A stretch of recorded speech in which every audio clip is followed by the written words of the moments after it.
Chapter 659. Right now. The only thing he needed to worry about was the time for Haotian to return. If Haotian suddenly returned after Xianqing abdicated before the two emperors of the North Star and the South Pole ascended to the throne, then everything would be over. No matter how perfect Feng Zichen's plan was, it would be useless. Because Haotian was the true celestial emperor recognized by heaven and earth. Unless he lost his virtue in the primordial world. Otherwise, no one could compete with him for the position of celestial emperor. Not even Feng Zichen. Therefore, for the sake of the human race, no matter what, he could not let Haotian return before the North Star and the South Pole. He had to do everything he could to stop him. This matter can't be delayed. Millions of years have passed. Haotian might return at any time. I need to make plans early. I can't let him ruin my plan. Thinking of the impact of Haotian's return after the tribulation, Feng Zichen made a decision in his heart. Therefore, he used the excuse of looking at the sky screen to walk to the other side of the chaos to avoid everyone's sight. The three pure ones and the others had no objection to this. They did not want to see Feng Zichen either. Since both sides hated each other, they might as well not meet. Anyway, the three pure ones and the others were not worried that Feng Zichen would do anything. He had already come to the chaos outside the sky. Could he still jump across the boundless chaos and interfere with the normal operation of the primordial world? Therefore, the three pure ones and the others were very assured of Feng Zichen. It was a pity that they still did not know Feng Zichen very well. Not to mention the chaos outside the sky, even in the chaos outside the world, Feng Zichen had a way to interfere with the normal operation of the primordial world. The huge projection of Pangu standing above the primordial world was the reason why he could still control the primordial world after leaving it. After all, the name of Pangu went deep into every corner of the primordial world. Feng Zichen walked for a long time in the chaos outside the sky. He only stopped when he could not see the figures of the three pure ones and the others. It's here. Calming his mind, Feng Zichen followed the connection and established a connection with the projection of Pangu standing above the primordial world. Sacrifice. An extremely small fluctuation emitted from Feng Zichen's body, crossed the boundless chaos, and entered the projection of Pangu. Then, this inconceivably huge existence suddenly opened its eyes. Soon after, an invisible aura burst out and shook the entire untainted land. Rumble. At this moment, all the living beings in the untainted land, including the powerful divines and the saints in the chaos outside the sky, felt their hearts throbbing inexplicably. They could not help but feel a chill in their hearts as if they were being targeted by some great existence. But no matter how they probed, they could not find the source of this throbbing. Just as everyone was puzzled, another supreme power swept over and swept past their bodies. After that, these powerful beings all forgot what had just happened. It was the same for the saints. The reason for all of this was the power of Pangu's projection. Pangu's strength could be seen from this. Of course, not everyone was affected by the power of Pangu's projection. After all, Pangu's projection was only Pangu's projection. It was not the real Pangu, so its power was not limitless. And this upper limit was the perfected primordial chaos. Therefore, Dao ancestor Hong Jun, who was in the Purple Cloud Palace, was not affected by this power. He still remembered everything that had just happened. What? Pangu. Why would Grand Monarch Pangu's power suddenly appear? Could it be that there's some change in the primordial world that the poor Wei doesn't know about? In the Purple Cloud Palace, Dao ancestor Hong Jun stared at the primordial world in surprise, hoping to find something wrong. But unfortunately, he stared with his eyes wide open for a long time, but he did not find anything unusual. The primordial world was still operating normally. It shouldn't be. After staring for a long time, Dao ancestor Hong Jun did not see anything. He could only helplessly withdraw his gaze and continue to comprehend the heavenly Dao. He blamed all of this on the fact that Pangu's power was too strong, beyond his understanding. Therefore, he could not see anything. It was normal for Dao ancestor Hong Jun to think so. After all, it was not the first time that he could not see the impact of Pangu's attack. For example, last time, Pangu's will suddenly appeared and blasted at the chaos demon god from afar. He could not see what Pangu's purpose was. This kind of thing might be shocking once or twice, but after experiencing it many times, he would get used to it. Just as Dao ancestor Hong Jun continued to comprehend the Dao, in a place that he could not see, under the influence of Pangu's projection, the vast and unfathomable heavenly Dao slowly changed. The heavenly Dao changed. Countless changes immediately occurred in the heavenly Dao. Everything that had been arranged in the dark began to undergo unknown changes. Among these changes, Haotian's arrangement was the most variable. The time for his return from the tribulation was silently delayed and set to 3 million years later. Under the intervention of Pangu's projection, no matter when the heavenly Dao arranged for Haotian to return from the tribulation, it was now 3 million years later. And 3 million years was the limit that Feng Zichen could do. At the same time, it was also the limit that the heavenly Dao could bear. If it exceeded this time, even with Pangu's projection, Feng Zichen would still not be able to escape the backlash of the heavenly Dao. However, although 3 million years was not long, it was enough to give birth to 3 celestial emperors. This was exactly what Feng Zichen needed. In this way, then everything will be fine. As long as there are no accidents, the plan can be carried out smoothly. After doing all this, Feng Zichen did not worry about what would happen next. Instead, he immersed himself in cultivation. He had done everything that needed to be done. Next, he could only leave it to fate. Being in the chaos outside the heavens and separated by such a long distance, even someone as powerful as him could not always pay attention to everything in the primordial world. Since that was the case, he might as well use this opportunity to consolidate his realm. Time flew by. In the blink of an eye, 1 million years had passed. And 1 million years was enough for the primordial world to undergo earth-shaking changes. At this time, the cultivation environment of the primordial world further deteriorated. The traces of the pre-celestial era became fewer and fewer. On the contrary, the world was filled with the aura of the post-celestial realm. Obviously, the change of the world had reached the end. The era of the post-celestial realm was about to descend. The pre-celestial era was about to become history. For this reason, the pre-celestial lifeforms on the earth became fewer and fewer. They either gradually withered with time, or they could not hold on any longer and went to the heaven realm. Of course, there were also some pre-celestial lifeforms who were exceptions. For example, those pre-celestial races who controlled the heavenly palace. They relied on the heavenly palace's ability to go against the pre-celestial realm and barely retained some traces of the pre-celestial era. But this did not mean that their situation was very good. On the contrary, their current situation was very bad. Although the heavenly palace was powerful, it was not powerful enough to contend with the power of the world. Therefore, even if the heavenly palace's power was fully unleashed, it could only affect the nearby area, allowing it to retain the pre-celestial environment. It could not do anything further away. In other words, the closer it was to the heavenly palace, the more perfect the pre-celestial environment would be. And what about those further away? The effect would decline in a step-like manner until there was no effect at all. The heavenly palace's ability was limited and not enough to support a race. This forced those pre-celestial races to make a choice. They let the direct descendants live near the heavenly palace and occupy the best place. The collateral descendants lived in the periphery of the heavenly palace. By doing so, they preserved the congenital bloodline of the direct descendants. However, the bloodline of those collateral descendants had already degenerated and gradually transformed into post-celestial lifeforms. For this, the myriad races were declining.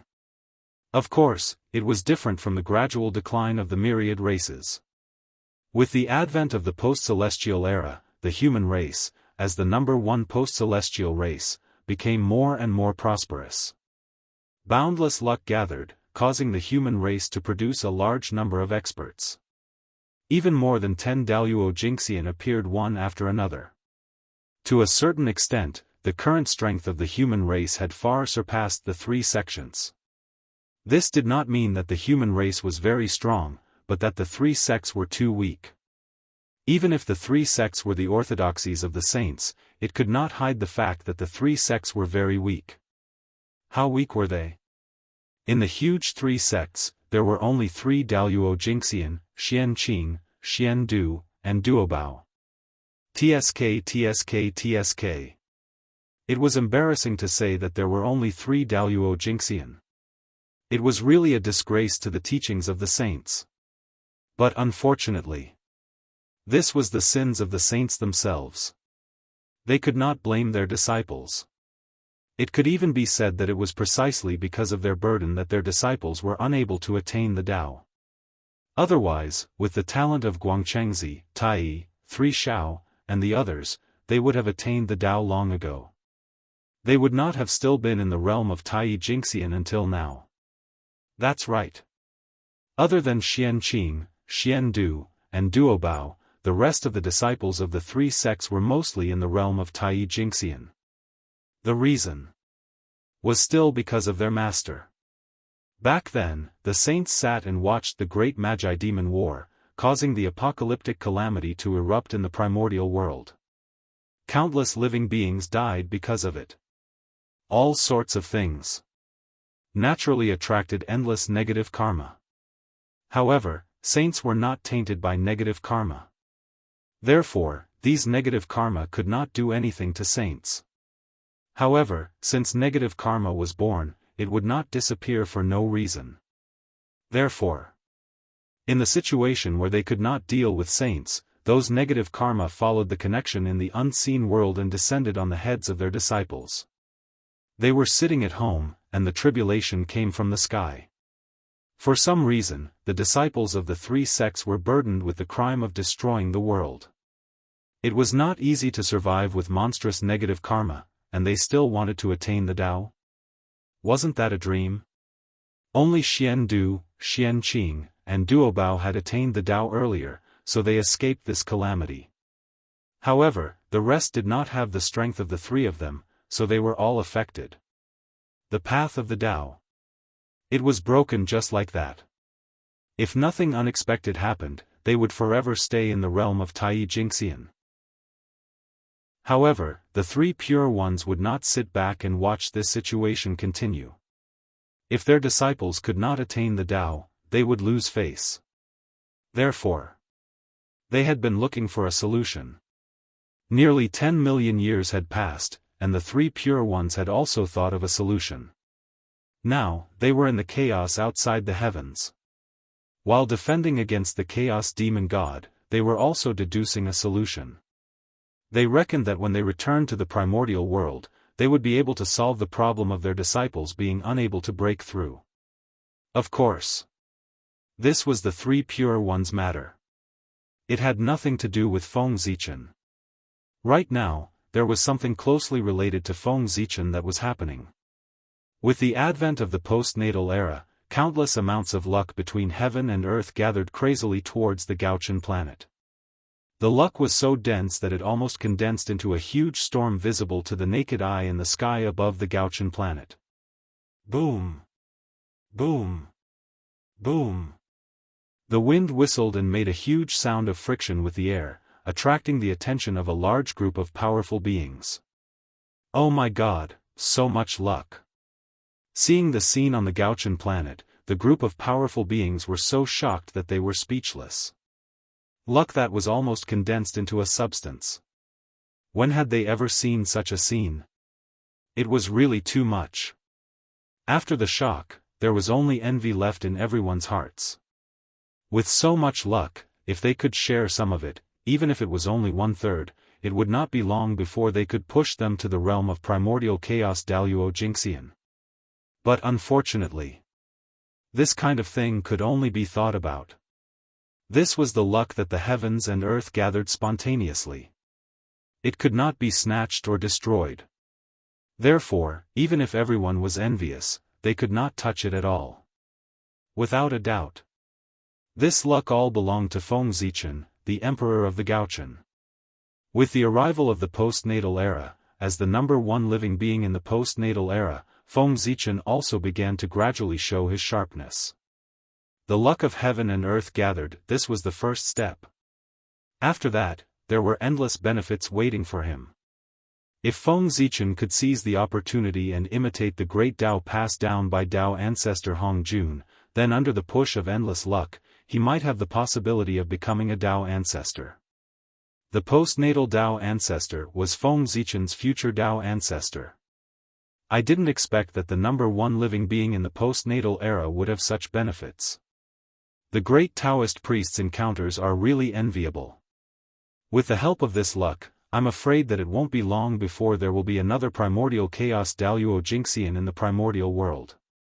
Looking at the luck on the Gaochen planet, everyone said with envy. Back then, they felt that as the number one living being in the postnatal era, Feng Zichen would definitely have great fortune in the future. However, they did not expect that this fortune would be so great. It completely exceeded their imagination. That was also true. At that time, the primordial world was at the peak of the postnatal era. At that time, who would have thought that such a glorious postnatal era would wither and be replaced by the postnatal era? Everything was fate. There was no point in being envious.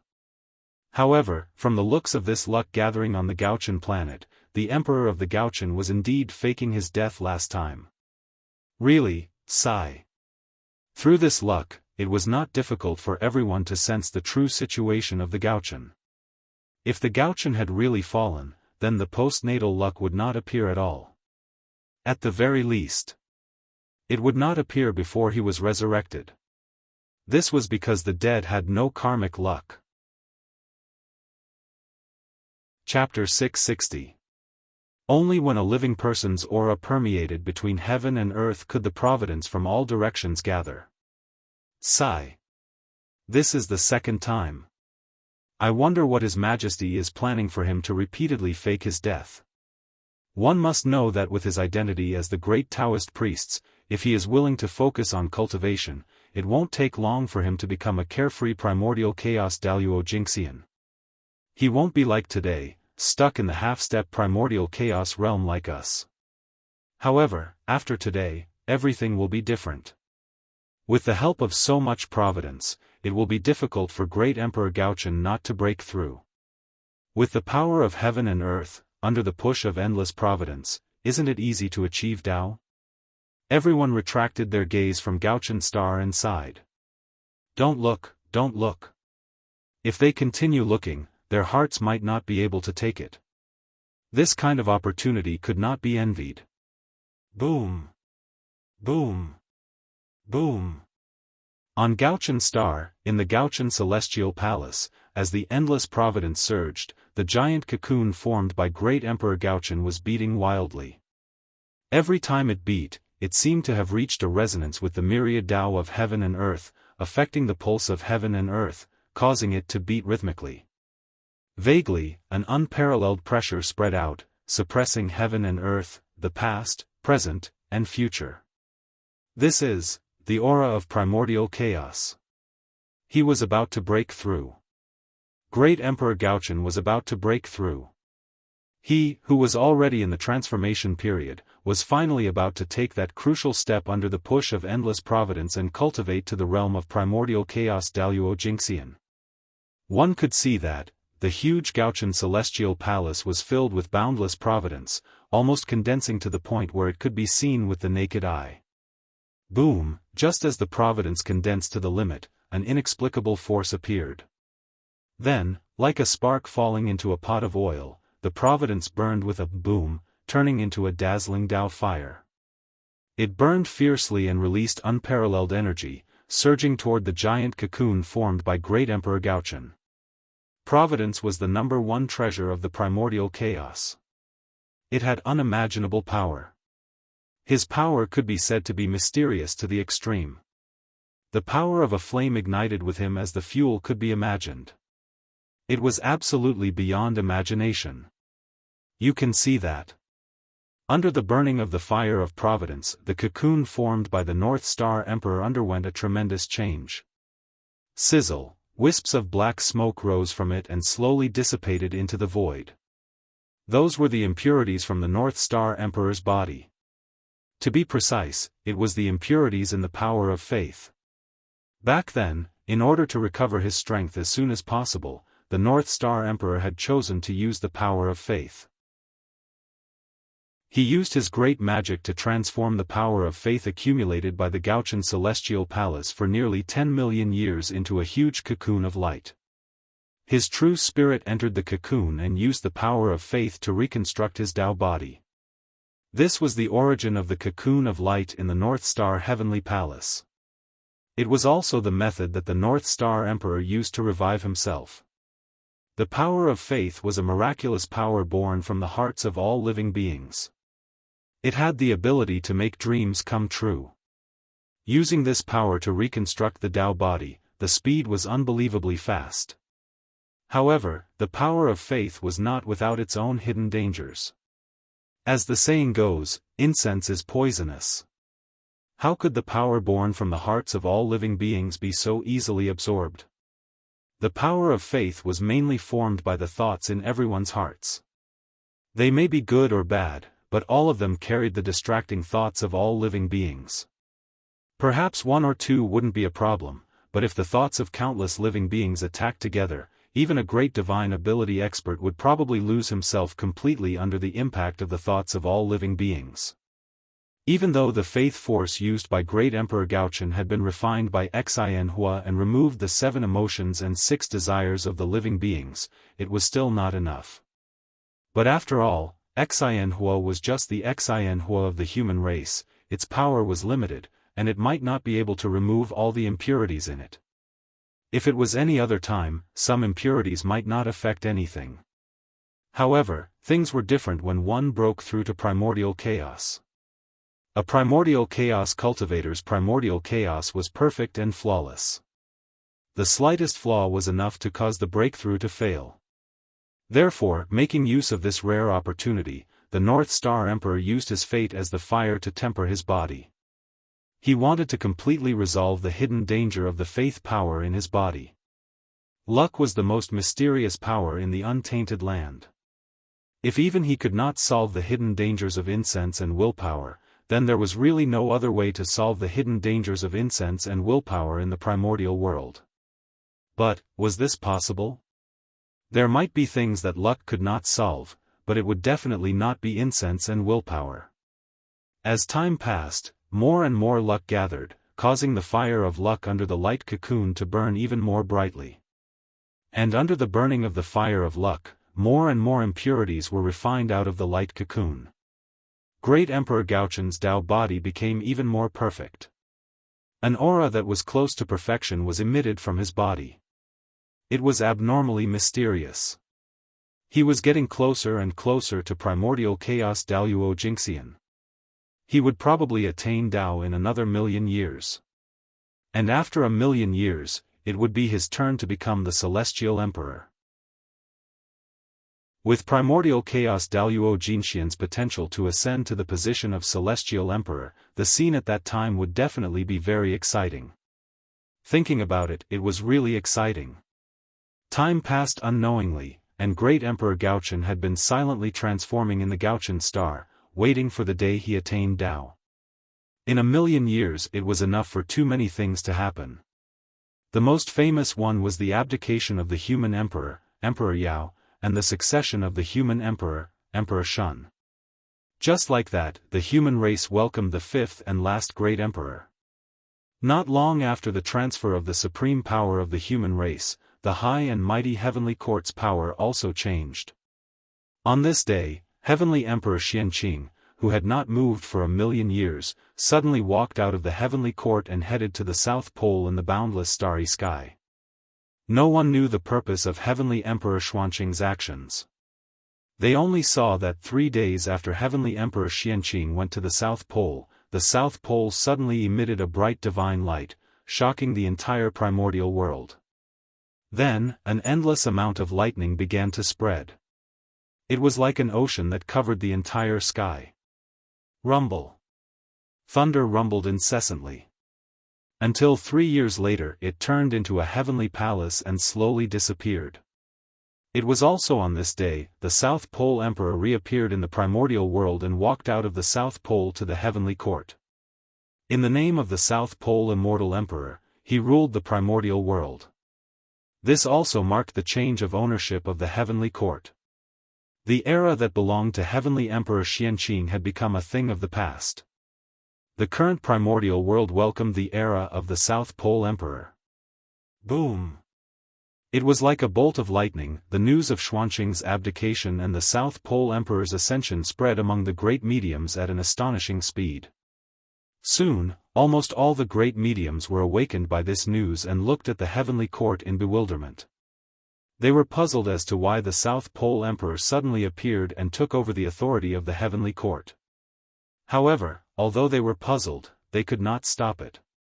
Because, unlike the human emperor and Xianqing, the South Pole Emperor was the supreme of heaven and earth. In the era when the heavenly emperor did not appear and the other great emperors were in seclusion, he was the well-deserved master of heaven and earth. It was most appropriate for him to take charge of the heavenly court. Even the heavenly Tao approved of this. In the past, if the heavenly court changed owners and a new emperor ascended the throne, it had to be witnessed by everyone to complete the last step and obtain the recognition of heaven and earth. But the South Pole Emperor did not need it. Because he was the supreme of the primordial world recognized by heaven and earth, why did he need others to recognize him? A group of great mediums had the ability to stop the human emperor from becoming the heavenly emperor, but they did not have the ability to stop the 4 heavenly emperors from becoming the heavenly emperor. An outsider becoming the heavenly emperor was called promotion. And the 4 heavenly emperors becoming the heavenly emperor was fulfilling their duty. If an outsider dared to stop them, it would be defying the heavens. It would definitely attract the wrath of the heavens and end up in a miserable state. Therefore, with the ascension of the South Pole Emperor, the great mediums of the primordial world had already lost the ability to control the heavenly court. How the heavenly emperor would choose in the future was the matter of the 4 heavenly emperors. It had nothing to do with them anymore. They could finally go into seclusion properly. Boom! Boom! Boom! Above the heavenly court, countless bolts of lightning were ready to strike. They locked onto the primordial world from afar, as if they were about to descend upon the world and destroy all life. This strange phenomenon was the symbol of the South Pole Emperor as the Heavenly Emperor. Although the South Pole Longevity Emperor was known as the Longevity Emperor, in fact, he was the emperor who controlled the power of punishment in the primordial world. He had the power to control lightning and was known as the Lord of all lightning. Because he controlled the heavenly tribulation, he was also known as the Lord of heavenly tribulation. The heavenly emperor, who controlled the power of punishment, knew what it would bring to the primordial world. During the reign of the South Pole Emperor, he took it as his responsibility to maintain the operation of the heavenly Tao. Anyone who dared to defy the heavens, commit heinous crimes, or violate the heavenly rules, and so on would be punished by him. The connate divine thunder that densely covered the sky above the heavenly court was prepared for this. It could be said that during the reign of the Thunder Lake Emperor, it could be considered the best era of the primordial world, and it was also the happiest time for mortals to live. In this era, even someone as strong as Daoist Jingxian did not dare to kill mortals wantonly, let alone ordinary cultivators. Otherwise, what greeted them would be the anger of the South Pole Longevity Emperor. The true anger of thunder. Oh right, during the reign of the South Pole Emperor, there was one thing that had to be said.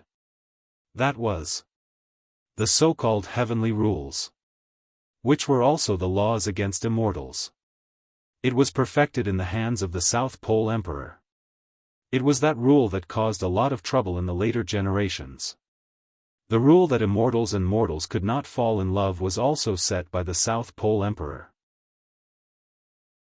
This was not because the South Pole Emperor had any problems in his heart, but because the heavenly Tao had made such a rule.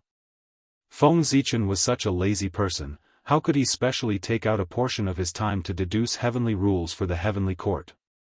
Of course, it was to directly copy the heavenly Tao and list all the things that the heavenly Tao did not allow. Wasn't this a ready-made heavenly rule?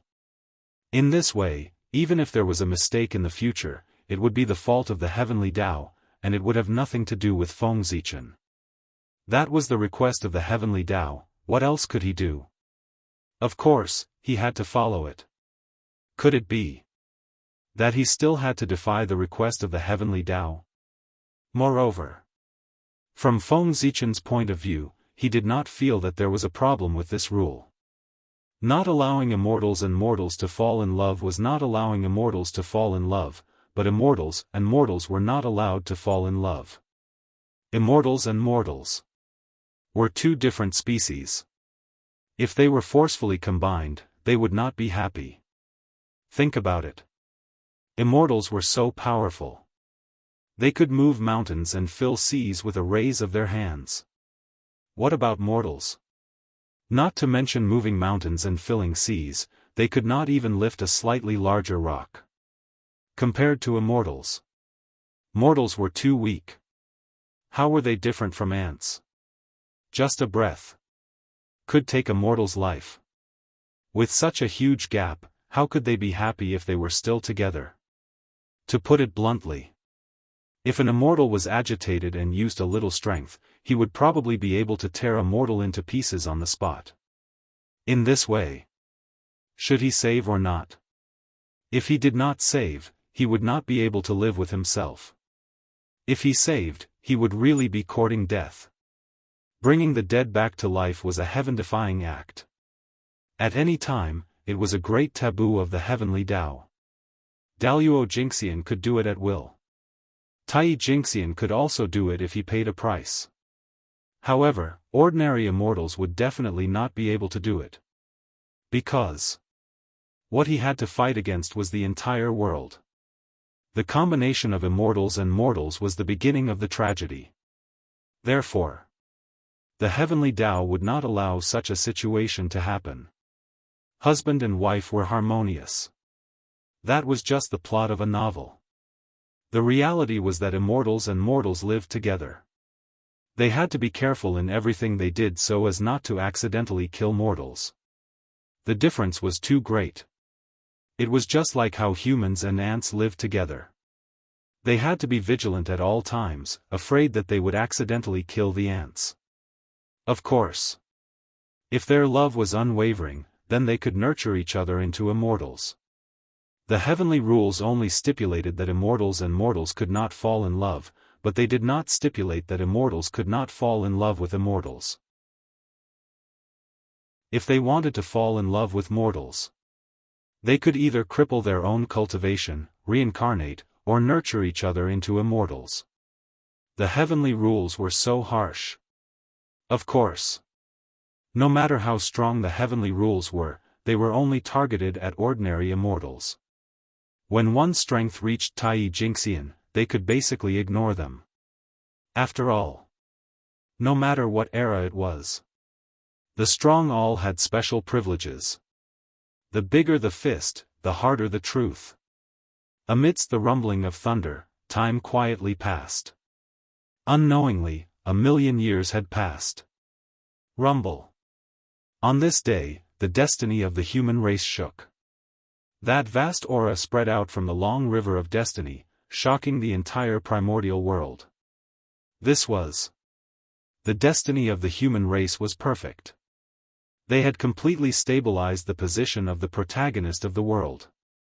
And the reason for all of this was that Emperor Shun had completed his merit. He stepped down from the position of the human emperor and went to the fire cloud cave. Emperor Shun, the sixth grandson of Emperor Xuanxu. He was also the fifth great emperor of the human race. At the same time, he was also the last destined great emperor of the human race. As his merit was completed, the heavenly Tao had set an opportunity for the human race to prosper. The 3 emperors and 5 emperors, these 8 supreme positions could be considered to have been completely completed. Therefore, the moment Emperor Shun abdicated, heaven and earth immediately sensed it. Endless destiny gathered and spontaneously poured into the destiny of the human race to help it complete the final transformation and completely stabilize the position of the protagonist of heaven and earth. On this day, the primordial world shook. Under the astonished gazes of all living beings, a vast river appeared with a loud rumble, vast and mighty. Chapter 661. That was the River of Destiny. The place where the fate of all living beings gathered, it was also the most mysterious place in the primordial world. Rumble. The River of Destiny was vast and boundless. It appeared from the mysterious and unknown void and spanned between heaven and earth. It was vast and mighty, passing through the past, present, and future. Countless universes appeared clearly in front of everyone. At this moment all living beings who raised their heads to look at the River of Destiny found a trace of their future trajectory in the vast river. Vaguely, some living beings seemed to have understood something. They grasped a trace of opportunity from the future and had the possibility of confirming their Tao. However, most of them still gained nothing. They looked at the River of Destiny blankly, not knowing what had happened. Boom! Suddenly, an inexplicable vibration shook the entire primordial world and attracted everyone's attention. This is, just as everyone was puzzled, they saw a shocking change in the human race. Terrifying destiny rose and rushed straight to the River of Destiny. It gradually merged with the tributary that represented the destiny of the human race in the River of Destiny. At the same time, in the void, the phantoms of the 5 elements sacred beasts suddenly appeared. They were accompanied by terrifying dragon roars, phoenix cries, chelan roars, tiger roars, and turtle roars that shook the entire primordial world. Rumble. With the appearance of the 5 elements sacred beasts, the River of Destiny changed again. Among the countless tributaries of destiny, 5 of them were countless times larger than the other tributaries. They were like vast rivers that suddenly changed their trajectories and flowed towards the destiny of the human race, converging with it. After that, countless mysterious shadows appeared in the sky above the River of Destiny. Each of them represented a tributary and gathered towards the destiny of the human race. These mysterious shadows were formed from the destiny of the myriad races. The tributaries of the River of Destiny that they represented converged into the human race, which meant that the destiny of the myriad races was flowing towards the human race, harming the myriad races to raise the human race. In terms of destiny, the human race could be said to be number 1 in the primordial world. However, if one wanted to become the main character of the world, being number 1 was not enough. Because number 1 was only the strongest, it did not mean that one was invincible. The second, third, fourth, and even later existences might be able to defeat the first if they joined forces. Therefore, if the human race wanted to truly become the main character of the world, they had to suppress the primordial world in terms of destiny. Even if all the factions of the primordial world joined forces, they would not be able to suppress the human race in terms of luck. He had gathered the destiny of all races in order to establish the destiny of the human race to suppress the primordial world. However, luck suppressing the primordial world was only the beginning. Afterwards, as the human race developed, its karmic luck would grow stronger and stronger until it completely devoured the karmic luck of all other races and occupied the entire river of fate. In fact, take the human Tao and replace it. To redefine humanity with the human race. Rumble. Under the infusion of the providence of the myriad races, the providence of the human race became stronger and stronger. One could see that the tributary that represented the karmic luck of the clan within the River of Destiny was growing wider and wider as countless tributaries poured into it. Crash! It was like the sound of a flowing river, clearly transmitted to everyone's ears. It was the sound of the river of fortune flowing. Now, under the blessing of the myriad race's providence, his appearance had changed greatly. If the human race's karmic luck had been a small river before, then the human race's karmic luck was now as vast and boundless as an ocean. Vast and deep. This was the current river of fortune of the human race. He could no longer be called a tributary. In the vast river of destiny, the countless tributaries became smaller and smaller, almost to the point where they could not be seen with the naked eye. On the other hand, the destiny of the human race was the opposite. He was like a vast ocean, occupying the center of the river of destiny and flowing towards the unknown. The river was so vast that it almost occupied more than half of the river of destiny, squeezing the living space of the other tributaries of destiny. And in the process of flowing, some smaller tributaries of the river of destiny began to slowly merge into it under the summoning of an inexplicable force, becoming a part of the river of destiny of the human race. Boom, the river of destiny was so vast that it could be said to be boundless, and the destiny of the human race could occupy half of it. From this, it could be seen that the destiny of the human race had far surpassed that of the Magi and demon race at their peak. Even the celestial sect of wonders could not be compared to it. And this was the protagonist of heaven and earth. Not only was he number one, but he also used the power of a single race to monopolize more than half of the primordial world's destiny, completely eliminating the possibility of others surpassing him. Otherwise, he could not be called the protagonist of heaven and earth. The protagonist of heaven and earth. He was the protagonist of the primordial world, his glory illuminating the entire primordial world, and he was unparalleled.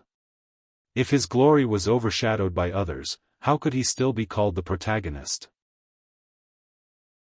Boom, just as the destiny of the human race reached its peak, suddenly, a supreme pressure spread out from the river of destiny. The strength of that power caused the entire primordial world to tremble. Then, a resplendent Tao light erupted, even more dazzling than the sun, illuminating the boundless universe and countless space-time.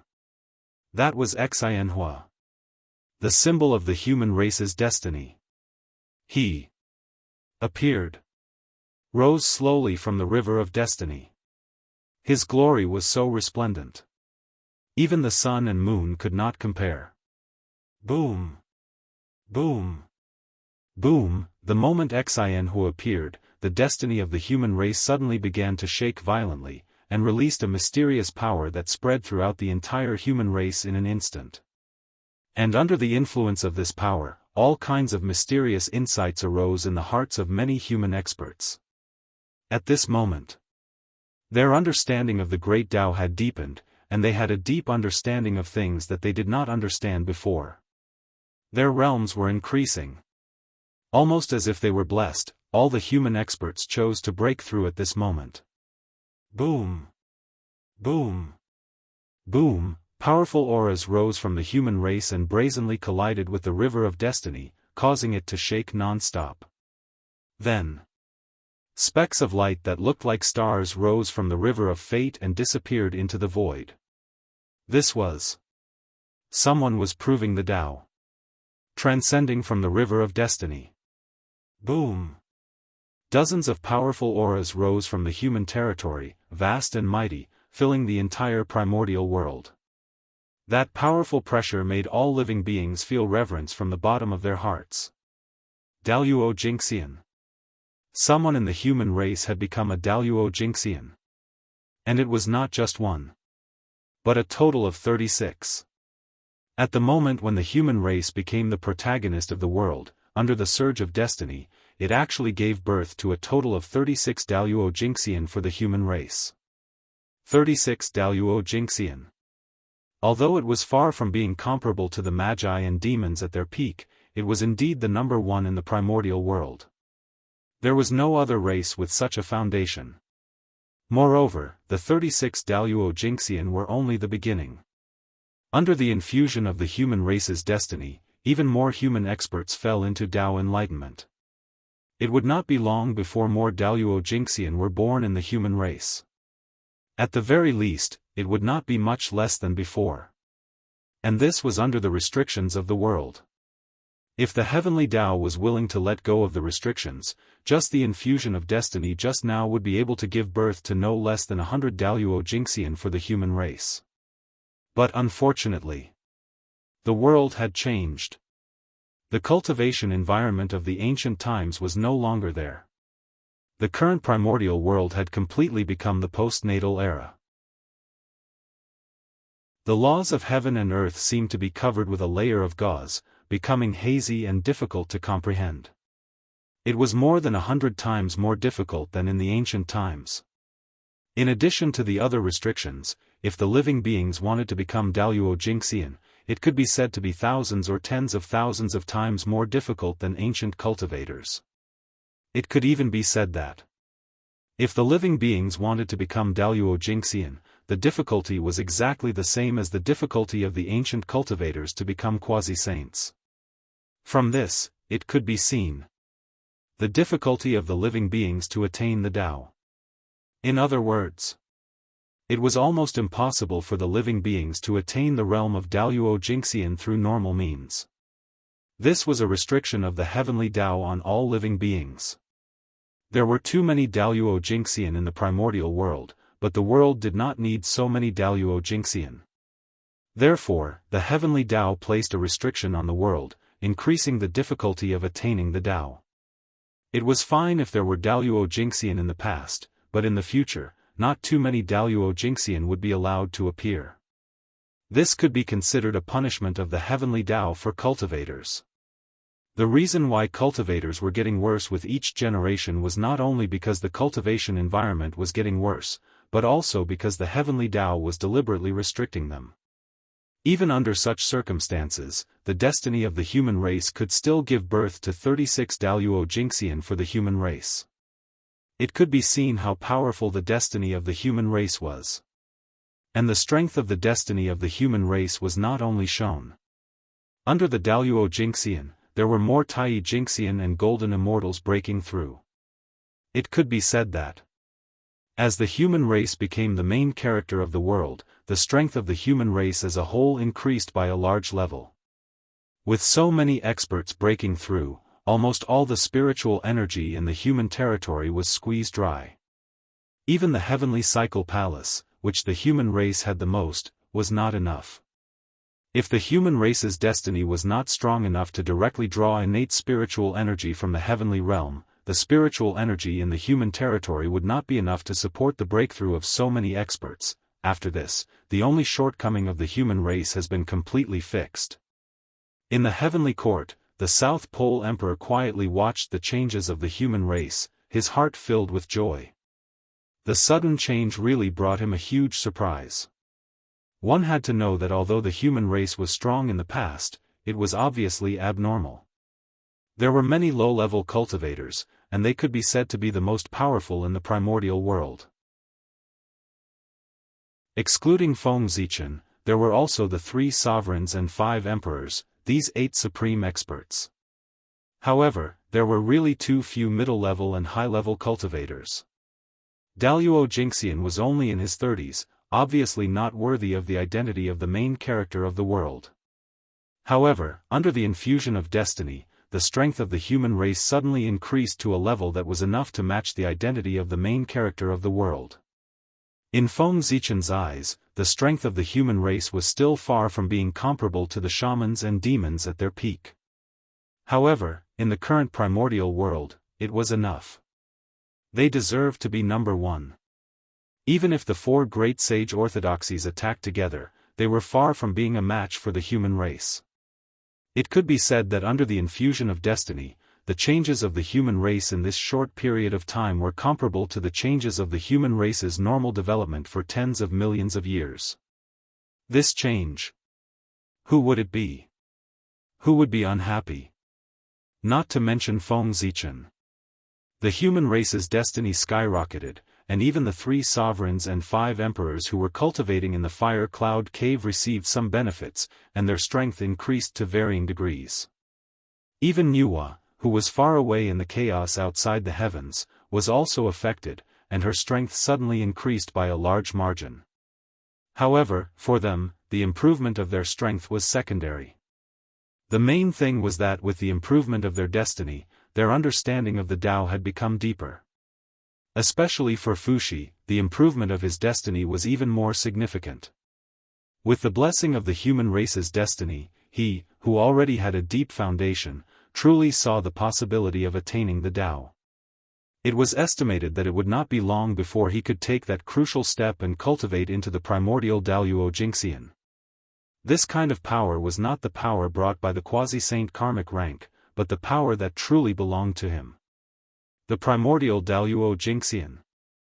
The karmic rank only brought him the power comparable to the primordial Daoist Jingxian, but it did not deprive him of the possibility of continuing to improve.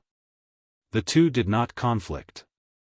On the contrary, the two complemented each other. Karmic rank was the authority of the primordial world. Having a karmic rank, it was like the authorities were giving you a cheat. With the blessing of the karmic rank, the cultivation speed would be faster. Similarly, the stronger one was, the more perfect the power brought by the karmic rank could be. It was true that the power of the karmic rank was very strong, but this did not mean that the person with the karmic rank was weak. In other words, even the current 6 sages, even if they had suddenly lost their sage karmic rank, they were still the supreme masters who suppressed the primordial world. This was because they had already cultivated into the realm of the primordial Daoist Jingxian with the blessing of the sage karmic rank. The 6th heaven of the sage was the 6th heaven of the primordial chaos. In terms of the essence of the realm, there was no difference between the two. The only difference was that the former could control the power of the way of heaven, while the latter could not. As the supreme masters of the human race, the 3 sovereigns, 5 emperors, and Nuwa had all benefited. In terms of contribution to the human race, Feng Zichen, who was also the North Star Emperor, would naturally benefit more than them. Boom, on the North Star. An invisible force descended with a loud rumble. It ignored all the restrictions and formations and directly blasted on the light cocoon formed by the North Star Emperor in the North Star Palace. The North Star Emperor, who was at the critical moment of transformation and was only half a step away, directly took the last step with the help of this force and completed the final transformation. Bang! There was a shocking explosion, and the light cocoon formed by the North Star Emperor shattered and turned into light spots that filled the sky and disappeared. At the same time, a supreme pressure swept out in all directions with the North Star as the center. In the blink of an eye, it spread to the entire primordial world. Whoosh! At this moment, the world went silent. In front of this supreme pressure, the world seemed to have frozen. Time and space stopped moving, and the rules also stopped operating. Only on the North Star. A figure that was surrounded by Daoist rhymes and filled with a mysterious aura slowly appeared. That was, the North Star Emperor. He had attained the Tao. In a trance, endless light bloomed from his body. It was extremely bright, and the world lost its color. Only the bright light of the Tao filled the air. P.S. Today is the birthday of my book friend, the Sky Guide. I would like to say to him, Happy birthday. I hope he can see it. Chapter 662. However, very soon, the unbelievably bright Tao light began to fade.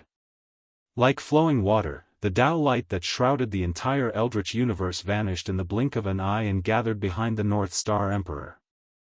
After a series of distortions, the bright Tao light gradually dimmed, and endless mysterious runes appeared. Not long after, the Tao light completely disappeared. A long river made of innate runes replaced his position and floated behind the North Star Emperor, bobbing up and down.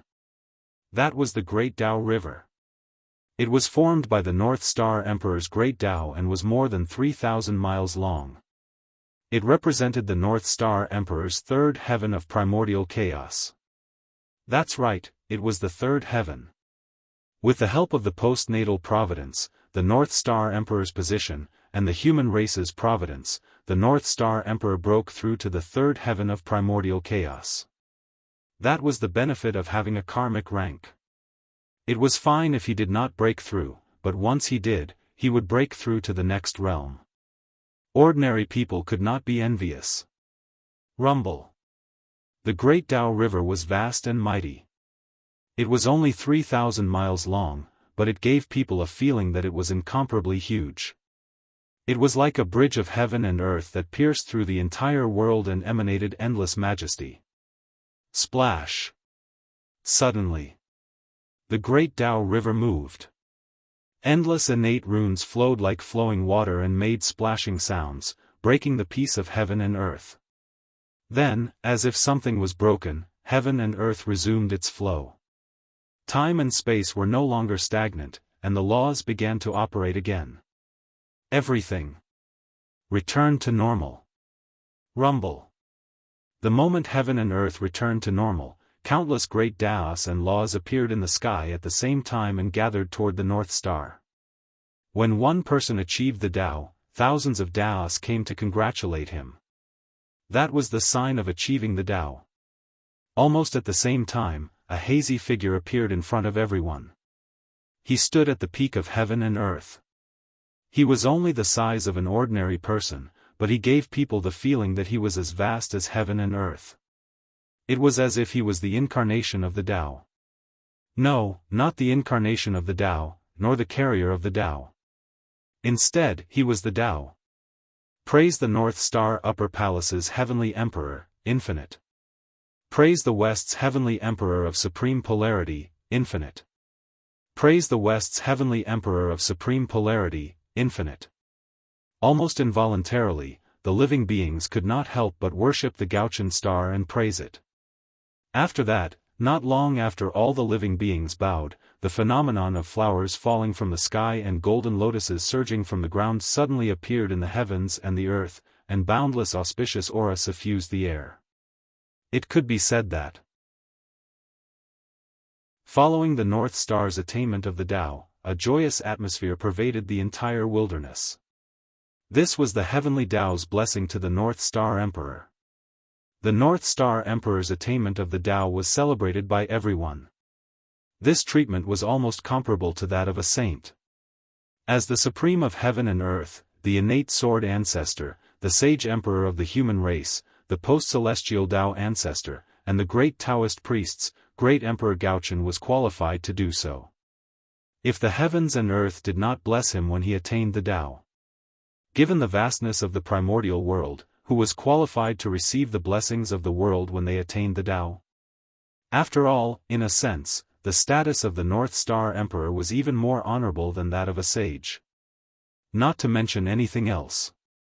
The three words, great Taoist priests, were enough to make the North Star Emperor stand at the top of the untainted land and be worshipped by all living beings. The North Star Emperor has attained the Tao. The great divine masters who were awakened by the commotion of the human race stared blankly at the North Star Emperor's attainment of the Tao. Even though they had thousands of words in their hearts, they could not say a single word. Even though they knew that the North Star Emperor would attain the Tao at any time, everyone was already mentally prepared. However, when this scene really happened, it still brought great shock to the great divine masters of the primordial world. Even the great Emperor Ziwei's attainment of the Tao did not bring such a great shock to everyone. Under this kind of shock, because of the North Star Emperor's attainment of the Tao, the bottleneck that restricted them from breaking through the primordial chaos Daoyuo Jingxian began to loosen. They did not have the time to check. Everything was because the one who attained the Tao was the North Star Emperor. The young man from the human race was from the Zichen clan. He was different from the great Emperor Ziwei. The great Emperor Ziwei had a strong background and was almost unparalleled in the primordial world. He was a great god born from the Ziwei star and was from the same sect as the heavenly Tao. He was known as the god of Pangu and was the purest Pangu. Such a person was destined to attain the Tao. No matter how great his achievements were, it would not surprise anyone. At most, they would sigh and say, the legacy of the Pangu is so terrifying. On the contrary, it would be surprising if such a person could not attain the Tao. Therefore, even if the great Emperor Ziwei only used less than 10 million years to attain the Tao, no one would be too surprised. Moreover, from the fact that the great Emperor Ziwei and the North Star Emperor were on good terms, it could be seen that the great Emperor Ziwei had already existed countless years ago. It was just that he did not show up because of the threat of Di Jun. Being born during the great calamity of the world was just a trick to deceive people. Who knew how many years he had hidden in the dark to cultivate? Therefore, using less than 10 million years to reach the Tao was something that could only deceive some ignorant existences. None of the truly powerful existences would believe such a thing. However, the North Star Emperor was different. He was a great existence that had really grown up under their noses. It had only been more than 10 million years since the birth of the human race. As the leader of the 10 generations of the human race, Feng Zichen, from the moment he embarked on the path of cultivation, it had been less than 10 million years. However, in such a short period of time, not only had he surpassed them, but he had also attained the Tao before them. He had left them far behind and even surpassed them by a large margin. Compared to him, they could be said to have lived for hundreds of millions of years in vain. Moreover, the most unacceptable thing for the great divine masters of the primordial world was Feng Zichen's background. If Feng Zichen was the reincarnation of a chaos fiend god or some other creature with a profound background, then, everyone would be able to accept his current achievements. However, Feng Zichen was a postnatal life form. Even if he was the first postnatal life form in the primordial world, he was still a postnatal life form. In the Khanate era, he was far inferior to a Khanate life form, let alone a Khanate god fiend or a Khanate saint. A creature that was incomparably humble in their eyes, even inferior to an ant, had achieved more dazzling achievements than them in a short period of time. In front of Feng Zichen, the great divine masters, who had always thought that they were not weaker than others, felt that they were inferior to him for the first time. The huge difference made it difficult for the great divine masters, who were used to being high and mighty, to adapt. That sense of unwillingness deeply pierced their self-esteem, making it difficult for them to accept the truth in front of them. However, they had to accept it even if they couldn't. As the North Star Emperor withdrew his aura, the heaven and earth phenomenon also ended. The majesty that suppressed the heavens and the earth also disappeared in an instant. And all of this symbolized that the North Star Emperor had stabilized his realm. Sigh. Don't be conflicted. The North Star Emperor's attainment of the Tao is his own and also his opportunity. There's nothing to be envious of. Moreover, his attainment of the Tao is also a good thing for us. The Poor Way feels that with the North Star Emperor's attainment of the Tao, the boundary between the quasi-sage realm and the primordial chaos Daoist Jingxian realm is becoming more and more blurred. Perhaps it won't be long before we can attain the Tao. After all, they had seen too many storms. After losing their composure for a short while, everyone quickly stabilized their Tao hearts and improved a little, making their hearts to pursue the Tao even more determined. Then, everyone put away their complicated emotions and flew towards the boundless starry sky with a calm attitude to congratulate the North Star Emperor's attainment of the Tao. Just as everyone moved, the North Star Emperor and the South Pole Emperor moved at the same time. The difference was that one was walking towards the boundless starry sky, while the other was heading towards the boundless starry sky. At the same time, in the primordial world, changes occurred again.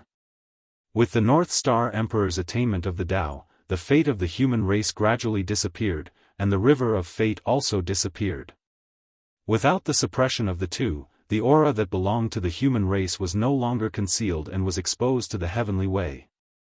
In the human race's territory, 36 auras that belonged to the Daoist Jingxian and tens of thousands of auras that belonged to the Tai Jingxian burst out without any reservation. Rumble. The terrifying aura rose from the human race's territory and rushed to the sky, stirring up the boundless wind and clouds. Even the heavenly court was shaken by the aura. one could see how powerful it was. Good heavens! With such a powerful force, it could be said to be comparable to a quasi-sage expert, let alone surpassing the golden immortal realm. The human race's action was no less than challenging the heavenly way. Rumble.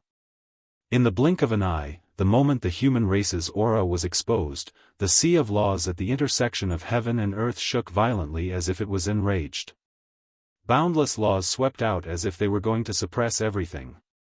Clatter. The sound of chains rattling could be heard from the void. Then, in the sea of laws, streaks of divine light descended and turned into divine chains of order that charged toward the human race. Swish swish swish swish swish swish, before the human experts could react, the divine chains of order formed by the divine light had already crossed the boundless void and arrived in the human race's territory. They wrapped around the human experts' bodies and locked them firmly. Then, streaks of divine light flashed. The human experts who were entangled by the divine light had disappeared without a trace. They had been led to the heavenly realm.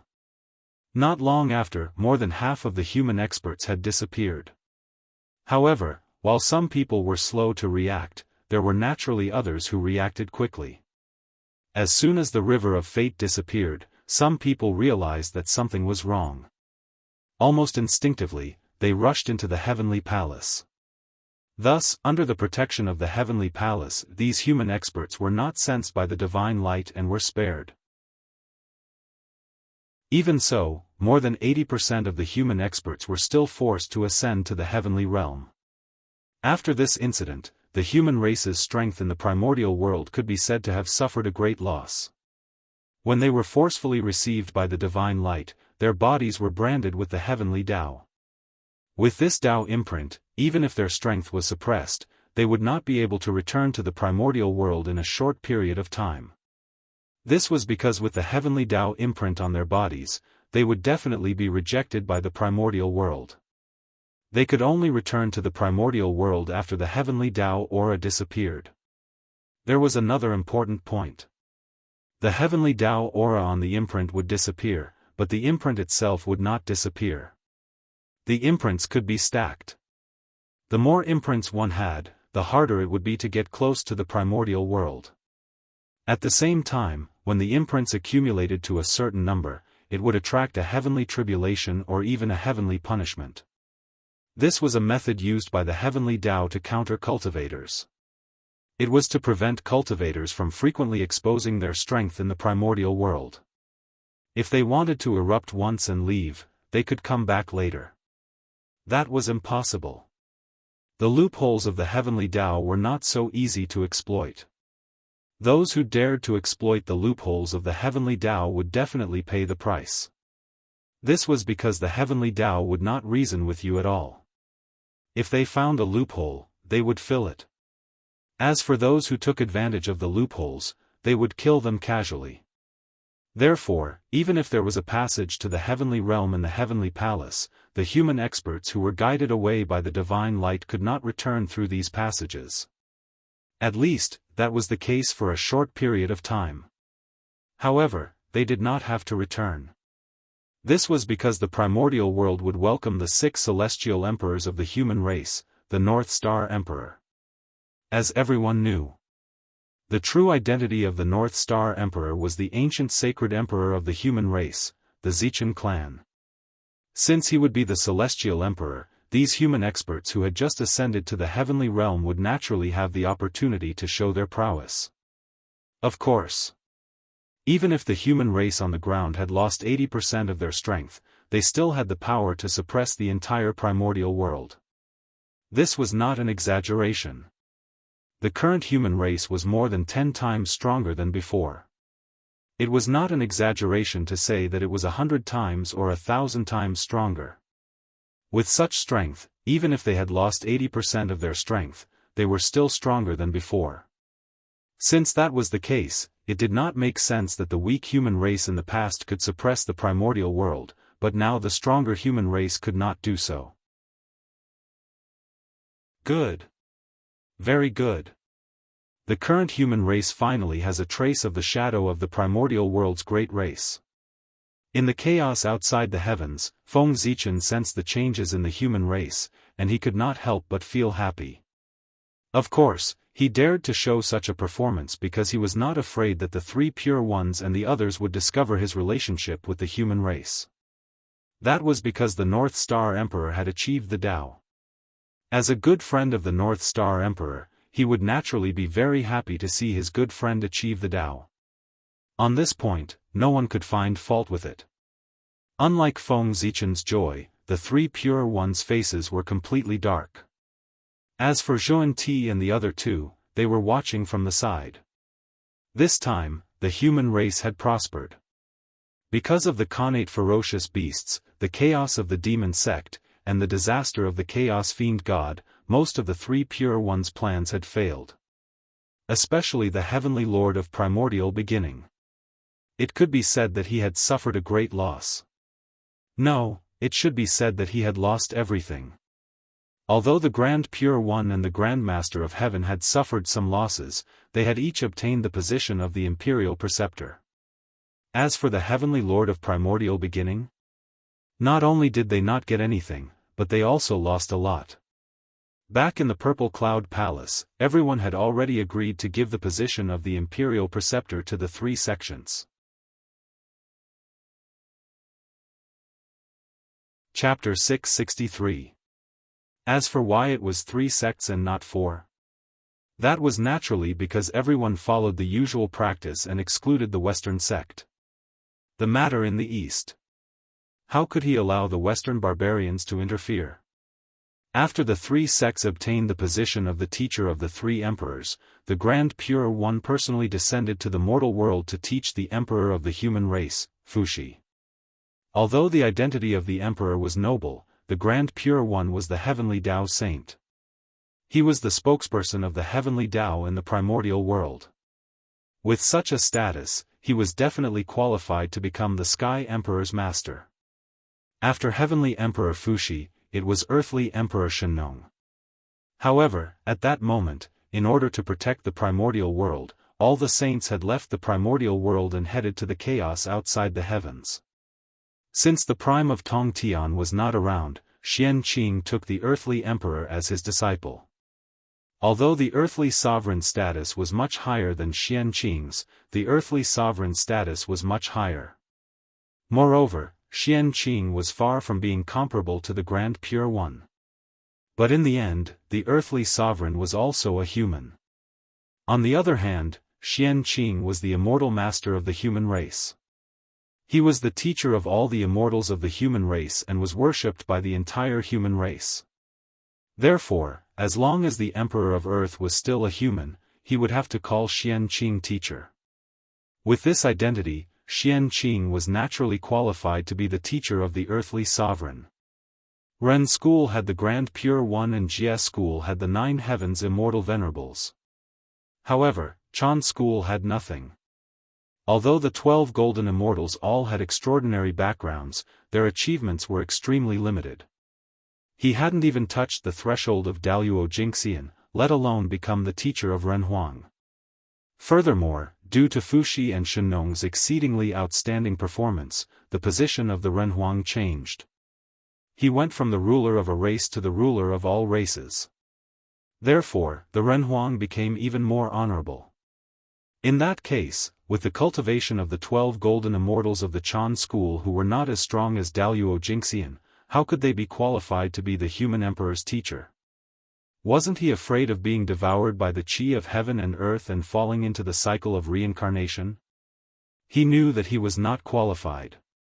Even if the disciples of Chan school were unwilling, they had no choice but to change. He changed his plan from becoming the teacher of the human emperor to helping the human emperor unify the primordial world. In this way, although the merit points obtained would be less, at least he would not return empty-handed. After all, no matter what, this was an opportunity that the 3 pristine ones fought so hard for. They cannot waste it. If he could get a little more, he would get a little more. Unfortunately, the 12 golden immortals of Chan school had a good idea, but they had overestimated their strength. In the battle between Xianyuan and Qiyu, not only did they not gain any benefits, but they were also caught in the tribulation. If Daoist Randang had not taken action in time, they would have died in the tribulation and turned into ashes. After a great battle, not only did he not reap any benefits, he almost lost his disciple. How could the primordial Lord of Heaven not be angry? And this was not what angered him the most. What infuriated him the most was that because of the tribulation aura, the disciples of the Chan school had to go through the tribulation in the future to erase the tribulation aura on their bodies. Otherwise, he would have to go through the cycle of reincarnation. It was already good enough that the heavenly Lord of Primordial Beginning did not fly into a rage on the spot when such a great opportunity was ruined. In short, the matter of the imperial tutor. The primeval Lord of Heaven had suffered a great loss. After the 3 sovereigns were the 5 emperors. Since the 3 imperial tutors belonged to the 3 pure ones, then the imperial tutors of the 5 emperors belonged to them as well. However, the 3 sovereigns were too strong. With the strength of the 3 of them, they stirred up the boundless momentum and forcefully raised the position of the human emperor, causing the position of the 5 emperors to change. Once they succeeded to the throne, they would be the master of all races. With such an identity, the remaining disciples of the 3 sects were not qualified to be their teachers. If they forced it, they would only end up being devoured by luck. Just like that, the 3 pure ones' plan for the human race was broken in an unexpected way. The failure of the imperial tutors' plan undoubtedly had a huge impact on the 3 pure ones. Because this caused their subsequent plans for the human race to be unable to be carried out. The reason why the 3 pure ones valued the position of the imperial tutor so much was not because of the merit. How much merit was there? How could it move the 3 pure ones, who had the merit of opening the heavens? What really moved them was the destiny of the human race. After grasping the position of the imperial tutor, they could use this as a foundation to slowly erode the destiny of the human race. Without the position of the imperial tutor, the 3 pure ones would lose a method to erode the destiny of the human race. In this way, how could their faces not turn black? As for receiving Zhuan-Ti, no matter how high the destiny of the human race was, it would have nothing to do with them. No, it was not completely unrelated. After all, there was an irreconcilable blood feud between the two. If the destiny of the human race was too strong, it would not be a good thing for receiving Zhuan-Ti. In the future, he still needed to find an opportunity to weaken the strength of the human race. Otherwise, if the human race was too strong, they would attack the Western sect instead. In the chaos outside the sky, unlike the 3 pure ones' gloomy expressions, the joy on Yua's face was almost undisguised. She was too happy. No matter how much she fantasized, she would never have thought that the postnatal race that was created to achieve the Tao. Today, she had achieved something that even the magi and demons had not done at their peak and become the main character of the primordial world. That was the main character of the world, a powerful race that controlled half of the destiny of the primordial world. Although the destiny of the human race was not completely controlled by Nuwa, as the creator of the human race, as long as the human race was not destroyed, she would always control a portion of the destiny of the human race. This was a unique benefit of the creator of the human race. Others could not envy it. This portion of destiny was between 10% and 20%. The remaining destiny of the human race was more complicated. Because of the immortal Tao, the celestial sect of wonders controlled 20% to 30% of the destiny of the human race.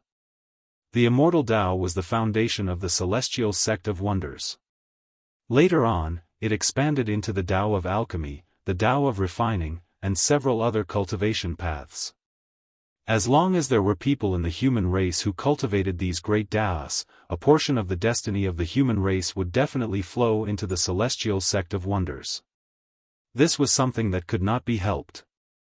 To be honest, the reason why the celestial sect of wonders could dominate the primordial world was that the immortal Tao had become the mainstream of the primordial world's cultivation.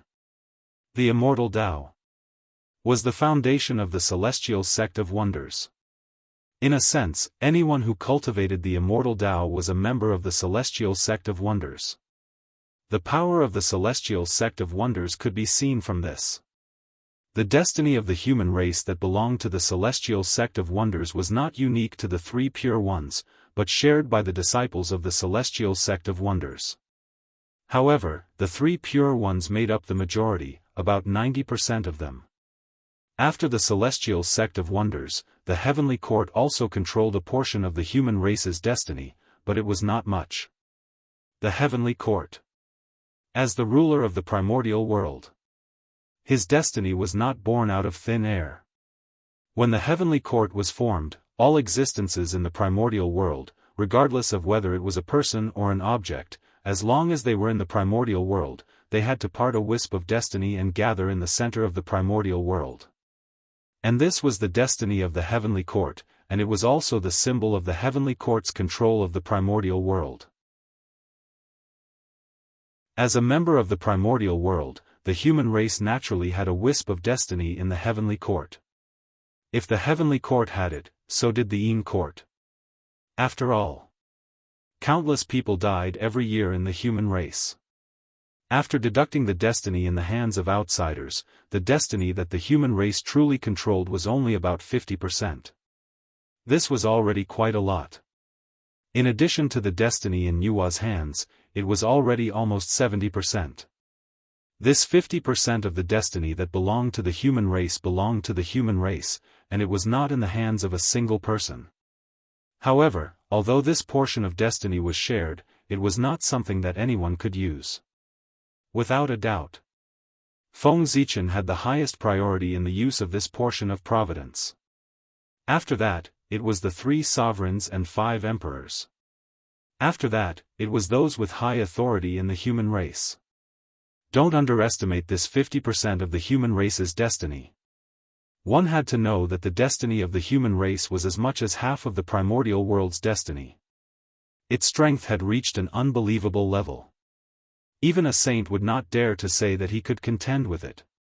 Even if it was only 50%, if it could be completely concentrated on a single person, it could create an existence that was comparable to a saint out of thin air. However, it was a pity that unless it was a last resort, the destiny of the human race would not all gather on a single person. After all, the destiny of the human race was not all on a single person.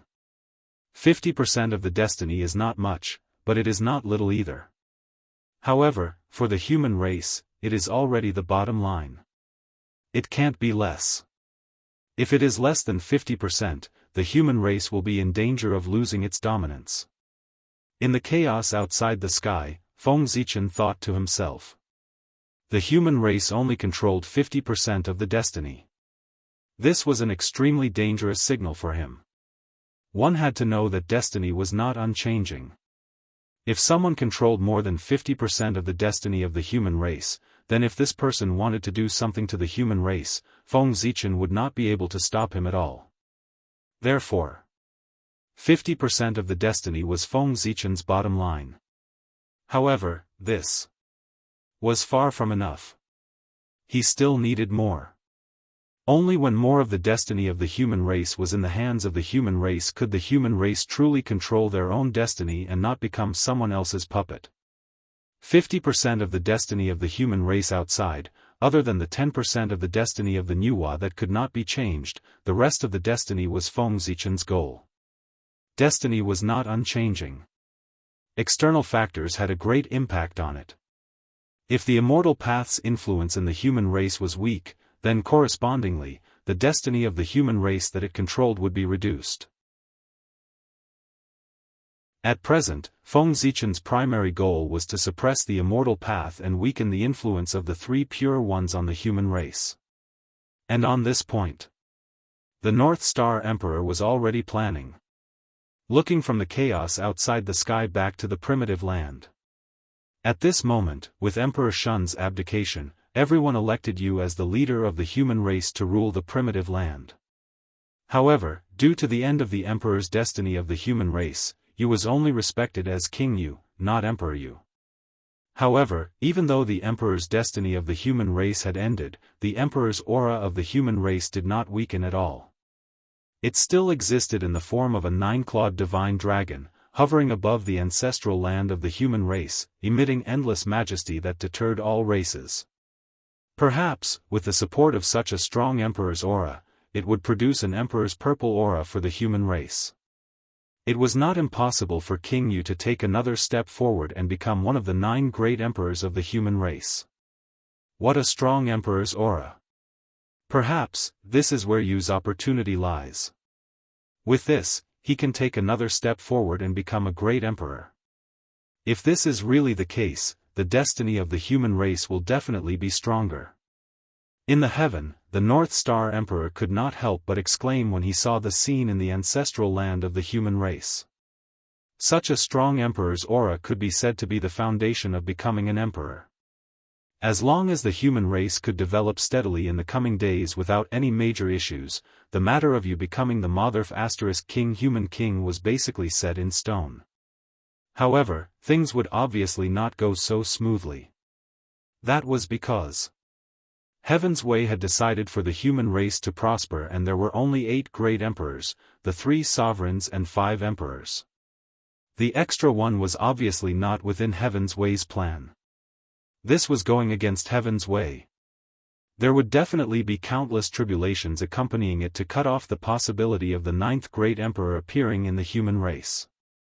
The peace in the primitive land would not be maintained for long. That was because Heaven's Way had not noticed the signs of King Yu becoming an emperor. Therefore, the primitive land could continue to maintain its peace. However, once Heaven's Way noticed that something was wrong, endless tribulations would definitely follow and descend upon the primitive land to destroy King Yu's foundation of becoming an emperor. Heaven's Way? Then let's have a fight and see whose methods are better. Emperor Gaochen thought silently as he thought about the possible tribulations in the future. He had already expected the tribulations that King Yu would face when he became an emperor. After all, the birth of a great emperor was never simple. The birth of every great emperor would be accompanied by endless blood and fire. Feng Zichen was not afraid of going against Heaven's Way. That was because he was very familiar with going against Heaven's Way. After all, he had done it many times. That's right, the current North Star Emperor was already a heavenly emperor.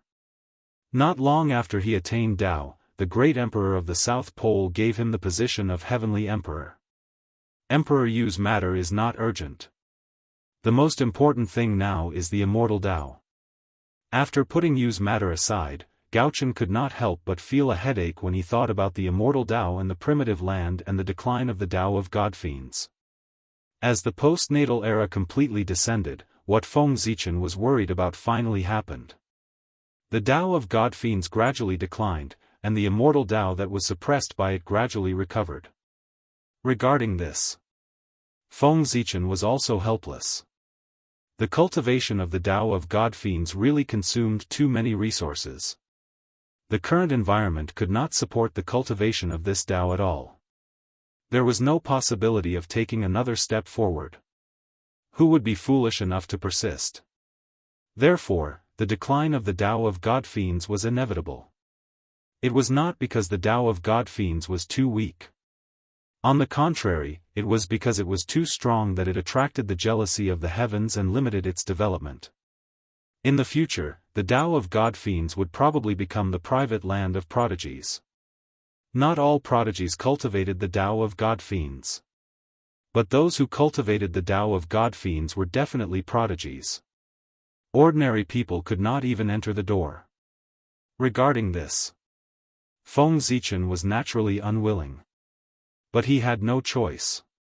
The more powerful something was, the more restricted it would be. Moreover, the Dao of Godfiends was an existence that could allow one to go against the heavens. This was simply heaven-defying. The heavenly Dao allowed the Dao of Godfiends to develop for nearly 10 million years without making a move. It was already giving Feng Zichen enough face. Chapter 664. Sigh. The times have changed. If the Dao of the Godfiend cannot be changed, it is inevitable that it will be abandoned by the times. Forget it. Since I have nothing to do recently, I might as well spend more effort on the Tao of the God Fiend to simplify it and make it like the immortal Tao, suitable for the general public. With that thought, Feng Zichen made a decision in his heart to modify the Tao of the God Fiend. If the threshold of cultivation was too high, it was definitely not a good thing for a Tao path, especially one that was preparing to prosper in the world. If the threshold was too high, it was equivalent to rejecting the majority of living beings. However, if that was the case, what was the use of being able to produce world-shaking experts? If there were too few people, they would not be able to support a Tao. Not to mention competing with other orthodoxies for the providence of heaven and earth. The longevity of a Tao path had nothing to do with whether it was the strongest or not. It had to do with whether it was the most suitable for all living beings. Compared to the Tao of the God Fiend, the immortal Tao was indeed weaker. However, its threshold was extremely low, and almost everyone could get started. And this was the advantage of the immortal Tao. In this world, there might be times when there were no prodigies born. However, there would never be a lack of ordinary people.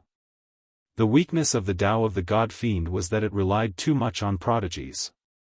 If there were no prodigies born in several generations, wouldn't the Tao of the God Fiend be cut off?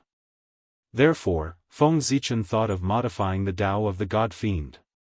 To compete with the immortal Tao, the first thing the Tao of the God Fiend had to do was to lower the threshold.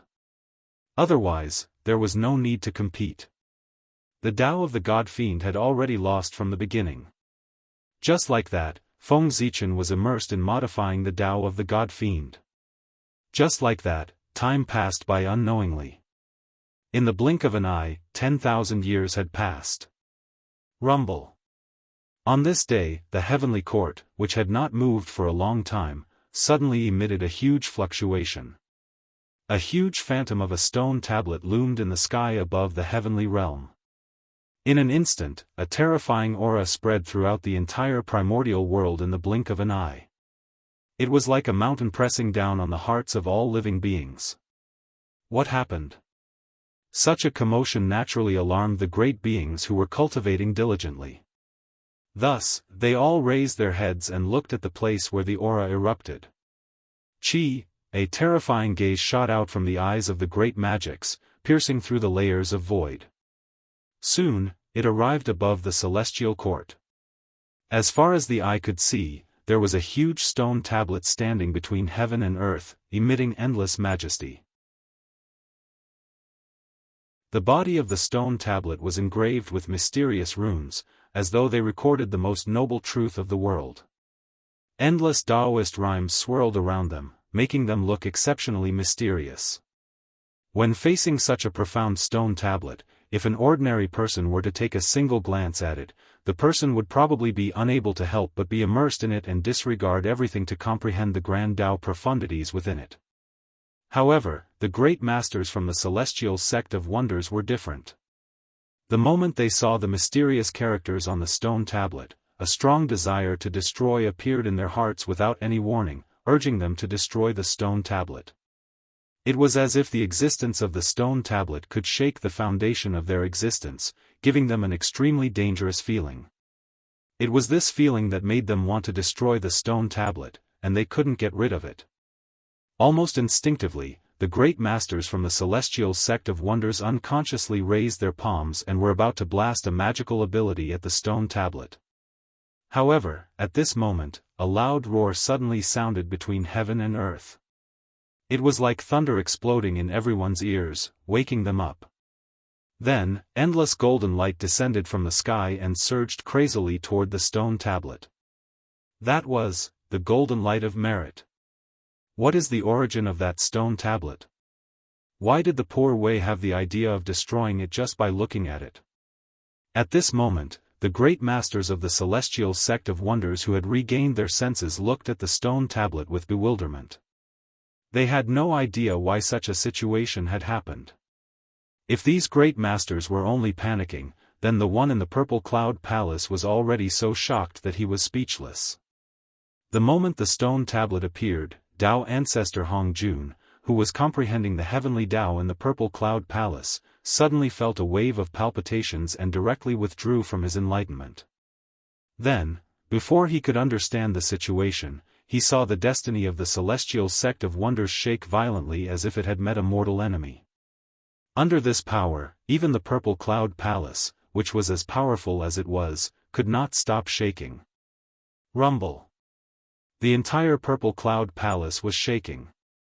The terrifying Dao rune spread and set off huge waves in the chaos outside the heavens. This sudden scene caused even Dao ancestor Hong Jun's powerful state of mind to be unable to help but cause waves and ripples. Ever since the celestial sect of wonders established the primordial world after the war between Daoists and demons, the destiny of the celestial sect of wonders had been unparalleled. It firmly controlled the general trend of the primordial world, suppressing all the major forces until they could not raise their heads. No one could compete with it. It could be said that, the celestial sect of wonders was the pillar of the primordial world. Naturally, no one could shake such a powerful existence as destiny. But today, the destiny of the celestial sect of wonders was shaking violently out of the ordinary, as if it had met a mortal enemy. How could Dao ancestor Hong Jun not be shocked? This kind of situation had only happened in the primordial era, when the demon sect was at its peak. Therefore, Dao ancestor Hong Jun's first thought was that the demon sect had been revived again. But immediately, he felt that something was amiss. Under the joint suppression of the four emperors of the heavenly court, the demon sect had been crippled. Even the demon ancestor Rahu had been severely injured and would not be able to rise again in a short period of time. Therefore, the threat to the celestial sect of wonders was definitely not the demon sect. If it was not the demon sect, who else could it be? The celestial sect of wonders' destiny was clearly shaking the foundation of the celestial sect of wonders. And what was the foundation of the celestial sect of wonders? Naturally, it was the immortal Dao. An existence that threatens the immortal Dao? While feeling puzzled, Dao ancestor Hong Jun could not help but calculate in his heart. In a trance, he first saw the figure of the North Star. Then, he saw a huge stone tablet appear in his hand. It was extremely powerful, shattering endless time and space. It suddenly came to the long river of destiny and pressed down on the celestial sect of wonders' destiny, erupting with an intense battle. Martial Dao? It's the North Star. Shocked, Dao ancestor Hong Jun withdrew from his deduction, but he had already understood the cause and effect. Martial Dao, an existence on par with the immortal Dao? North Star, is this the trump card you left for the human race? It's indeed an incredible achievement. However, if you want to rely on this to deal with the immortal Dao, you're underestimating the poor way and the celestial sect of wonders. The celestial sect of wonders was able to stand at the peak of the eldritch world for countless years not only because of the advantage of the immortal Dao, but also because of the accumulation of the immortal Dao cultivators who occupied almost 90% of the eldritch world's living beings. In the face of such a powerful force, how can a newly born martial Dao compete with the immortal Dao? After understanding everything, Dao ancestor Hong Jun only sneered coldly, and then he once again fell into a state of enlightenment. Even though he knew about the existence of martial Dao, he had no intention of doing anything to it. Firstly, martial Dao had just been born, and it was naturally protected by the heavens and earth. With the support of endless merit, others could not destroy it. Secondly, there was no need to. Yes, there was no need. Just as Dao ancestor Hong Jun had said earlier, martial Dao had just been born and did not have the capital to compete with the immortal Dao. Did they really think that the power that the immortal Dao had accumulated over countless years was a joke? It could be said that, as time passed, the immortal Dao had long penetrated into every corner of the world and became an indelible part of it. In the eldritch world, almost 90% of the living beings had chosen to cultivate the immortal Dao. This power, just thinking about it, was terrifying. Back then, the reason why the demonic Dao could compete with the immortal Dao was only because everyone was on the same starting line. And now, the celestial sect of wonders had long reached the end, but the martial Tao had just started from the beginning. With such a huge gap, how could the two compete? There was no comparison at all. If the immortal Tao was surpassed by the martial Tao under such circumstances, then it could only be said that the experts of the celestial sect of wonders were worse than pigs. They might as well all die of stupidity. In short, regarding the competition with the martial Tao, Tao ancestor Hong Jun could not be considered to have interfered. He had already merged the Tao and become a part of the heavenly Tao. Although the luck of the celestial sect of wonders was not something dispensable to him, it was not of much use. Moreover, anything that was beneficial to the eldritch world, even if it hindered the development of the celestial sect of wonders, he would still support it. This was the price of merging the Tao. He had no choice. Not to mention, right now, the most important thing for Tao ancestor Hong Jun was to pursue the realm of the Wuxia Xianxia. Some mundane matters should not affect him. However, even so, Tao ancestor Hong Jun did not do nothing. Just as he was cultivating in seclusion again, information about the martial Tao naturally appeared in the sea of consciousness of the second-generation disciples of the celestial sect of wonders. After all, it was the great Tao that he had created himself. Tao ancestor Hong Jun had some selfish motives. Very good. In a hall somewhere in the heavenly court, Feng Zichen looked at the stone tablet floating in the air in front of him and could not help but nod his head in satisfaction. This stone tablet was called the Heavenly Tablet of Martial Tao. The mysterious runes recorded on the tablet were the general outline of martial Tao. And without a doubt, the so-called martial Tao was a simplified version of the path of gods and demons. Compared to the path of gods and demons, the martial Tao was undoubtedly much weaker. Not only was its combat strength far inferior, but even its ability to go against the innate heavens was also removed. This formed the martial Tao in front of him. However, although the martial Tao was weak, its threshold had dropped too much. It was even lower than the immortal Tao. Basically, anyone could enter the martial Tao. There was no aptitude requirement at all. There was just one thing that was not good. That was, it was easy to enter the martial Tao, but difficult to achieve great success. If one wanted to achieve great success in the martial Tao, it was much more difficult than achieving great success in the immortal Tao. However, it did not matter. The martial Tao was not prepared for those with good talent. The meaning of the martial Tao was to facilitate those with insufficient aptitude to step onto the path of cultivation. Those with good talent did not need to cultivate the martial Tao. At the end of the martial Tao, there was still the path of gods and demons waiting for them. The end of the martial Tao was the beginning of the divine Tao. The end of the martial Tao here did not refer to the Tao. It was when the martial Tao foundation establishment reached an extremely perfect realm. There was no way to advance. In this way, one could break the shackles of the martial Tao and step into the domain of the path of gods and demons. It could be said that, the martial Tao was the foundation of the path of gods and demons. The meaning of its existence, other than helping those with poor talent to step onto the path of cultivation, there was another purpose. That was to select talents for the path of gods and demons. Only those with the most outstanding performance when the martial Tao foundation establishment could step onto the path of gods and demons. Although the path of gods and demons and the martial Tao were two different great Taos, in fact, they were the same great Tao. The difference was, one walked the elite path, the other walked the popular path. The path of gods and demons was Feng Zichen's painstaking effort. How could he give up so easily? Naturally, he had to think of a way to preserve it completely. Even if there was the martial Tao, he could not cut off the inheritance of the path of gods and demons. Therefore, he had just thought of this way to have the best of both worlds.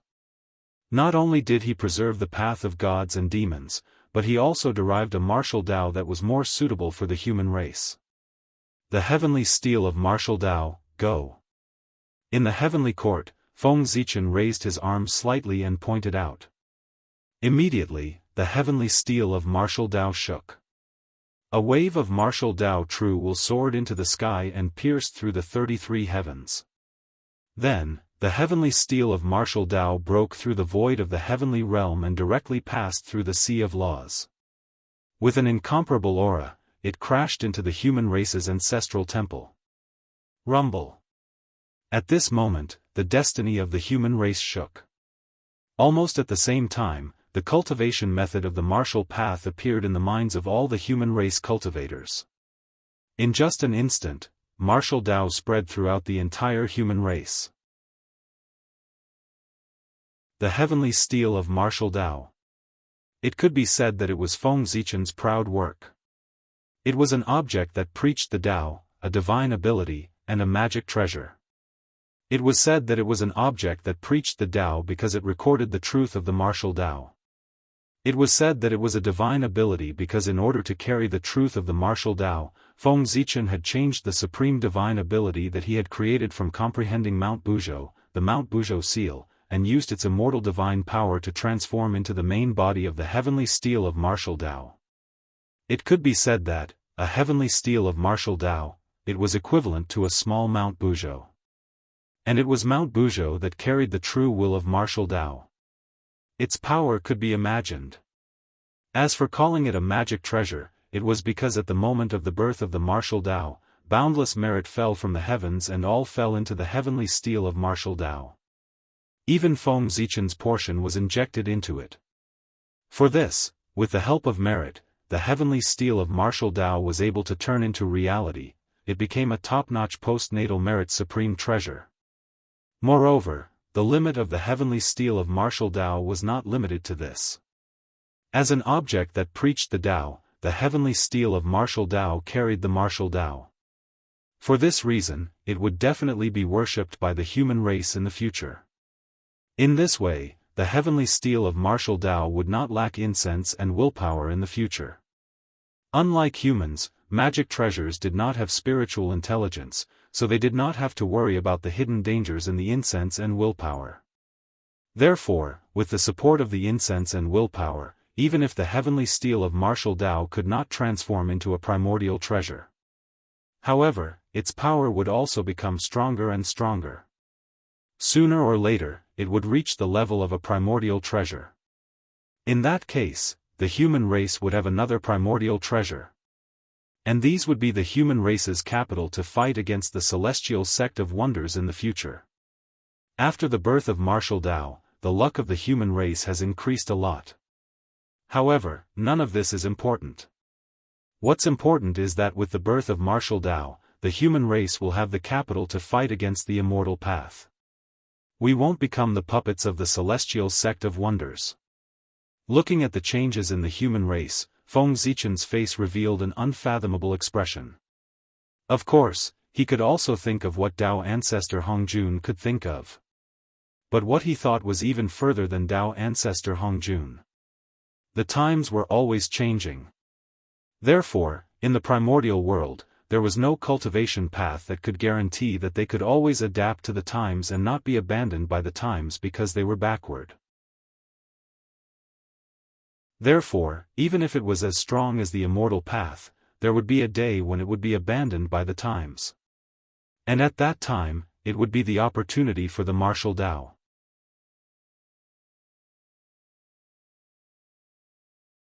Chapter 665. If Feng Zichen remembered correctly, in the near future, due to the further deterioration of the world's environment, the immortal path that everyone could cultivate would gradually become unsuitable for everyone. There would always be a portion of people who could not enter because of their poor aptitude. And this group of people would increase as time passed. This kind of situation was inevitable in the development of the era. Even the powerful immortal path could not avoid it. But martial arts would not. The extremely low threshold made it almost impossible for martial arts to be affected by the external environment. Unless the world completely entered an era of no return. Otherwise, even in the age of chaos, martial arts would still have room to survive. And this was an advantage that the immortal path did not have, and also the hope of martial arts surpassing the immortal path. martial arts had a lot of potential. Of course. All of this was Feng Zichen's imagination. The changes in the future were just a possibility for martial arts to surpass the immortal path, but whether or not it could really achieve this would depend on Feng Zichen's methods.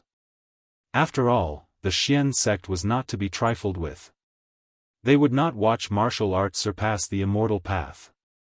Moreover, the world's environment could not continue to be bad.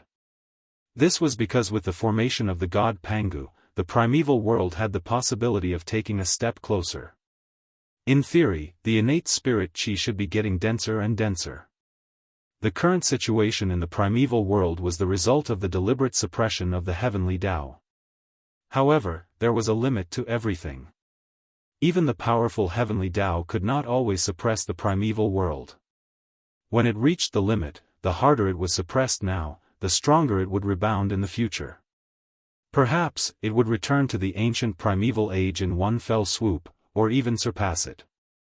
However, that was another story, the story of the recovery of spirit qi. To be honest, Feng Zichen was looking forward to the day of the recovery of spirit qi. Because that was the most suitable era for the path of gods and demons. After the recovery of spirit qi, the ancient bloodline that had been suppressed by the environment for countless years began to slowly recover in the bodies of all living beings. If at this time, all living beings with awakened bloodlines cultivated the path of gods and demons, combined with their ability to go against the innate heavens, wouldn't they have the potential to soar into the sky? This was an advantage that the other grand Daoists did not have. It could be said that this environment was tailor-made for the Tao of fiend gods. With the momentum in his body, his god-fiend Tao soared, suppressing all other great Daoists. Therefore, Feng Zichen was looking forward to that day.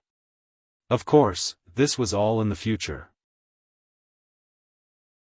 It was also a backup plan that Feng Zichen had deliberately left behind. If in the future, martial arts really lost to the immortal path, then the rise of the Tao of gods and demons would be Feng Zichen's last resort to deal with the immortal path. However, according to his original intention, he still did not think that the martial path would lose to the immortal path. Martial arts? A future enemy of the immortal Tao?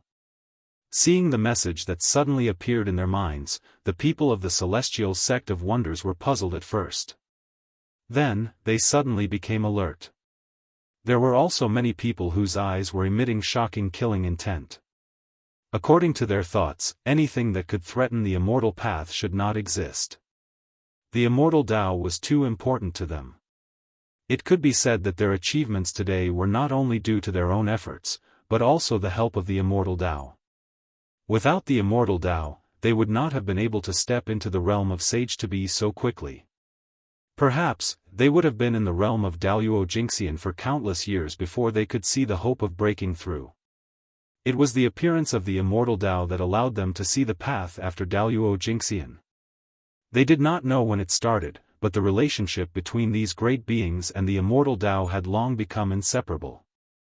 They were the ancestors of the immortal Tao, the objects of worship of countless immortal Tao cultivators in the world, and they had the karmic position of heaven and earth. If the immortal Tao fell, these halos would fade from the people of the celestial sect of wonders. The various blessings that came with it would also disappear. In this case, how could they tolerate it? Emperor Gaochen, is it? I didn't expect that in a moment of carelessness, this person would become a great threat to the immortal Tao. After learning the news of martial arts, for a moment, everyone was extremely disgusted with Feng Zichen, the creator of martial arts. It was this person. He had shaken their interests. He really deserved to die. Thinking of this, everyone could not help but have the intention to kill Feng Zichen in their hearts. Whoosh, with the ability of the great beings, once their intention to kill was raised, heaven and earth would immediately respond. Endless blood clouds appeared, as if covering the sky and the sun, shrouding the entire vault of heaven. At the same time, a murderous aura suddenly came from heaven and earth. It was cold and penetrating, and the temperature of the entire eldritch land could not help but drop a few degrees. Even the living beings of heaven and earth could not help but inexplicably shiver under this murderous aura, and great fear grew in their hearts. At this moment, an angry roar suddenly came from heaven and earth, carrying with it an unparalleled force, dispelling the haze that shrouded the hearts of all living beings. Impudent! An impudent voice came from above the celestial court, containing the fury of thunder, like the roar of the Tao, exploded in the eldritch land, and in one fell swoop, extinguishing the murderous aura of the great beings of the celestial sect of wonders. This was Feng Zichen's voice. The murderous aura of the great beings of the celestial sect of wonders could be felt by all living beings of heaven and earth, let alone Feng Zichen. It could be said that the crowd did not hide their murderous aura at all, and with an extremely arrogant attitude, they went straight to the celestial court. This was simply a provocation, and it showed that the crowd did not put Feng Zichen in their eyes at all. How could Feng Zichen tolerate such an arrogant attitude of the other party? Not to mention, he had just reached the realm of the primordial chaos Daoist Jingxian, and was looking for an opportunity to establish his power, but now someone had taken the initiative to come to his door. Almost without hesitation, he directly roared, with the unparalleled power of the primordial chaos, wanting to teach everyone a lesson. Humph! After the roar, everyone only felt that the dragon's roar was endless in their ears, oppressing their minds, and could not help but let out a muffled groan. "Huh, you want to kill me with such ability? It's simply an ant trying to shake a tree, overestimating your own strength."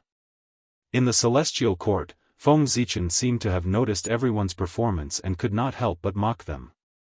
This was a ruthless slap to the other party's face. As for keeping the peace, that was impossible. Ever since the birth of martial arts, no matter what kind of relationship he had with the celestial sect of wonders, he had now become a great enemy that would not rest until one of them was dead. The celestial sect of wonders. They absolutely could not tolerate him. Since that was the case, why should they show mercy? Naturally, they would seize the opportunity to humiliate the other party to death. Gaochen, when everyone heard that, they were really embarrassed and angry. They were embarrassed because what the other party said was the truth. He was the primordial chaos Daoist Jingxian, and his strength was far beyond theirs. Moreover, he was the current celestial emperor. If they really fought, they would definitely not be a match for him. They were angry because the other party's words were too unpleasant. It was really infuriating. Gaochen, you've gone too far. Just as everyone was unable to get out of the embarrassing situation, a bolt of divine lightning suddenly flew from the chaos outside the heavens and blasted fiercely toward the celestial court. Tai Ching divine lightning. Feng Zichen's pupils constricted slightly, but he recognized the origin of the divine lightning in front of him. It was the supreme divine lightning of the celestial sect of wonders, the Tai Ching divine lightning. The Grand Pure Saint had made his move. That made sense. As the eldest senior brother of the celestial sect of wonders, and also the acting sect master, how could he not make a move when such a big thing happened to the celestial sect of wonders? If he really sat and watched the group of celestial sect of wonders being wantonly humiliated by Feng Zichen without doing anything, then it could be said that the celestial sect of wonders' reputation had been completely lost. How dare you, Grand Pure Saint? How dare you attack the celestial court? Even if you're a saint, you'll have to pay the price. The moment he saw the Tai Ching divine lightning, Feng Zichen's heart did not feel any fear. There was only endless anger in his heart. No matter what the Grand Pure Saint's reason was, if he dared to blast the Tai Ching divine lightning towards the celestial court, then he must pay the price. Because, what was trampled on was not only Feng Zichen's dignity, but also the dignity of the entire celestial court. There was no dignity. How could the celestial court command the eldritch world? If Feng Zichen retreated at this moment, then the celestial court would have to bow down to the saints from now on. Absolutely not. The celestial court was the orthodox of the eldritch world, and also the most powerful force in the eldritch world. Kill. Divine steel of martial arts, suppress it for me. Furious, Feng Zichen activated the Mount Buzhou mark in his body. Combining the power of martial arts, it transformed into a gigantic steel that crashed towards the Tai Ching Divine Lightning. Martial Arts Supreme Skill, Divine Steel of Martial Arts. In an instant, the image of an ancient steel appeared from the void, exuding an enormous aura that could suppress all things, holding the Tai Ching Divine Lightning in place. The true meaning of martial arts and the divine steel of martial arts came from Mount Buzhou. If the Tai Ching Divine Lightning was in its peak state, it might be able to resist a little. However, crossing the endless chaos had already consumed too much of the Tai Ching Divine Lightning's power. As such, the current Tai Ching Divine Lightning was no match for the divine steel of martial arts. Boom! The divine steel of martial arts shook, and the image of Mount Buzhou appeared vaguely, exuding a monstrous aura that suppressed the surrounding space. One could see that the Tai Ching Divine Lightning was unable to resist this power as it kept shrinking. In the blink of an eye, it turned into a lightning pearl and fell into the celestial court. Boom! After that attack, the remaining power of the divine steel of martial arts did not dissipate. It broke through the endless void and charged towards the chaos beyond the heavens. Humph! Daoist Tai Ching, when you return from the chaos beyond the heavens, we will settle this karma. The North Star Emperor put away the lightning pearl formed by the Tai Ching Divine Lightning and snorted coldly. He did not charge towards the chaos beyond the heavens. At this critical moment for the human race, it was not appropriate for him to leave the eldritch world. Otherwise, he would not let today's matter go so easily. However, the Grand Pure One's attack this time had formed a huge karma with the celestial court. Whether it was the four heavenly deities or Haotian, they would have to fight with him in the future to settle this karma. The two of them were not fighting to determine the victor, but to express their attitude. Therefore, after that attack, the two of them stopped. This farce ended, and the eldritch world returned to peace. However, the eldritch world was calm, but the chaos beyond the heavens stirred again. With a boom, the chaos shattered, and a huge stone tablet suddenly appeared and blasted towards the Grand Pure One. How dare you! With a roar, the Grand Pure One waved the horsetail whisk in his hand and brushed it towards the divine steel of martial arts. Immediately, endless Grand Pure Immortal light erupted, drowning and devouring the divine steel of martial arts. Old Grand Pure One, how dare you bully me like this? The moment the divine steel of martial arts shattered, Feng Zichen casually threw out 1,000 elephant divine lightning at the defenseless Grand Pure One. At the same time, his body swayed, and a huge Pangu Dao body appeared, charging towards the Grand Pure One. As one of the four heavenly deities, how could Feng Zichen, the great emperor of Ziwei, not react when he saw the Grand Pure One attack the celestial court? Rumble. Pangu's Dao body appeared. It was hundreds of millions of feet tall and was accompanied by boundless Dao runes. With every move he made, an unparalleled power erupted, shattering the surrounding primal chaos. This was called the extreme of strength. What? How can your physical body be so strong? I'm afraid even if Di Jiang comes back to life, he won't be so powerful. The appearance of Pangu's Dao body, Feng Zichen version, for the first time brought a huge impact to the Grand Pure One. The vast and violent aura made his eyelids twitch, and he felt a sense of oppression. Oh no! This beast is too powerful. I can't fight it. The moment Feng Zichen pounced, the Grand Pure One did not hesitate to activate the Khanate Cardinal Treasure, the Taiji painting, and evolve the Yin and Yang Qi to protect himself. Feng Zichen was unfazed by this and continued to throw a punch. He wanted to use the power of the Taiji painting to verify the power of his physical body. After the baptism of the Great Tao, his physical body had undergone a shocking transformation. His strength had reached an unbelievable level. Strong, unimaginably strong. Although his Dharma powers and soul were also very strong, they were much weaker in front of his physical body. It could be said that Feng Zichen's physical body was his strongest technique at the moment. He could shatter the Tao with his bare hands. The power of a single attack could shatter the world. Boom! When Feng Zichen punched out, even the powerful Tai Chi diagram could not help but creak under the pressure. Then, the yin and yang chi that it had evolved shattered, revealing the Grand Pure One inside. Oh no! In his field of vision, a fist kept enlarging. The Grand Pure One did not have time to be shocked. He hurriedly took out the Heaven-Earth Mystic Yellow Merit Pagoda and placed it above his head. Wisps of Heaven and Earth Mystic Yellow Chi hung down to block Feng Zichen's punch. With a bang, Feng Zichen's punch collided with the Heaven-Earth Mystic Yellow Pagoda. Although it did not break through its defense, it sent him flying. Very good. In the distance, the Grand Pure One stood up in a slightly sorry state. His face was no longer as calm as before. There was only endless anger. Fellow Daoist Ziwei, let the poor Wei experience your supreme method of suppressing the primordial world. As soon as he finished speaking, the Grand Pure One had the Heaven-Earth Mystic Yellow Pagoda above his head.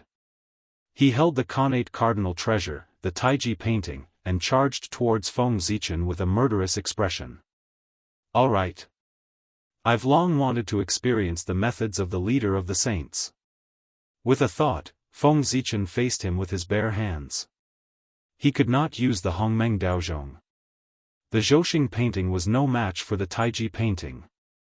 Since that was the case, he would use his physical body to resist the Taiji painting. Anyway, with the strength of his physical body, it was no weaker than a middle-grade Connate Cardinal Treasure. Boom! As soon as they fought, the disadvantage of Feng Zichen's insufficient realm was highlighted. He was almost suppressed by the Grand Pure One. However, the Grand Pure One could not hurt him.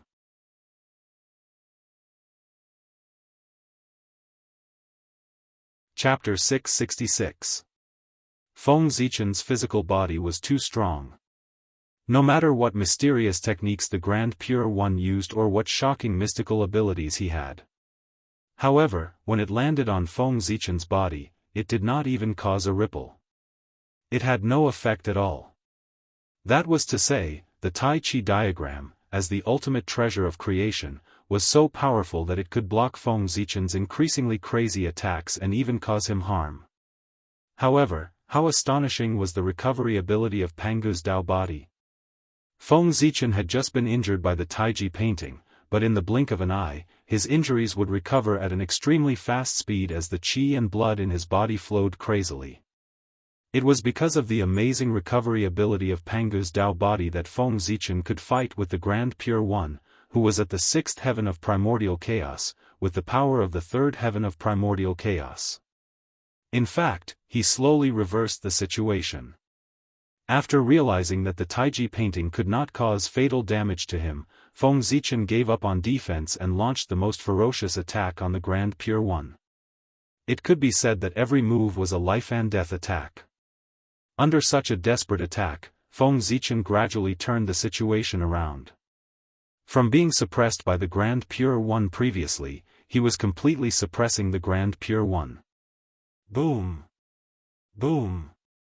Boom! After fighting with the Chaos Fiend God for countless years in the spiritual world, Feng Zichen's mystical abilities had long been polished to an extremely high realm.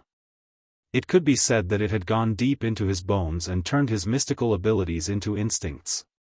Every punch, every kick, even a strand of hair and a gaze were all incomparably powerful mystical abilities. With a thought, it was an explosion of energy waves that could destroy the world. Under Feng Zichen's attack, the chaos outside the sky boiled as if it could not withstand the power and was about to collapse. Even someone as strong as the Grand Pure One, who was known as the #1 saint, was forced to retreat.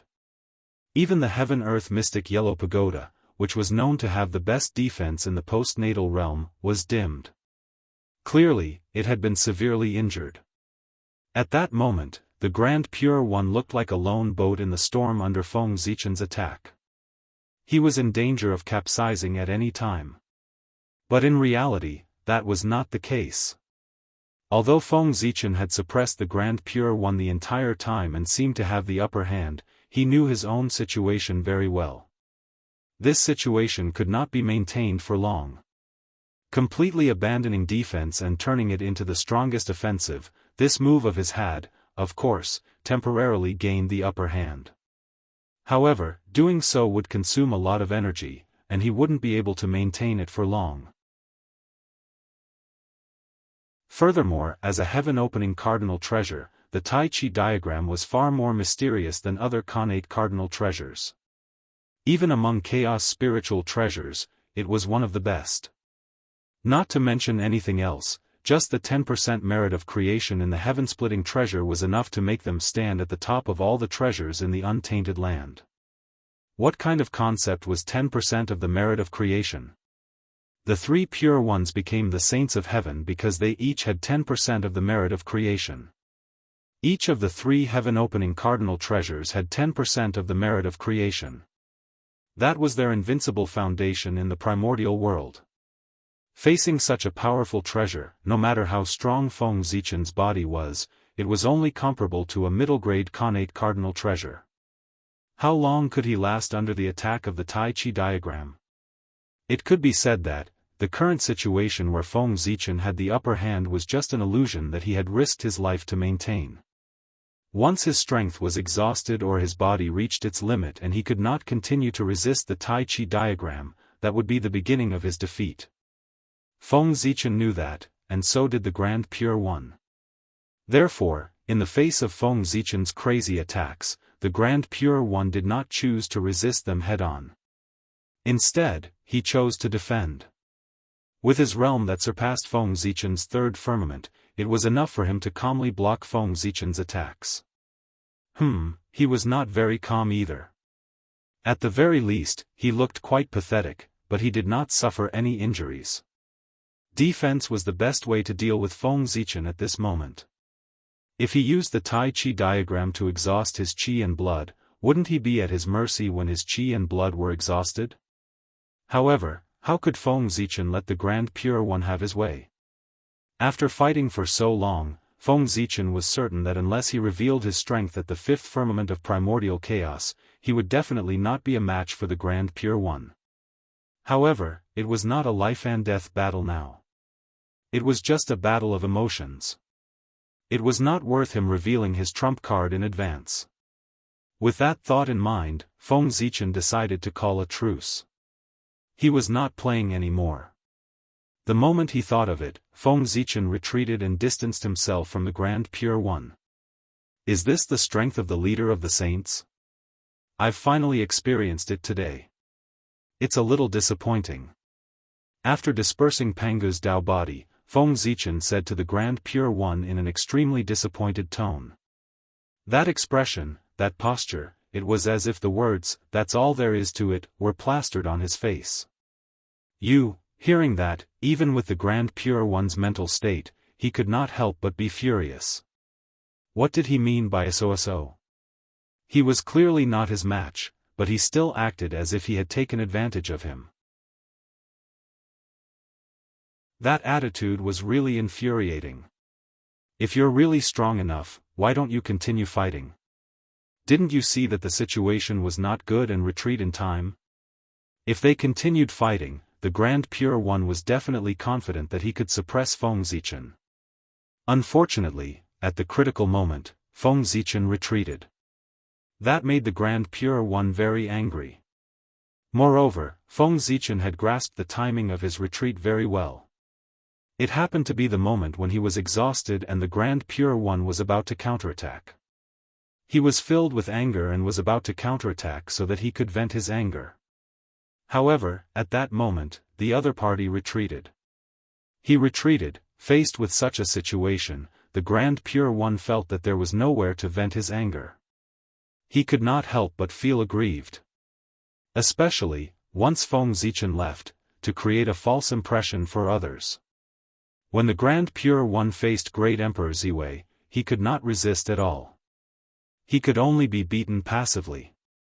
Thinking of that, the Grand Pure One felt even more aggrieved. The Grand Pure One was furious. It had been a long time since he had the intention to kill Feng Zichen. Humph. You can fight whenever you want and stop whenever you want. How can there be such a good thing in the world? Fellow Daoist Ziwei, the poor Wei has yet to enjoy the battle just now. Why don't we have another battle? Although he said that, the Grand Pure One did not give Feng Zichen any room to refuse. As he spoke, he had already raised the Taiji painting and attacked Feng Zichen. Rumble. The Grand Pure One attacked with hatred and almost used all his strength. In his hands, the power of the Taiji painting was completely restored. The yin and yang qi was vast and mighty, splitting heaven and earth and creating the two elements. Then, a resplendent golden bridge appeared. It was incomparably huge, like the Tao mark in the middle of the Taiji painting. It spanned across heaven and earth, separating the two elements, drawing yin and yang, and fixing the earth, fire, water, and wind. In an instant, a power that could suppress heaven and earth spread out from the golden bridge. Immediately, Feng Zichen felt that the space around him had solidified, and a boundless pressure was generated, trying to crush him. The Taiji painting was used by Pangu to suppress the riot in the primordial world when he was opening the sky. Thinking about it, the Taiji painting at its peak could even suppress the primordial world, let alone Feng Zichen. However, the same Dharma treasure in the hands of different people would have different power. In Pangu's hands, the Taiji painting could suppress the primordial world. However, in the hands of the Grand Pure One, the Taiji painting did not have such power. Although it was still very strong, it was not invincible. Zhouxing painting, rise. With a thought, Feng Zichen raised the Zhouxing painting and developed a resplendent galaxy to resist the pressure brought by the Taiji painting. Compared to before, the power of the Zhouxing painting was even stronger. It was vaguely showing signs of breaking through to a superior grade connate cardinal treasure. Destruction and establishment were not only useful to cultivators, but also to Dharma treasures. During the battle with the fiend ancestor Rahu, the Zhouxing painting was severely injured. After the battle ended, Feng Zichen placed it in the core of the boundless starry sky and used the power of the stars to repair its injuries. This recovery would take several million years. When Feng Zichen took it out of the core of the boundless starry sky, not only did the Zhouxing painting recover completely, but its power also increased greatly. It was only a step away from forming the 48th connate divine restriction and becoming a superior grade connate cardinal treasure. Rumble. The golden bridge shook. A destructive power erupted, and the connate Tai Chi wantonly surged into the starry sky above Feng Zichen's head. Immediately, the stars exploded one after another, and the galaxy withered. The vast starry sky was on the verge of collapse. The Zhouxing painting was no match for the power of the Taiji painting. Not to mention that the Zhouxing painting was not a superior grade connate cardinal treasure. Even if it was, it would not be a match for the Taiji painting. After all, although the Taiji painting was called a connate cardinal treasure, its power far exceeded this level. Rumble. In the blink of an eye, the starry sky above Feng Zichen's head shattered and turned into the Zhouxing painting again, flying back into his hand. Without the obstruction of the starry sky, the power of the Taiji painting directly affected Feng Zichen's body. The terrifying pressure was about to crush him. However, Feng Zichen did not care about that. He did not unleash his true strength, nor did he use the Hongmeng Daozhong. He treated it as if it did not exist. That was because he was not fighting alone. He had an ally. Seeing that the golden bridge formed by the Taiji painting was about to press down on Feng Zichen's body, a huge cauldron with 4 feet and 2 handles suddenly appeared in the middle of the two. The aura that could suppress the universe erupted and resisted the golden bridge. The supreme grade connate cardinal treasure, the cosmic cauldron. Nuwa had finally attacked. Eldest senior brother, please stop. A faint voice sounded. Nuwa leaped in front of the Grand Pure One and interrupted his next actions. Junior sister Nuwa, do you want to be enemies with the poor Wei too? Seeing Nuwa stop him, the Grand Pure One's expression turned cold as he asked in a low voice. As he spoke, the Heavenly Lord of Primordial Beginning and the Grand Master of Heaven also moved. With a flash, they arrived behind the Grand Pure One and faced Nuwa together. The three Pure Ones were indeed the three Pure Ones. Even though they did not attack, just standing together gave people endless pressure. The chaos was destroyed silently. In the blink of an eye, thousands of kilometers of chaos turned into nothingness. Everything showed the power of the three Pure Ones. It's not that the poor Wei wants to be enemies with Senior Brother, but the Heavenly Tao doesn't allow it. Not to mention that the Chaos Fiend Celestial is eyeing the primordial world covetously and can invade at any time. Let's talk about the two of you. One is the Heavenly Tao Saint, and the other is the Paragon of Heaven and Earth. What would happen if you fought with your life and death here because of a momentary dispute? Nuwa shook her head and said in a low voice. However, her words were clearly not convincing. He. The Grand Pure One only sneered at that. He continued to activate the Taiji painting and charged towards Feng Zichen. A mere Nuwa, how could she shake his decision? Although she had expected it, the Grand Pure One really did not give her face.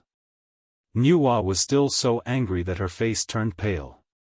She immediately raised the cauldron of heaven and earth and collided with the Taiji painting. However, the moment she attacked, the Heavenly Lord of Primordial Beginning and the Grand Master of Heaven also attacked. Panga's banner and the Immortal vanquishing array appeared at the same time. They tore through the chaos and collided with the cauldron of heaven and earth, sending it flying far away. Being surrounded by the two of them, Nuwa was shocked and furious. She did not waste any time and directly revealed the Dharma idol of the human-headed snake god and charged towards the two of them. With Nuwa's strength, she was no match for one of them, let alone two of them. However, the two of them did not dare to attack her. In order to make up for the lack of heaven, Nuwa had destroyed her Tao body, causing her strength to regress. In order to compensate her, the Heavenly Tao used the Qi of heaven and earth to reconstruct her Tao body. Although the body of heaven and earth merit was not as powerful as her previous Tao body, it was clearly more mysterious. At the very least, no one dared to hurt her. If anyone dared to damage the Tao body refined by the heaven and earth merit, they would definitely attract negative karma. Although the saints were not afraid of negative karma, their disciples were.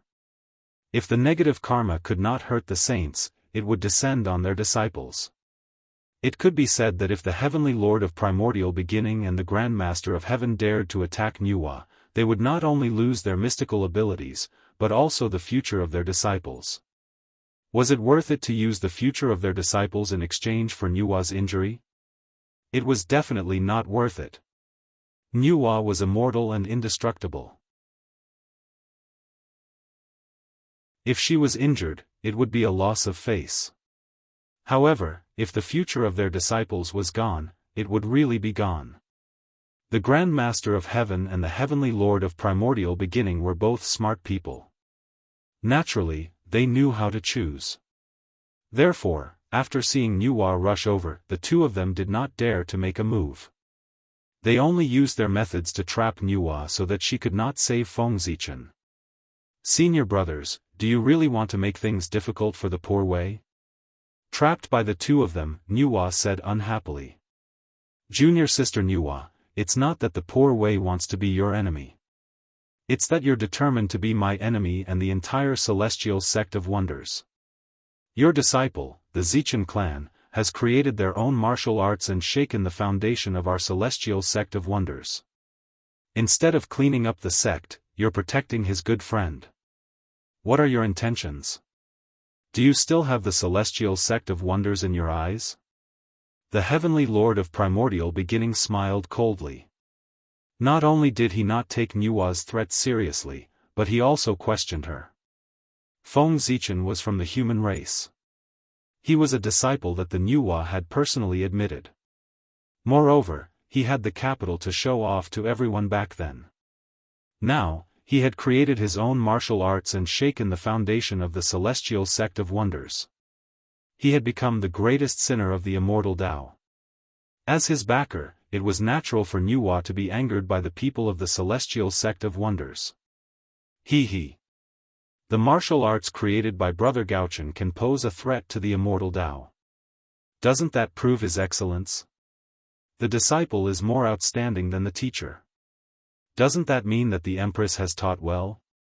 Since that's the case, why is the Empress Nuwa angry? Could it be that I have to be like you, the Heavenly Lord of Primordial Beginning? All of your disciples are useless. After tens of millions of years, none of them have succeeded in proving their Tao. Is that how you're considered outstanding? Before Nuwa could reply, Feng Zichen, who was fighting the Grand Pure One, took the time to mock the Heavenly Lord of Primordial Beginning. His disciples' cultivation was not good enough. That was the pain in the Heavenly Lord of Primordial Beginning's heart. That was because his disciple could not prove his Tao. It was not that he was not outstanding enough, but that he had implicated him.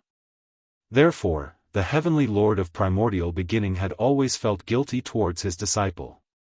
It was precisely because of that he had become abnormally protective. He wanted to use such a method to compensate his disciple. But now, Feng Zichen used that to mock him.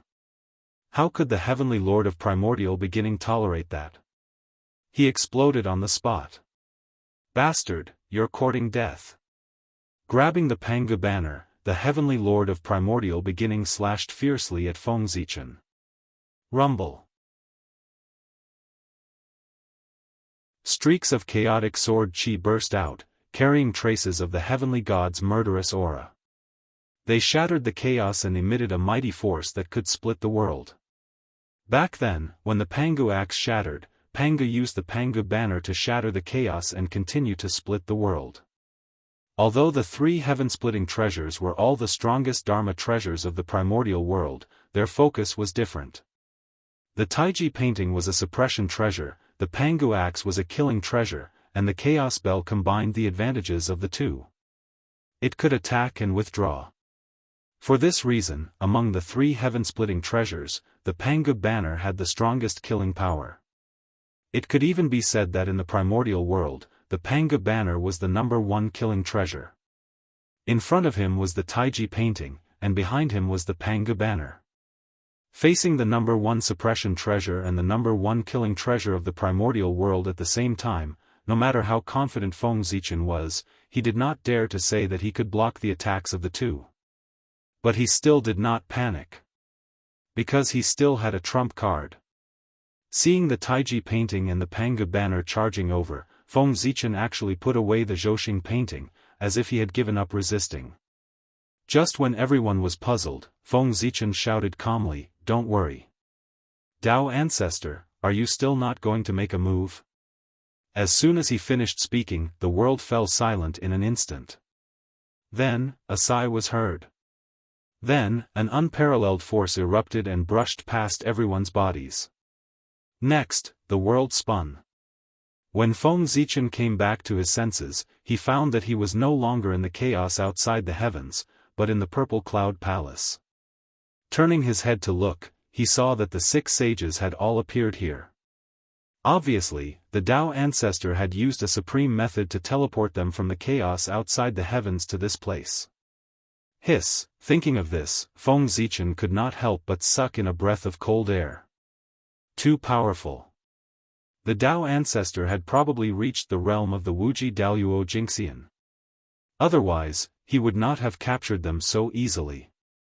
One had to know that. When the Dao Ancestor made a move, they did not even notice it, let alone resist. If the difference in strength was not too great, such a situation would not have happened.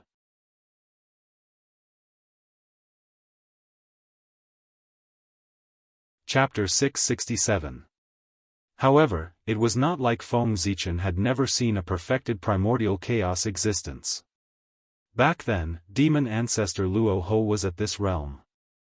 However, he definitely could not reach this level. If not, How could they have defeated demon ancestor Luo Ho back then? Since that was the case, then Dao ancestor Hongjuan's realm was self-evident. He must have surpassed the primordial chaos realm and reached the level of Wuxia Xianxia. It was just that he did not know which level he had reached. However, even if it was the lowest level, the power it possessed was far from what the current Feng Zichen could contend with. Just now, he had been captured by Dao ancestor Hongjun without any resistance. This was enough to prove this point. While feeling shocked, Feng Zichen could not help but look around to observe the performance of the other saints. However, what he saw in front of him were calm faces. However, the unconcealable shock in their eyes showed that they were not as calm as they appeared. Obviously, the strength displayed by Dao ancestor Hongjun had deeply shocked them. That was also true. After cultivating hard for countless years, they had finally reached the realm of saints. Moreover, they had achieved good results on this path. They had thought that they could reach the realm of Dao ancestor. But all of a sudden, he realized that the gap between them seemed to have become even bigger. Such an outcome was indeed a huge blow to the proud and arrogant saints. However, compared to the saints, Feng Zichen was much calmer. Because he had cultivated to the primordial chaos realm in a short period of time, he had developed the confidence of being invincible. Although Dao ancestor Hongjuan's realm was high, it was not unattainable. As long as he was given time, he would surpass him sooner or later. Feng Zichen was very confident about this. Once upon a time, saints were high and mighty figures in his eyes. But now? He had grown to the point where he was comparable to saints. Even among saints, there were only one or two people who were stronger than him. To be able to surpass saints. Naturally, he could surpass Dao ancestor Hongjun. Feng Zichen was no longer the human youth who struggled to survive in the past. He was now a well-deserved big shot in the untainted land. His every word and action could influence the general trend of the land and decide the rise and fall of countless races. It stood at the peak of the world. Ziwei greets Dao ancestor. Nuwa, Tai Ching, greet master. Jiayin, Zhuanti greets teacher. Suppressing the shock in their hearts, everyone stepped forward and bowed to Dao ancestor Hongjun. After that, everyone stood there with their heads lowered, waiting for Dao ancestor Hongjun's reprimand. As for what happened before, since Dao ancestor Hongjun had intervened, it was naturally over. That's right, Dao ancestor Hongjun was Feng Zichen's greatest trump card. Despite knowing that the three Pure Ones were present, he still dared to provoke the Grand Pure One. The reason was that Feng Zichen knew that Dao ancestor Hongjun would not sit back and watch him get into trouble. To be more precise, the heavenly axiom would not allow anything to happen to him. In the boundless starry sky, it was Feng Zichen's greatest protection. The heavenly axiom needed Feng Zichen to repair the boundless starry sky and even strengthen the origin of the boundless starry sky to promote the advancement of the primordial world. For this, as long as Feng Zichen could not destroy the world, the heavenly axiom would always protect him. And this protection time would be as long as the lifespan of the world.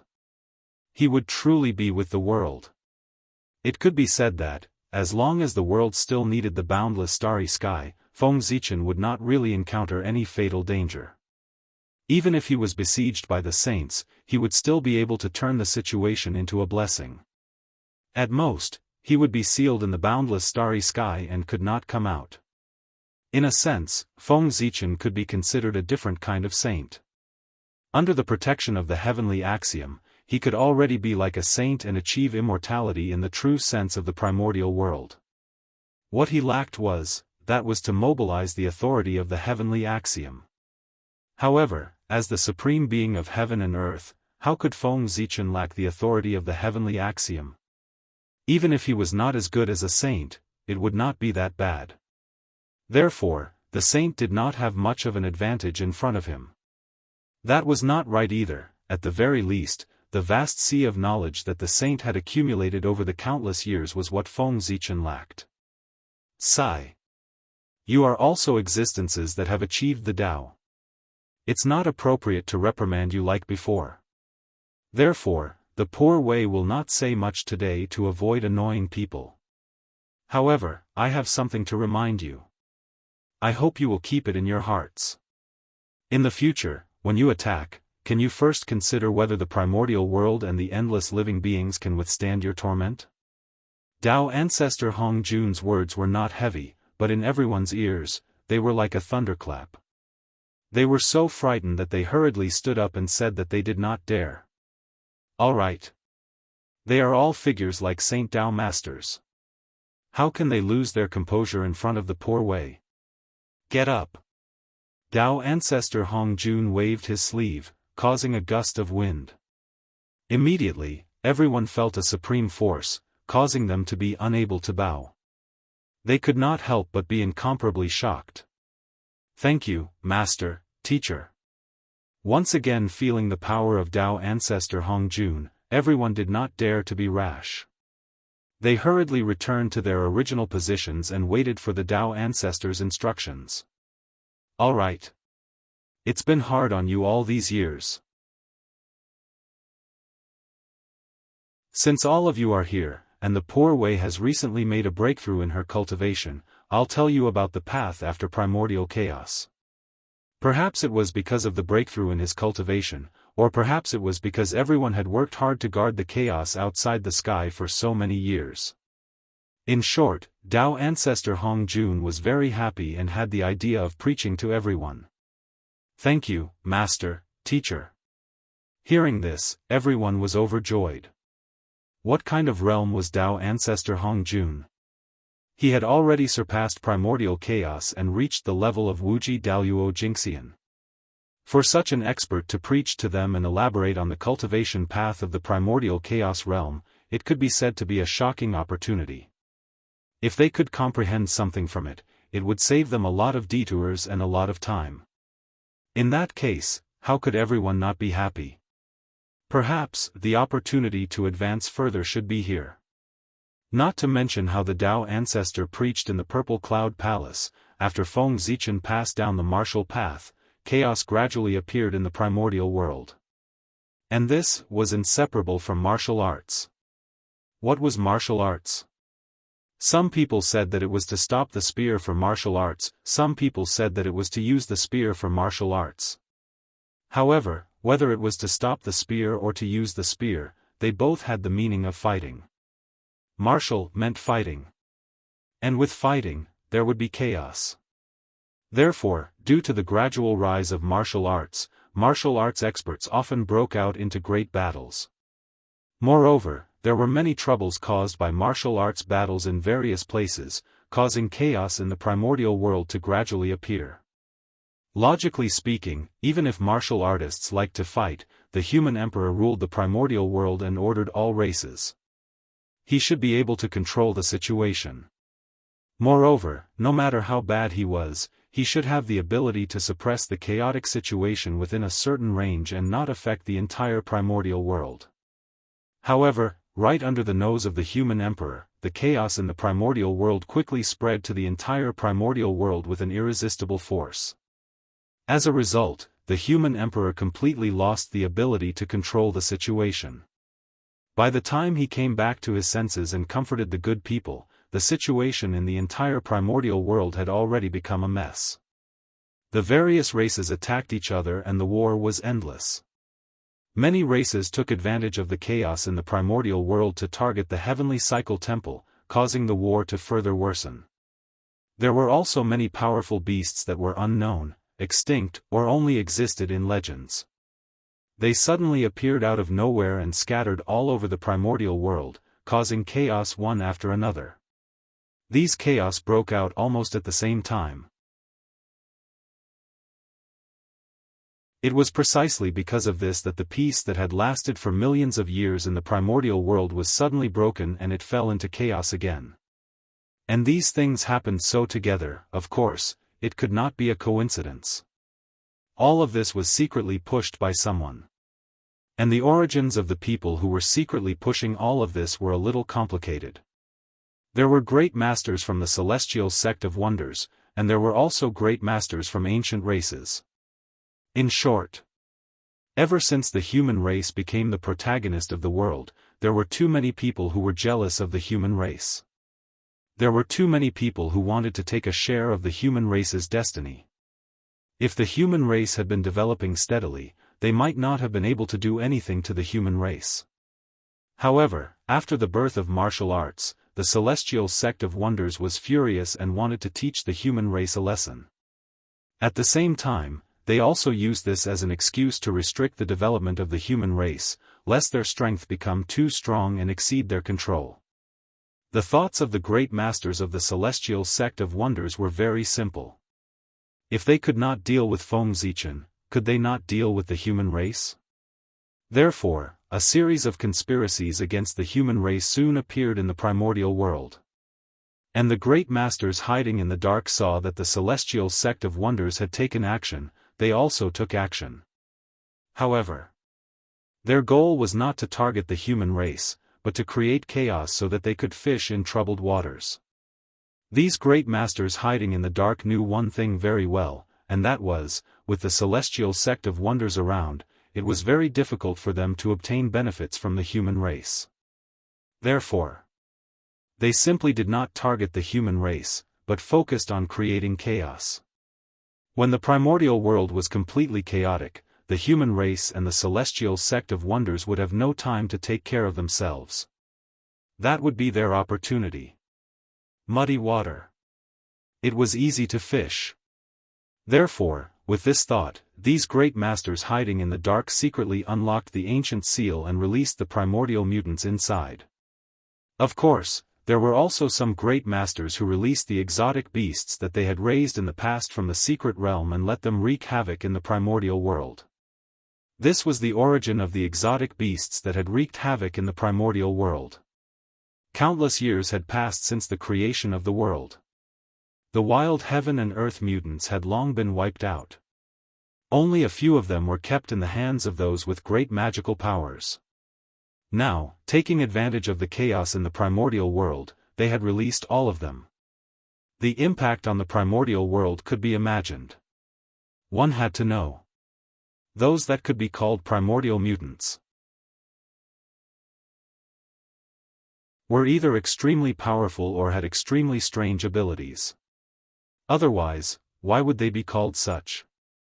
It was precisely because of these strange abilities that these exotic beasts were extremely difficult to deal with. Moreover, the shackles that limited the strength of cultivators had now become the protection of these exotic beasts. If the primordial world did not have the ability to isolate heaven and earth, allowing Daoist Jingxian and above to take action, what was there to be afraid of these exotic beasts that wreaked havoc in the primordial world? No matter how many came, they could be killed with a flick of their fingers. However, it was precisely because of the ability to isolate heaven and earth that all existences above the gold immortal realm could not take action. The primordial exotic beasts might not be strong, but their innate magical abilities were absolutely strange. With only the cultivation of a gold immortal, how difficult would it be to suppress and kill them? If one was not careful, one might even be killed by them instead. Moreover, these exotic beasts were not the most terrifying. They were just scabies. Although they were a little troublesome, they could still be solved with some time. The truly troublesome ones were the heaven and earth mutants that had walked out of the ancient seal. The fact that the ancient seniors had sealed them instead of killing them was enough to show how troublesome they were. If they could kill them, they would have done so long ago. They would not have spent too much effort to seal them and leave behind a huge hidden danger in the future. The reason why they did not kill them was very simple. It was because the seniors could not kill them, so they had no choice but to seal them. When it came to the origin of the heaven and earth mutants, they were also extraordinary existences. At the beginning of the world, when all living things were born, the primordial world was far from as perfect as it was today. There were all kinds of flaws in the operation of the rules of heaven and earth. It was because of the existence of these flaws that those heaven and earth mutants were born. They were formed from the flaws of heaven and earth, therefore, their abilities were unpredictable and impossible to guard against. Moreover, because they were related to heaven and earth, they could be said to be immortal and indestructible existences. They had no realm and could not cultivate, but they could obtain power by breaking the rules. The more rules the heaven and earth mutants destroyed, the more terrifying their power would be. The strongest existence among them could even be compared to a quasi-saint. Their existence was the bug of the primordial world. It was simply unsolvable. In the primordial era, these heaven and earth mutants wantonly broke the rules and finally angered the strongest of the primordial world at that time. They were jointly besieged by the innate saints and innate ferocious beasts. In the face of such powerful two sides, the heaven and earth mutants were naturally no match for them and were beaten back. However, they had the ability to be immortal and indestructible. No matter how the innate ferocious beasts and innate saints tried their best, they could not kill them. In desperation, these ancient-era experts could only seal them to prevent them from continuing to break the rules of the primordial world. However, they did not expect that after countless years, in order to seek their own interests, some of the ancient-era experts secretly opened the seal and released those heaven and earth mutants, taking the initiative to let them wreak havoc in the primordial world. This action was really hateful. After being sealed for countless years, the strength of those heaven and earth mutants could be said to have fallen to the freezing point. From the level of Daoist Jingxian, they had fallen to the level of a gold immortal. However, since they were heaven and earth mutants, their physical bodies were definitely not weak. They could even be said to be extremely strong, not much weaker than the innate ferocious beasts. These heaven and earth mutants had such strong physical bodies. Even if their strength had fallen, they were still not something that those gold immortal cultivators could resist.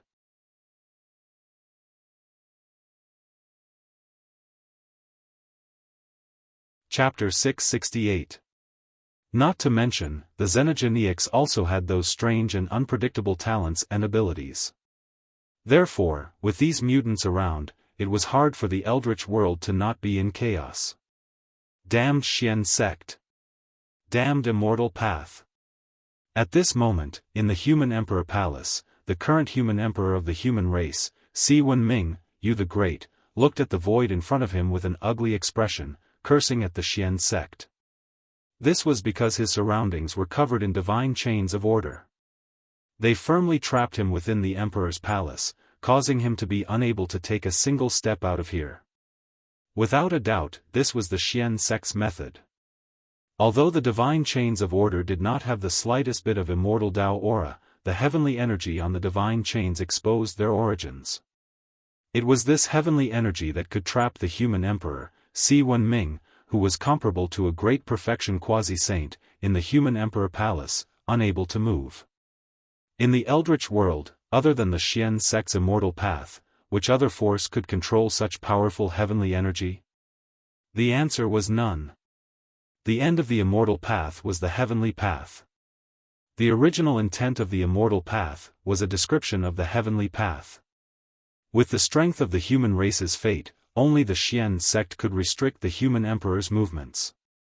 One had to know that the most terrifying thing about the Xian sect was not their long fate, but the fact that they had the largest number of great mediums in the Eldritch world. It could even be said that the Xian sect alone could represent all the forces in the Eldritch world. In front of this force, the human race, as the main character of the world, could not fight against it. Therefore, once the Xian sect took action, the human race fell into a passive position. Restricting the human emperor's freedom was the first step of the Xian sect against the human race. With the support of the human race's fate, the human emperor could unleash strength comparable to a great perfection quasi-saint in the Eldritch world. A great perfection quasi-saint was the top existence even in the heaven realm and Daoist sky, where experts were everywhere. Needless to say, a great perfection golden immortal was the pinnacle of the Eldritch world. Without a doubt, the human emperor with the strength of a great perfection quasi-saint was an invincible existence in the eldritch world. Absolutely invincible. As long as the human emperor's presence, any schemes against the human race, no matter how perfect they were, would be useless. That was because, in the face of absolute power, all schemes and tricks were unable to withstand a single blow. The strength of the human emperor was enough to sweep away everything in the untainted land. Therefore, the great masters of the celestial sect of wonders, who were well aware of this, used the fortune of the celestial sect of wonders to restrict the freedom of the human emperor as soon as they decided to deal with the human race. This was the only way. Only then could they deal with the humans with ease. Otherwise, they were afraid that as soon as they made a move, the human emperor on the other side would use his absolute power to defeat all their means. Furthermore, after restraining Wan Renhuang, these great mediums from the celestial sect of wonders were worried that it would not be safe. Then, they restrained the 9 supremes of the human race, Daoist Jingxian. The 9 Daoist Jingxian were ministers who assisted the human emperor. With the blessing of the luck of the human race, they were qualified to display strength beyond that of a gold immortal in the primitive world. The significance of its existence was similar to that of the 9 great kings of the ancient human tribe. It was a means for the human emperor to rule the untainted land. They were the mainstay of the human race. They were also a means for the human race to maintain stability. Their greatest role was to maintain the stability of the human race when the human emperor was not around. A long time ago, the human race had once imagined what the human race's situation would be like when the human emperor was not around. Therefore, they imitated the ancient 9-king system and set up 9 leaders for the human race. Their purpose was to deal with today's situation. But who would have thought that? The celestial sect of wonders would not make a move. Once they made a move, it would be earth-shattering.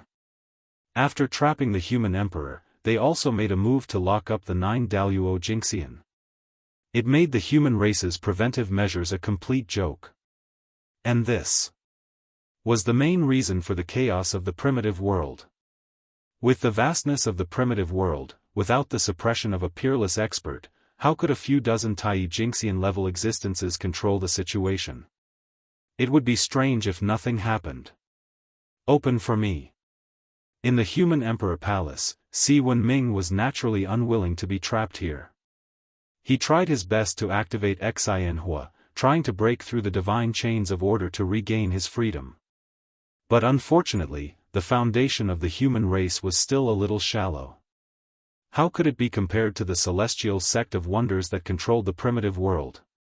Therefore, no matter how hard he tried, other than expanding his range of activities, there was no other effect. In the heavenly court, the North Star Emperor naturally noticed the abnormality of the human race at the first moment, but he did not make a move. Because, just as he was about to make a move, he suddenly frowned. He sensed that outside the heavenly realm, there were hundreds of extremely powerful auras that firmly locked onto him. Without a doubt, as long as he dared to help the human race, what greeted him would be the joint attack of hundreds of great mediums. If it was a one-on-one battle, no matter how many great mediums came, the North Star Emperor would not be afraid. He could suppress them with a flip of his hand. But one against hundreds. Then he would have to think twice. Perhaps, he would not be able to win. Moreover, even if his skills were better and he was lucky enough to win, the price he would have to pay would be unimaginable. Therefore, the North Star Emperor hesitated for a moment and slowly put down his right hand that he had stretched out. He could not make a move.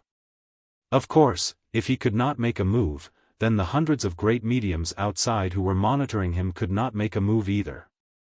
According to this calculation, if he were to drag out 100, he would not be at a disadvantage. It could even be said that he had made a profit. Good fellow. Hundreds of great mediums. The celestial sect of wonders is really willing to spend money. Sighing secretly, the North Star Emperor shook his head and said. He really did not expect the celestial sect of wonders to mobilize such a large force to deal with him. This really made people feel overwhelmed by favor from their superiors. In order to deal with me, fellow Daoists, you have really put in a lot of effort. It must not have been easy to gather so many fellow Daoists. The North Star Emperor calmed his mind and said in a clear voice. In his perception, the origins of the great divine masters who surrounded him outside were extremely complicated. Not only were there people from the celestial sect of wonders, but there were also many unfamiliar auras. The ancient Daoist charm that was inadvertently revealed made one's heart palpitate. Strong. Absolutely ridiculously strong. The strength of the experts who came from the ancient era was definitely stronger than that of the great mediums from the celestial sect of wonders. This did not mean that the great mediums of the celestial sect of wonders were not as talented as them, but that their experiences were different. In the ancient era, Daoist Xianxia should have been the end of the great Dao, the end of the cultivators. However, there were always some amazing existences who were unwilling to accept this. With their great wisdom and courage, they opened up another major realm after the golden immortal of the great firmament. That was a brand new realm, similar to the quasi-saint realm, but completely different. However, there was no doubt that it was a power that surpassed Daoist Xianxia. At that time, there was no such thing as a quasi-saint. Therefore, they were respectfully called Supremes by the innate saints at that time. Supremes Daoist. The Supremes of Daoist Xianxia, and also the Supremes of the primordial world. Dao ancestor Hongjun was once such a figure, demon ancestor Luo Ho was also once such a figure, ancestral dragon, phoenix ancestor, and the other innate sacred beasts of the five elements, and even Wang Shu were also once such figures. They were all the Supremes of the ancient era. Even if such an existence did not achieve the Dao, with their courage to open their own Dao, it was enough for them to have the strength comparable to primordial Daoist Xianxia in advance. Unlike primordial Daoist Xianxia, but better than primordial Daoist Xianxia, they were existences like them. After all, their foundation was too deep. This kind of existence, if they did not achieve the Dao, they would be fine. Once they achieved the Dao, they could be said to have soared into the sky. They could not be described as simply at the early stage of primordial chaos. Of course, it was precisely because their foundation was too deep that their path to achieving the Dao became extremely difficult. On this point, one could refer to the demon ancestor, Dao ancestor, and the five elements sacred beasts. Their path to achieving the Dao was not simple. That had triggered a battle that had almost destroyed the primordial world. Such a difficult path to achieving the Dao was absolutely difficult to achieve with ordinary methods. For this reason, they would have an idea, they would attack the destiny of the human race. The destiny of the human race was really too much. It occupied half of the entire primordial world. If they could get a little bit of it, then their path to achieving the Dao would be much easier. It was with this idea that these ancient Supremes, who had entered a state of seclusion since the end of the ancient era, finally could not suppress the thoughts in their hearts. They appeared in the primordial world after a long time and caused this turmoil. Compared to achieving the Dao, so what if he had to sacrifice a little? As for the threat of the heaven and earth mutants, they had never taken it seriously. In the ancient era, when they were still weak, they could seal it. Not to mention, they were now much, much more powerful than they were back then. A mere heaven and earth mutant could be destroyed with a flick of a finger. The North Star Emperor understood the thoughts of the supreme beings of the ancient past. After all, after the human race became the protagonist of the world, it had attracted the attention of many people. Greedy gazes. The current human race was like a huge piece of fat meat that everyone wanted to take a bite of. If they wanted to solve this problem, it was simple. That was to fight. Beat them ruthlessly. Only by beating those who dared to reach out their hands until they hurt and beat them ruthlessly, they would remember this lesson. Only then did they know that the human race was not to be trifled with. As for whether the human race could do this, Gaochen thought that it was still possible. Although the human race was in a mess now, that was because the human race had not reacted yet. When the human race came back to their senses and organized their strength, they could counterattack at any time and easily extinguish the chaos in the primordial world. The human race had dominated the primordial world for millions of years. The foundation that they had accumulated was not a joke. Even if it could not be compared to the shaman and demon race, it was far from what the current primordial world races could compare to. If a mere heaven and earth mutant wanted to defeat the human race, they would be underestimating the human race too much. If the human race was really so weak, it would be impossible for them to escape from the seal of the demon race. And the key to turning the situation around was the human emperor, Si Wenming.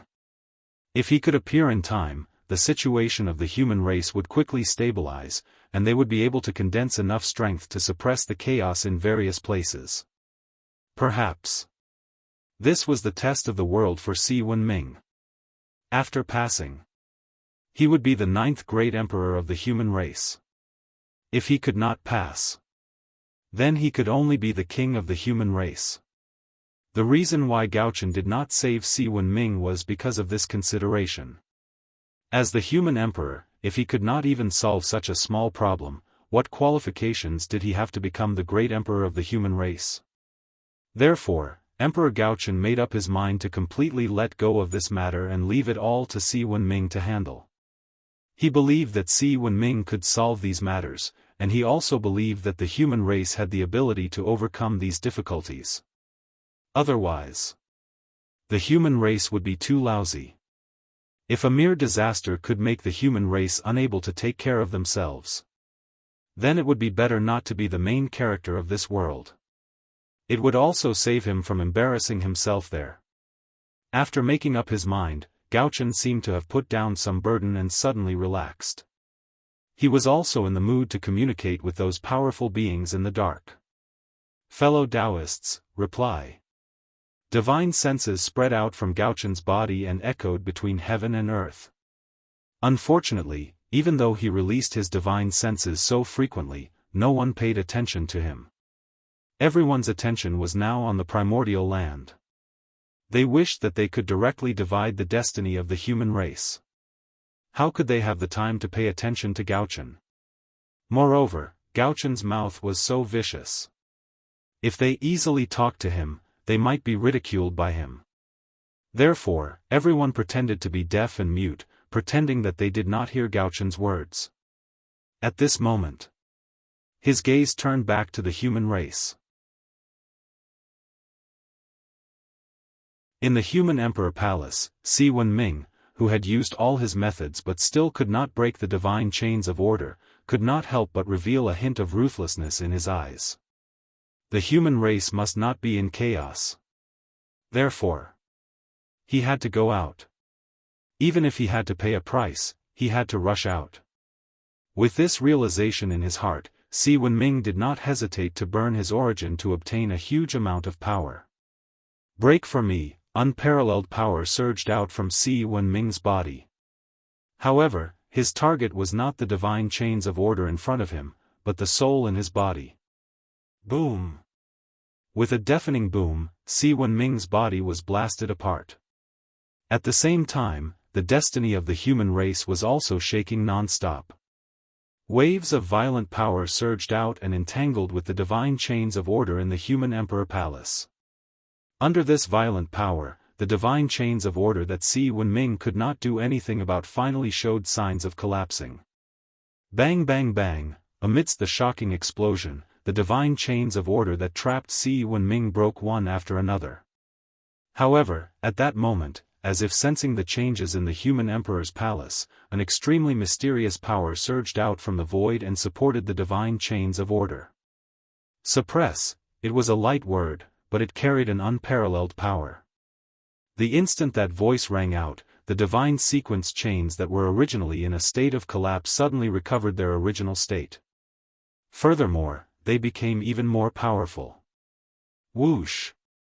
As the divine chains of order swayed, an unparalleled power surged and suppressed the violent destiny of the human race once again. Si Wenming. He was also trapped again. However, unlike before, Si Wenming, who was suppressed again, had extremely empty eyes without the slightest bit of spirit.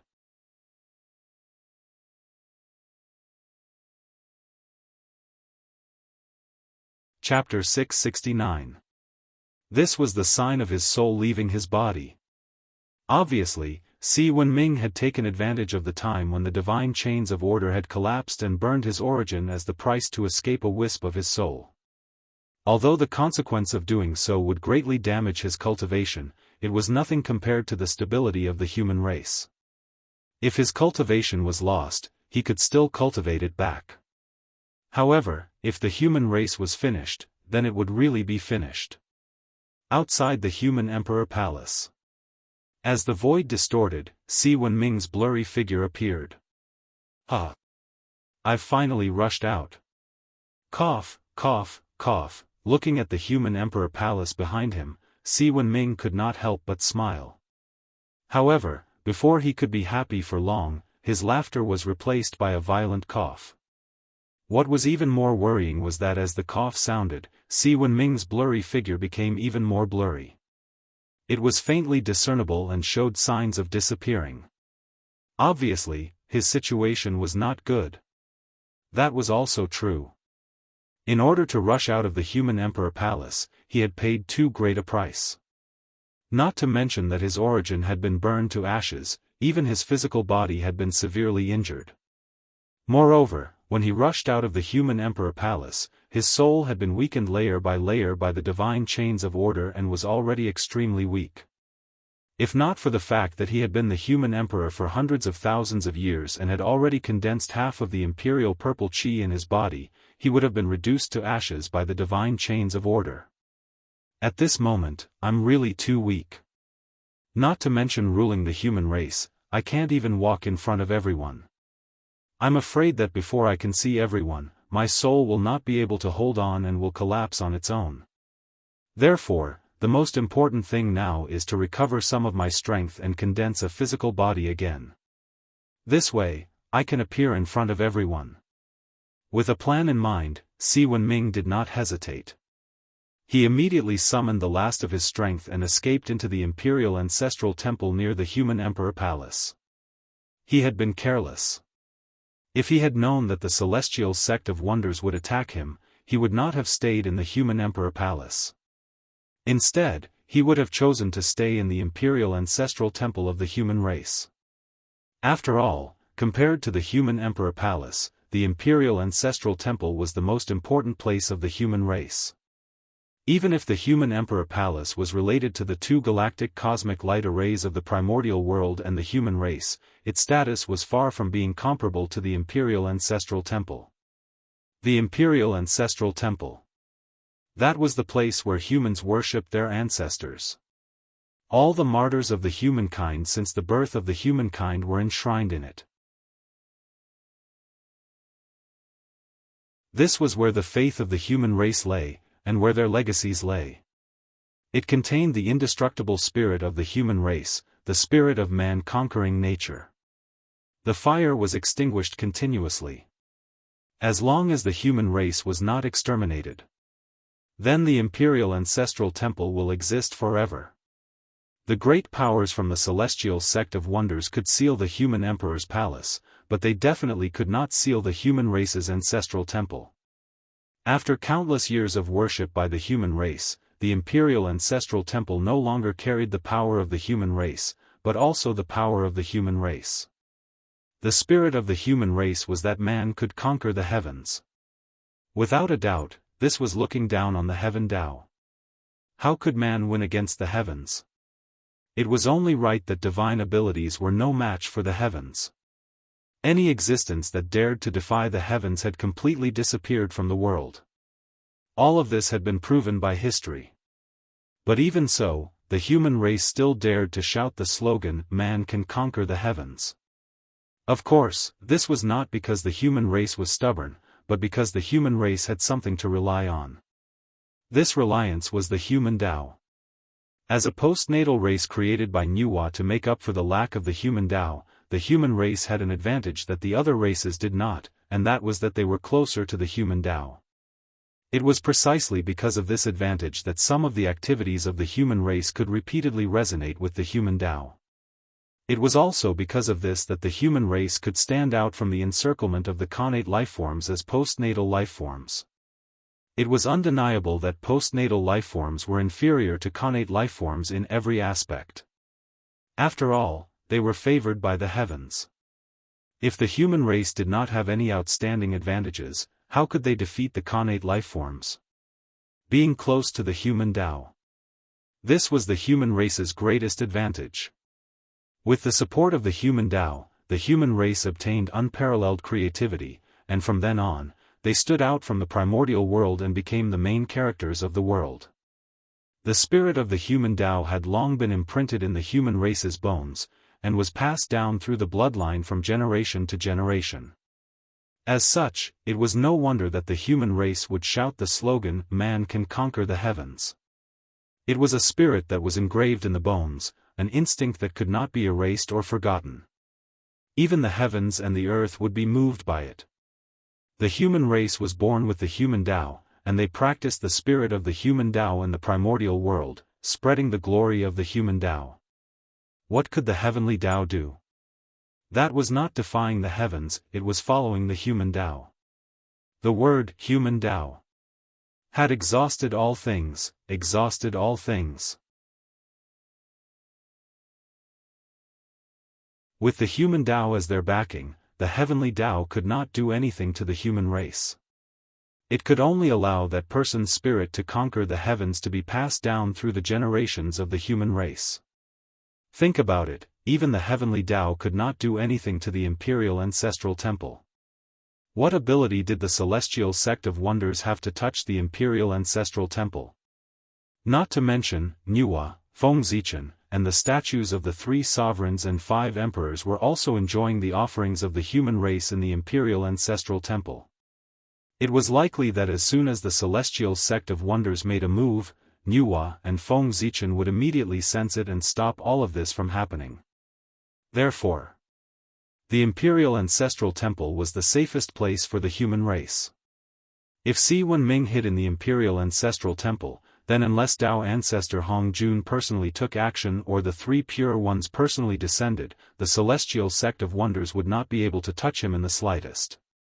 However, the human emperor living in the imperial ancestral temple was just talk. Of course, it was impossible to really do it. In the end, the imperial ancestral temple was also a place to worship the ancestors. It was fine for a short period of time, but if the human emperor lived here all the time, what would it be like? Time was like flowing water. In the blink of an eye, 1,000 years had passed. The situation in the untainted land had become even worse. However, at this moment, the human emperor Si Wenming finally walked out of the imperial ancestral temple. Sigh. In the end, the time is too short. My strength has only recovered a little, and my physical body has not been able to revert to the body of an innate god-fiend. However, time does not wait for me now. I can't care so much. Si Wenming, who walked out of the imperial ancestral temple, looked at his new body and could not help but sigh in disappointment. However, in 1,000 years, even if he did his best, how much cultivation could he recover? Originally, with the support of the human race's destiny, although Si Wenming's cultivation was only half a step away from Daoist Jingxian, his strength was comparable to that of a great perfection sage to be. However, as he forced his way out of the human emperor's palace, his divine soul escaped, but the human race's destiny was still locked in the human emperor's palace. This meant that Si Wenming, who had lost the human race's destiny, had returned to his original state. He was only half a step away from Daoist Jingxian. If that was the case, it was fine. Although a half-step golden immortal was not strong enough, he could be regarded as an overlord in the current untainted land, though he might not be invincible in the present age. However, because of the burning of his origin, Si Wenming's realm fell. He fell from half a step away from Daoist Jingxian to the level of a golden immortal. Moreover, his physical body, which was comparable to an innate god-fiend, could not be brought out of the human emperor's palace. The physical body that he had now was just a recondensed one that he had spent 1,000 years to refine. It had just reached the level of an innate life form. Weak, too weak. Although the golden immortal realm was the limit of combat strength in the untainted land, innate lifeforms in the golden immortal realm could be found everywhere in the untainted land. He could not be considered an expert. Si Wenming was the only one who knew the difference between an invincible warrior of the untainted land and an ordinary expert. However, it did not matter if his cultivation level was low or his strength was weak.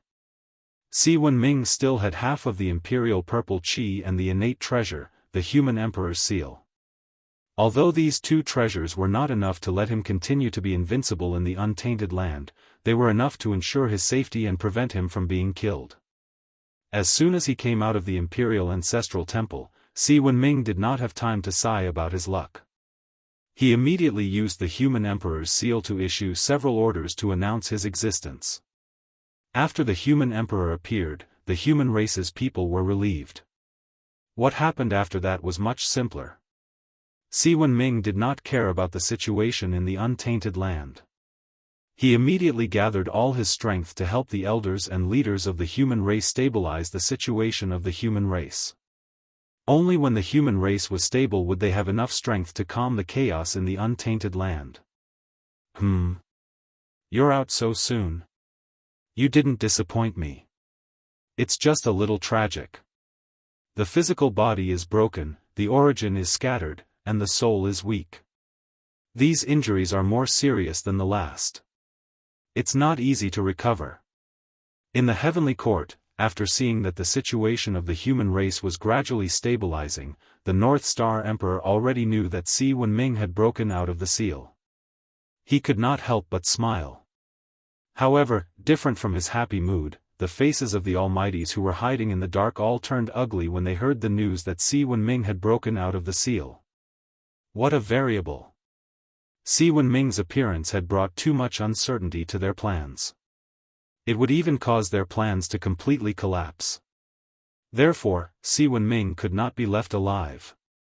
Moreover, if they could kill the human emperor of the human race, it would undoubtedly be a huge blow to the morale of the human race. It might even cause the human race to fall apart.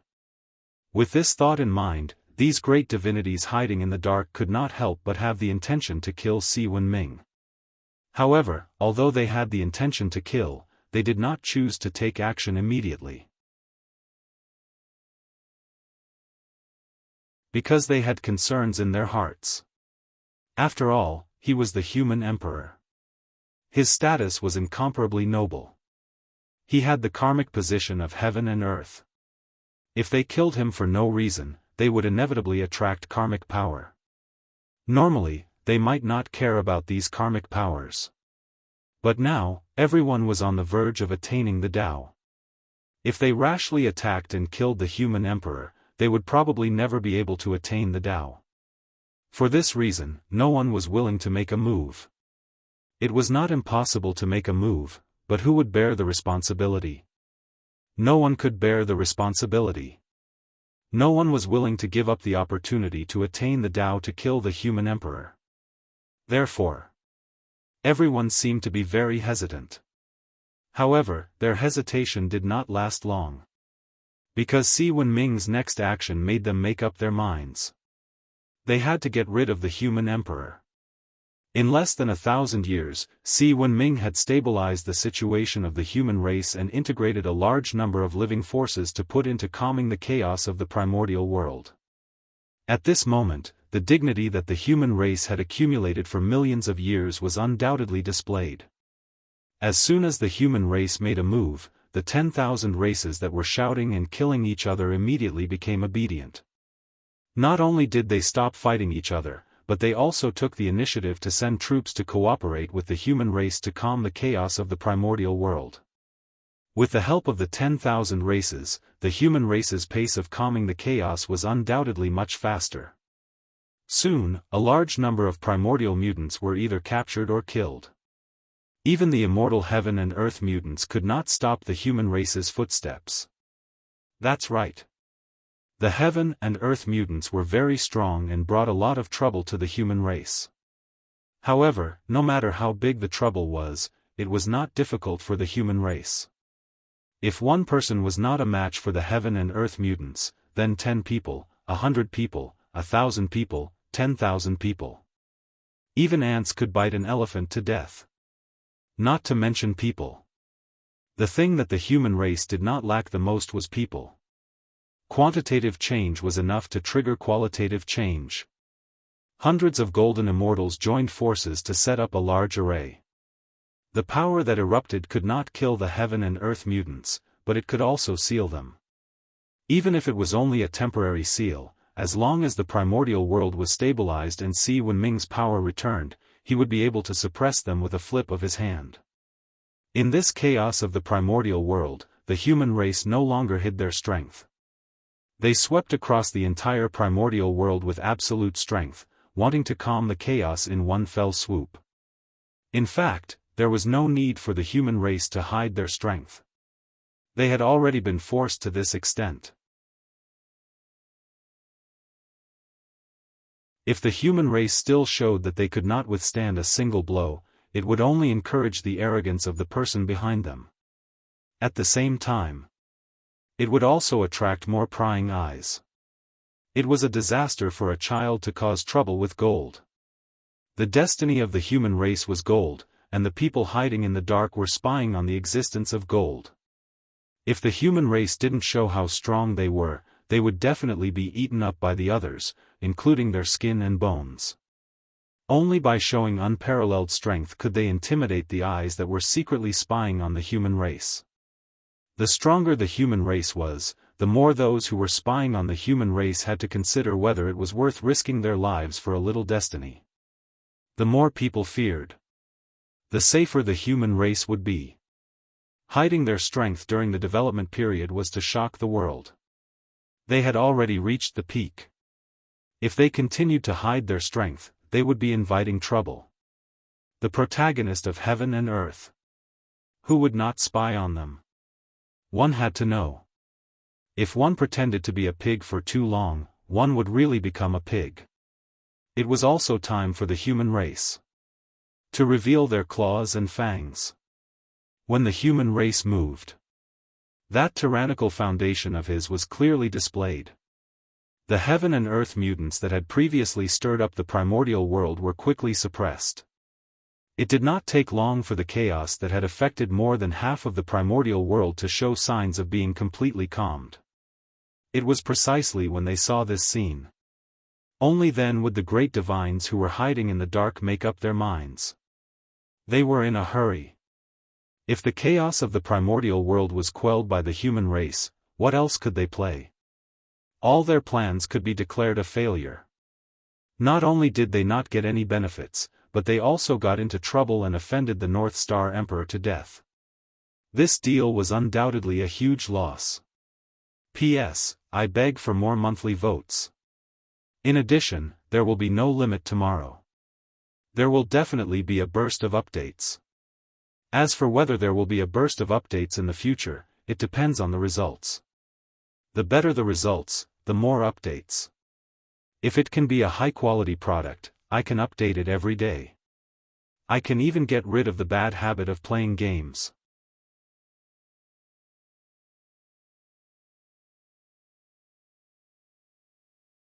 Chapter 670. Great practitioners were all shrewd people. They would never engage in a losing business. Now, they were about to lose money, and they had to pay a price that was enough to hurt them. Say, would they allow this to happen? Of course not. In order to target the human race, they had already invested too much. Once they failed, the loss would definitely be unimaginable. In fact, the price they had to pay would exceed the limit they could bear. Therefore, the great divines hiding in the dark would never allow this plan to fail.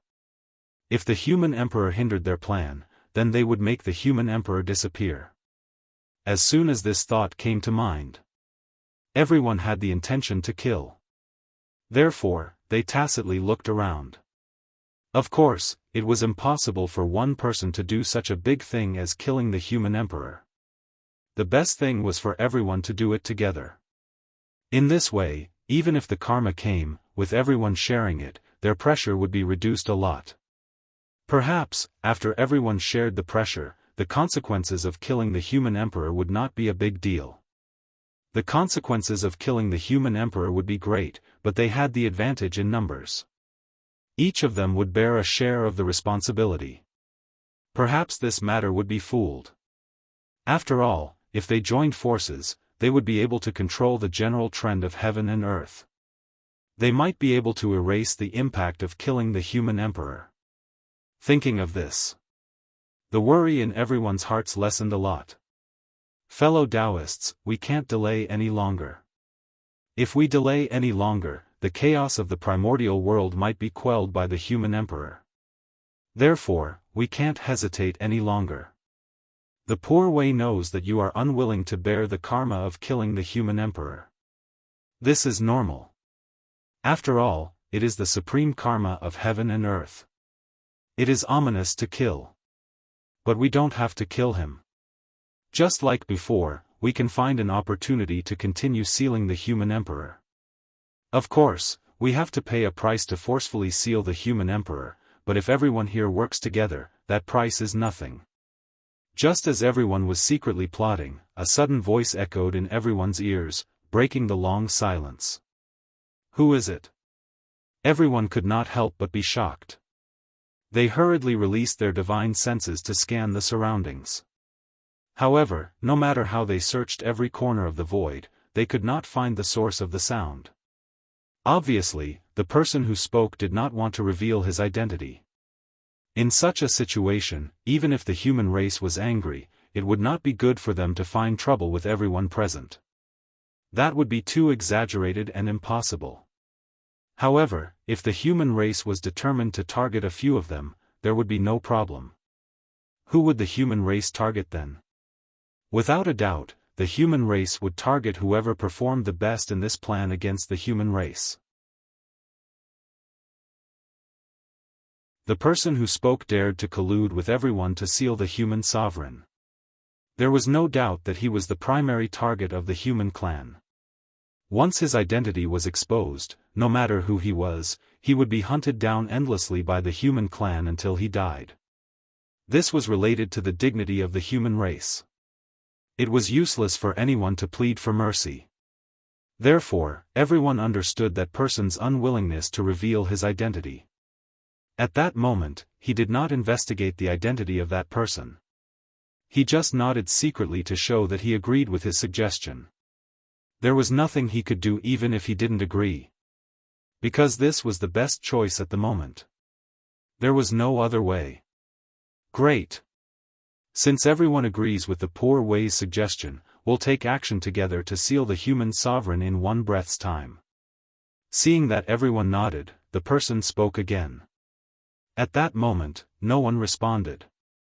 However, their attitude of secretly accumulating power had already revealed everything. Very soon, one breath's time passed and it was time for everyone to take action. Take action. A voice was heard. Almost at the same time, everyone mobilized their magic power and was about to attack the human sovereign. However, just as they took action, an extremely dazzling sword light flew out from the heavenly court. It cut through the layers of void and swept toward them. Quick, dodge. It's the North Star Emperor. Knowing who the person was, everyone did not have the heart to fight against him. They did not have the time to deal with the human sovereign. The moment before the sword light exploded, they all rushed out as fast as they could so that they could escape from the range of the sword light. However, Great Emperor Gaochun's attack was too fast. Before he attacked, there was no sign at all. Therefore, even though the great magicians who were hiding in the dark were extremely fast, there were still some who were unable to escape from the range of the sword light. Rumble, boundless sword light exploded as though it was splitting the heaven and earth apart. It was clear and turbid, yin and yang. It stirred up the earth, fire, water, and wind and destroyed the void that everyone was hiding in. Ah! A few screams were heard. The few people who fell behind were sucked into the sword light. In an instant, they were torn into pieces by the terrifying sword light together with their physical bodies and primordial spirits. Very soon, they disappeared completely. After everything calmed down, a few connate spiritual treasures with a few broken connate true spirits could be seen rushing out from the void that was destroyed by the sword light. Obviously, they were the great divines who did not manage to escape in time and were severely injured by the sword light of the North Star Emperor. Their physical bodies were shattered, their primordial spirits were shattered, and even their connate undying true spirits were broken. Wasn't that a serious injury? It could be seen that, the North Star Emperor was ruthless. Swoosh, a few powerful great mediums saw the innate spiritual treasures dashing out and protected them without hesitation. They wanted to prevent the North Star Emperor from continuing to attack and killing them. No matter what, they were in an alliance to fight against the North Star Emperor. If they were to allow the severely injured people to be killed by the North Star Emperor, everyone would be in danger. The alliance that was not considered reliable to begin with would only exist in name. Before the enemy was dealt with, the alliance would only exist in name. Then, when the North Star Emperor came, how were they going to defend against him? Therefore, no matter what, they had to protect the alliance. Even if it was just for show, they had to maintain the stability of the alliance to prevent the North Star Emperor from finding an opportunity to destroy them one by one. Protecting the injured allies was the first step, and it was also a necessary step. Sigh. In the heavenly court, the North Star Emperor who saw the scene couldn't help but sigh. He took back the thought of continuing to attack. Everyone reacted quickly and did not give him a second chance to attack. Otherwise, he might have the chance to kill a few great divines. However, the chances of that happening were not high. Those who could reach this stage would have some trump cards in their hands. How could they die so easily? One had to know that this was the primordial world with an incomparably deep foundation. If it was another world, primordial chaos experts could naturally do it. However, the primordial world could not. There was no other reason. Its foundation was too deep. The primordial world was built on the corpses of a large number of chaos demon gods whose strength far exceeded the primordial chaos realm. This also created the primordial world's incomparably deep origin. For this reason, some special existences could always be born in the primordial world. These things could either save one's life or trick others. But without exception, these special existences were far more mysterious than one could imagine. They might have the ability to fight against primordial chaos experts. In short, with the strength of the primordial world, it was not strange for anything to be born. Therefore, as long as it was not a one-on-one situation. Even if the North Star Emperor was in existence on the level of primordial chaos Daoist Jingxian, he did not dare to say that he had the confidence to completely kill several great divines. They all hid too well. No matter how narcissistic the North Star Emperor was, he did not dare to guarantee that he was the only actor in the primordial world. Who knew, there might be others who acted better than him. If he was accidentally acted by others, it would be awkward. In particular, the North Star Emperor was certain that among the many great divines in the primordial world, there were definitely more than one saint. Perhaps, among the group of great divines in front of him, there might be a saint. Therefore, the North Star Emperor did not dare to go too far. If he accidentally forced the other party into a corner and fought to the death with him, he would be in big trouble. The means of a saint might not be weaker than him. They were figures who had existed since the creation of the world. Who knew how many treasures they had in their hands? Since they had already opened up their identities, they must have prepared a lot of good things for them. It was not impossible for them to temporarily possess the combat strength of a primordial chaos expert. It was because of this that the North Star Emperor decided to focus on stability. In the end, it was still because the human race was too weak. If the human race had 4 or 5 primordial chaos Daoist Jingxian, the North Star Emperor would not care about the identity of a saint. He would have long pushed them over. Fellow Daoists, don't you think it's too much? When the human emperor of our race was sealed, I did not make a move to save him. But now that the human emperor of our race has just broken the seal, you are in a hurry to make a move on him. Your table manners are really unsightly. After putting away the Zichen sword, the North Star Emperor mocked everyone. Your Majesty, you must be joking. The Poor Wei and the others have no intention of making a move on the human emperor. They just want to help the human emperor when they see that the primordial world is in chaos. One of them laughed dryly and went forward to explain. He. Help? I think it's more of a hindrance. It seems that the primordial world is not chaotic enough. Are you planning to add more fuel to the fire?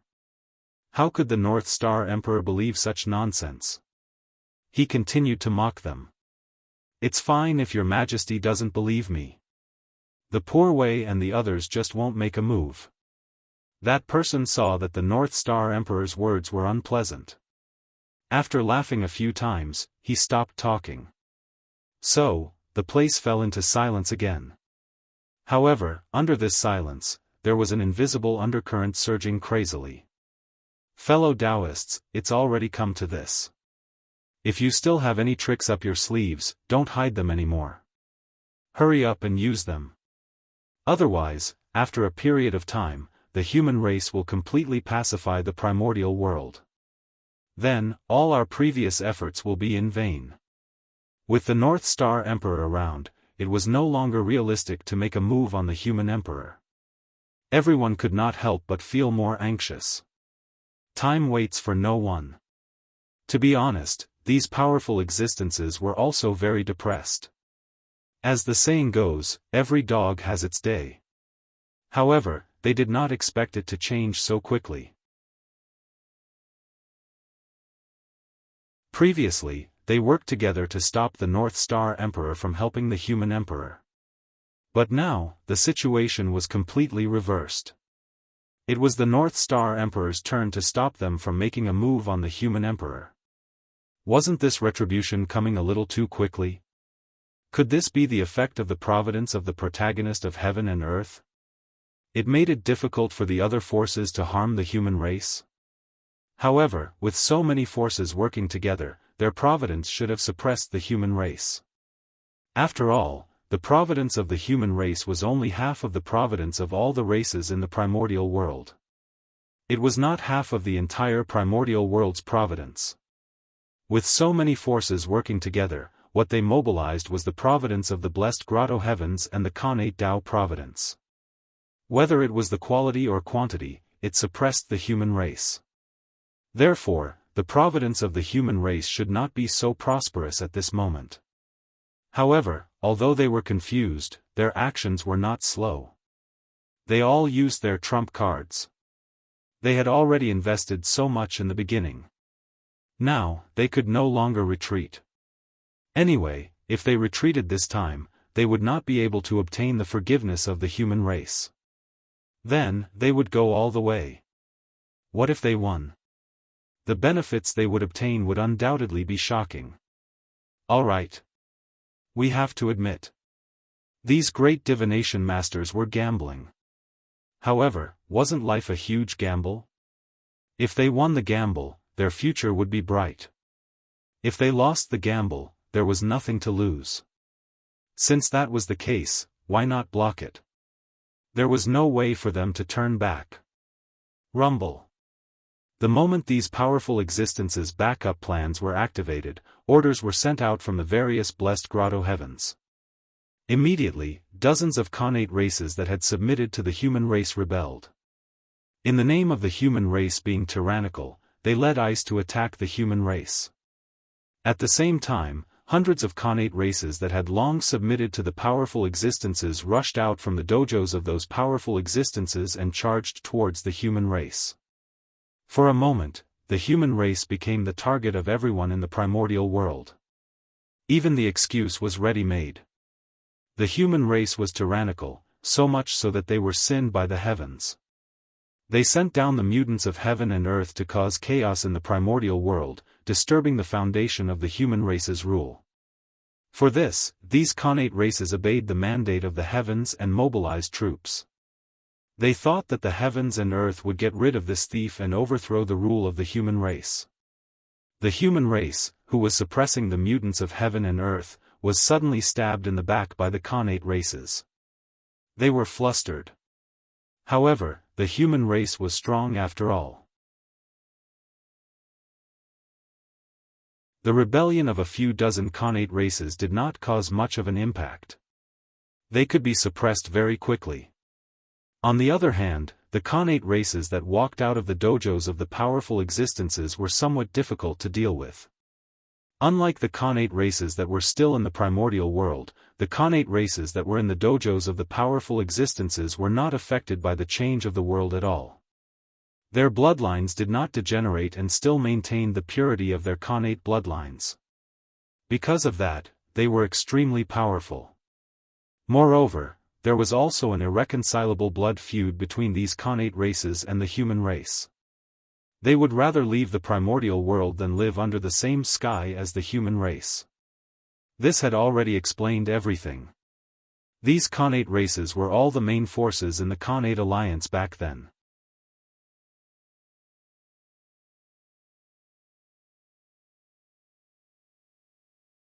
Chapter 671. What was the Khanate alliance? It was an alliance formed by all the Khanate races in the primordial world in order to fight against the human race. It was also the predecessor of the primordial world's 10,000 races. In the great war between heaven and earth, they had fought countless battles with the human race. Blood could be said to have dyed the primordial world red. Although the Khanate alliance had received Fushi's favor during the disaster of the beasts, most of the Khanate races had chosen to bury the hatchet with the human race. However, there were still a small number of Khanate races who did not let go of their hatred for the human race. Instead, they chose to draw a line with the human race. These Khanate races were the main war faction of the Khanate alliance. As the main war faction, they could be said to be the main force of the Khanate alliance against the human race. They were at the forefront of every battle. After countless battles, countless of their clansmen had died at the hands of the human race. These blood feuds had accumulated, causing them to form an irreconcilable enmity with the human race. Thus, how could they submit to the human race? Therefore, after the Khanate alliance collapsed, the other Khanate races joined the human race. These Khanate races who had a death grudge with the human race joined forces to deal with the Khanate beasts. From then on, they had a new name, the Khanate vestigial race. The race left behind from the Khanate era. Without a doubt, since these Khanate vestigial race dared to become enemies with the human race, their strength must be extremely powerful. Although they could not fight against Khanate beasts, they could still survive. Under the protection of each other, the Khanate vestigial race survived the tribulation of Khanate beasts with difficulty. But then, before they could take revenge on the human race, they suddenly realized that the human race was already a colossus that they could not shake. At that time, Fushi suppressed the primordial world. No one in the 10,000 races could contend against him. Helpless, these Khanate vestigial race temporarily gave up the idea of revenge and focused on developing to wait for the future. Unfortunately, although their strength increased quickly, the human race undoubtedly developed faster. As time passed, the gap between them and the human race did not decrease. Instead, it became bigger and bigger. Their hope of revenge was getting slimmer and slimmer. Then, the Khanate vestigial race had been waiting for heaven and earth isolation. After heaven and earth isolation, they could not stay in the primordial world any longer. Therefore, they sought refuge with the great divine ability. They hoped that one day, a peerless figure would be born in their race and completely destroy the human race. In the blink of an eye, the world had changed. In the blink of an eye, millions of years had passed. At this time, the pre-celestial descendants who were practicing in the Taoist field of the great medium suddenly received an order from the Taoist priests to go to the untainted land to attack the human tribe. It was this order that awakened the hatred in the hearts of the Xiantian vestigial races towards the human race. Almost without hesitation, they walked out of the great master's dojos and brazenly charged at the humans. Things were different now. In the past, they weren't a match for the human race, not because they weren't strong enough, but because the human race had the support of a great divine ability. But now, the situation had completely reversed. The human race had somehow angered the celestial sect of wonders, causing the celestial sect of wonders to turn around and support them against the human race. In this way, the human race would no longer have any advantages. How could they withstand their attacks? One must know that. In the primordial world, the will of the celestial sect of wonders was the will of the heavenly Tao. Since the human race dared to make an enemy out of the celestial sect of wonders, their fate was already sealed. They were bound to fail. The human race was finished. Just as the battle between the human race and the pre-celestial vestigial race was in full swing, in the depths of the void, where countless worlds and secret realms were located, an inexplicable change suddenly occurred. One after another, cracks in the void appeared, opening up a passage that led to the untainted land.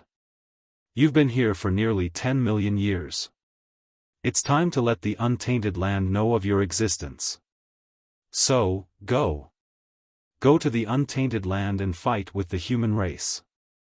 Let the world know that the creatures I created may not be inferior to the Nuwa. In the dark, a dignified voice echoed between heaven and earth, breaking the silence of this place. Yes, Patriarch. Suddenly, a respectful voice came from the countless worlds and secret realms. Then, countless figures walked out of the unknown world. They were densely packed and innumerable. They crossed the void cracks and headed towards the untainted land. That was, postnatal lifeforms. That's right. These creatures that walked out of the unknown world, although their forms were strange, the aura they exuded was compatible with the untainted land. In fact, it faintly resonated with the postnatal chi. Without a doubt, this was the aura that belonged to postnatal lifeforms. The countless creatures that walked out of the unknown world were all postnatal lifeforms. Variables, what a shocking change. As the only postnatal race in the untainted land, the human race could enjoy the postnatal luck alone. However, with the appearance of these races, the luck of the human race would definitely be affected. Although it wouldn't shake their foundation, it wouldn't be too good either. The human race was in trouble. Perhaps, these postnatal lifeforms wouldn't be very strong, but they were definitely disgusting enough. For the human race, once they started a war with these postnatal lifeforms, even if they won, they wouldn't get anything. At most, they would stabilize their postnatal luck. However, once they lost, the losses would undoubtedly be huge. A portion of the postnatal luck that originally belonged to the human race would definitely be given to those postnatal lifeforms.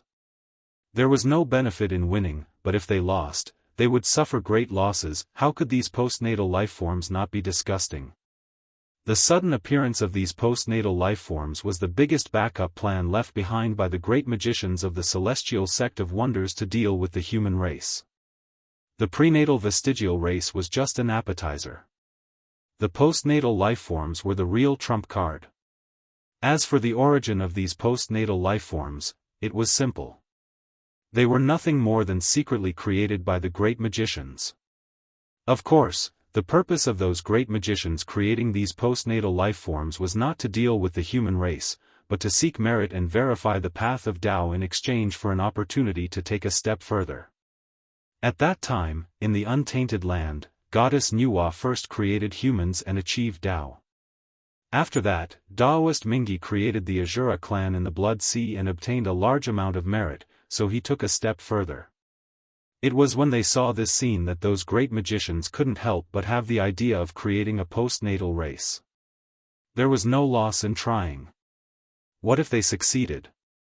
Even if they didn't take a step further like Mingi, as long as they could gain something, it wouldn't be a loss. It could even be a gain. If they could obtain some merit, that would be even better. With such thoughts in mind, the great magicians hid in the dark for a period of time and created all kinds of postnatal lifeforms for the untainted land. As for why these postnatal lifeforms had never appeared in the untainted land for so many years, the answer was much simpler. It was nothing more than that the great magicians were afraid that after these postnatal lifeforms appeared, they would have a dispute with the shaman and demon race, which would implicate them. For this reason, they restrained these postnatal lifeforms in the many worlds in the depths of the void, allowing them to develop in a low-key manner. In this way, they didn't have to worry about them getting involved in the disputes of the untainted land, and it also saved them a lot of trouble. However, they didn't expect that the changes in the world were often unexpected. Who would have known that as time passed, the Khanate era gradually became the past, and the postnatal era ushered in a period of rapid development. The postnatal lifeforms that were almost forgotten by the great magicians gradually became the favorites of the era. At the same time, they also became the sharp weapons of the great magicians to deal with the human race. Rumble. The moment those postnatal lifeforms stepped into the untainted land, the long river of destiny in the mysterious and unknown space immediately sensed it. The long river of destiny that represented the human race suddenly began to shake violently, and there was a faint trend of splitting. It looked unusually frightening. The moment the destiny of the human race changed, the few existences that were closely related to the human race sensed it almost at the same time. What? Why is the destiny of the human race in turmoil? In the heavenly court, the North Star Emperor couldn't help but frown. Then, he subconsciously glanced at the untainted land. In just an instant, he understood what had happened. In an instant, the North Star Emperor's face darkened, and it became abnormally ugly. Disgusting, it was really too disgusting. If it were any other time, even if these postnatal lifeforms swarmed up, they wouldn't be enough to fight against the human race. They would be easily suppressed. But now, the human race was facing enemies from both sides. If they fought with these postnatal lifeforms again, they would seem a little inferior. The reason for this was not because these postnatal lifeforms were too strong, but because in the battle with the postnatal lifeforms, the human race could not lose a single battle, and they could not have a tug-of-war with them.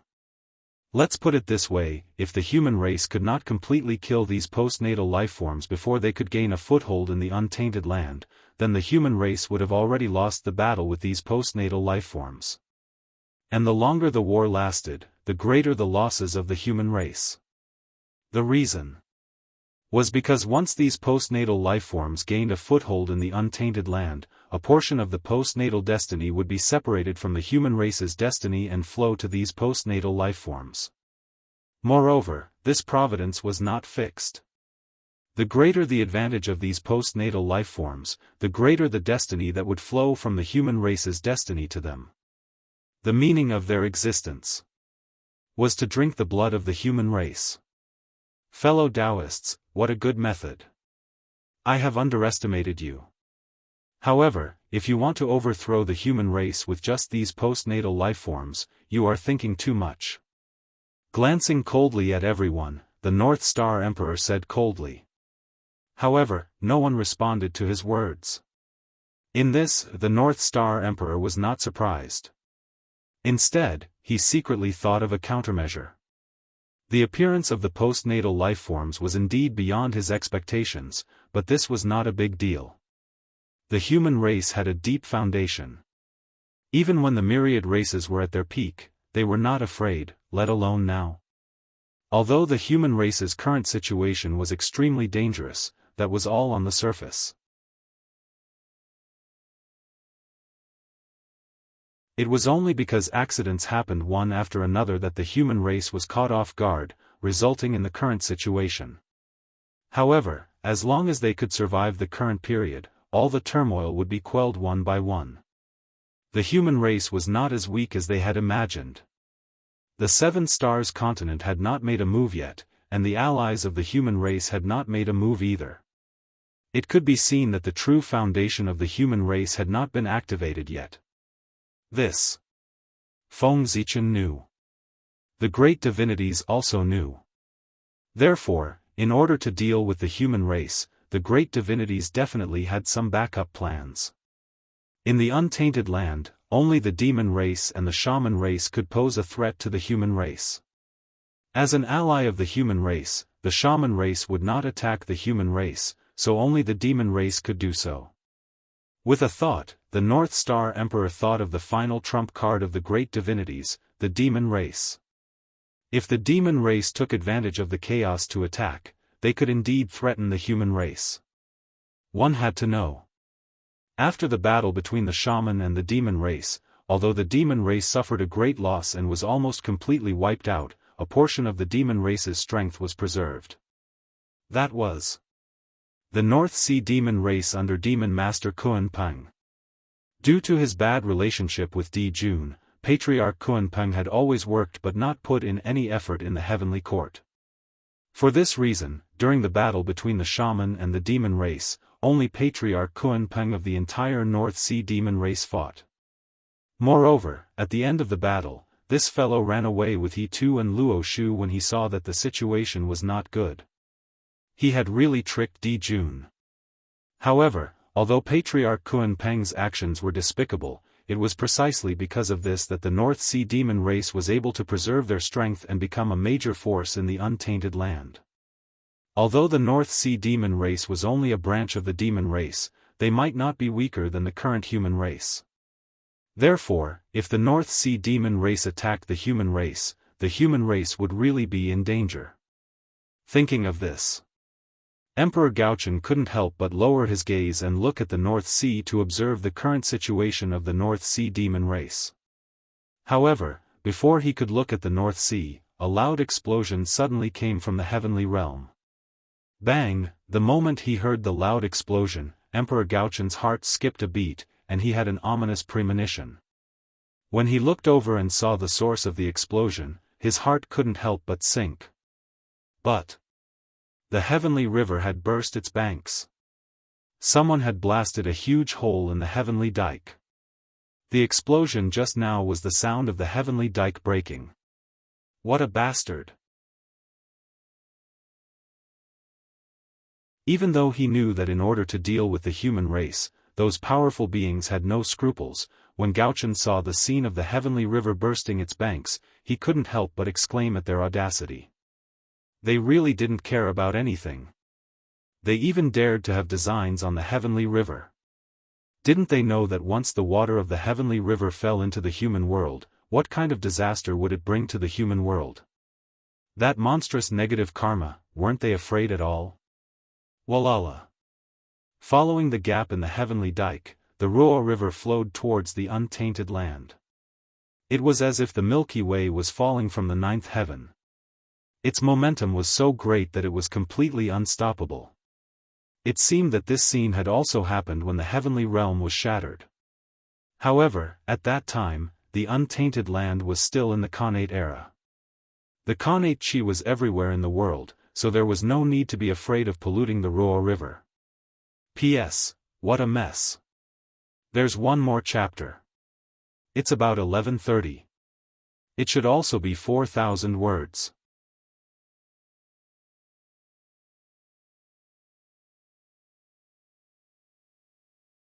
Chapter 672. However, the Eldritch world had completely fallen into the postnatal era. The world was filled with mortal qi. The weak water was heavenly water. It belonged to the Khanate realm. Once it was tainted by the postnatal qi, it would definitely become extremely heavy. Moreover, the Khanate realm and the postnatal realm were two different concepts. In ancient times, everyone had Khanate physiques and did not dare to touch the weak water. Needless to say, most of the living beings now had postnatal physiques. Disaster. It had suddenly descended upon them. For a moment, In the eldritch world, the flood was surging. The weak water was connate water. In addition, it was illuminated by the starlight day and night. It had undergone a huge change and contained a huge amount of energy. As soon as it landed on the eldritch world, it was affected by the laws of heaven and earth and began to transform from connate to postnatal realm. If a drop of connate water completely transformed into postnatal water, it would probably be as much as a river. One could imagine what kind of disaster it would be for the people when the heavenly river flowed into the eldritch world. Damn it! Seeing that the heavenly river was flowing into the eldritch world, Gaochen did not care about the great divines anymore.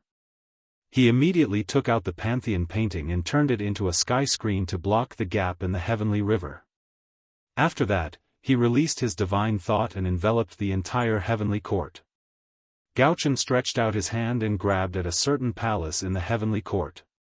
How dare you continue to stay in the heavenly court after destroying the heavenly dike? Do you really think I don't dare to kill you?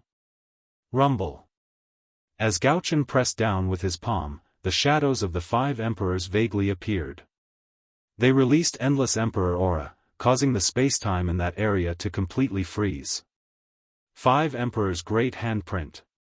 In the next moment, the 5 emperors' great handprint exploded with terrifying power and tore the palace into pieces. At the same time, Gaochen grabbed a slightly wretched figure out of the broken palace. Under the suppression of the 5 emperors' great handprint, that person could not even resist, let alone escape. Who sent you? Gaochen Emperor ignored that person's struggle and asked coldly. Violent killing intent surged out of his body and turned into an unparalleled chill. It froze space-time and destroyed that person's hope. The hope of survival. From the beginning to the end, Gaochen did not ask about that person's identity because there was no need to. This person was dead for sure. No matter where he came from, he had to die. Since he dared to destroy the heavenly river, he had to pay the price, and that price was death. Not only did he have to die, but even the forces behind him had to pay the price. And the reason why he wasn't dead now was because he still had a trace of value, and that was the identity of the person behind him. How could a mere Daoist Jingxian have the guts to destroy the heavenly river? It was nothing more than the support of someone even more powerful. That's right, the person who dared to destroy the heavenly river was a Daoist Jingxian. Ha, what a joke. A mere Daoist Jingxian dared to destroy the heavenly river. If a quasi-sage were to make a move, wouldn't the heavenly court be overturned? Who is it? Seeing that the person did not answer, the North Star could not help but tighten its grip on his hand. Suddenly, the person let out a shrill scream as his entire body and primordial spirit shattered together.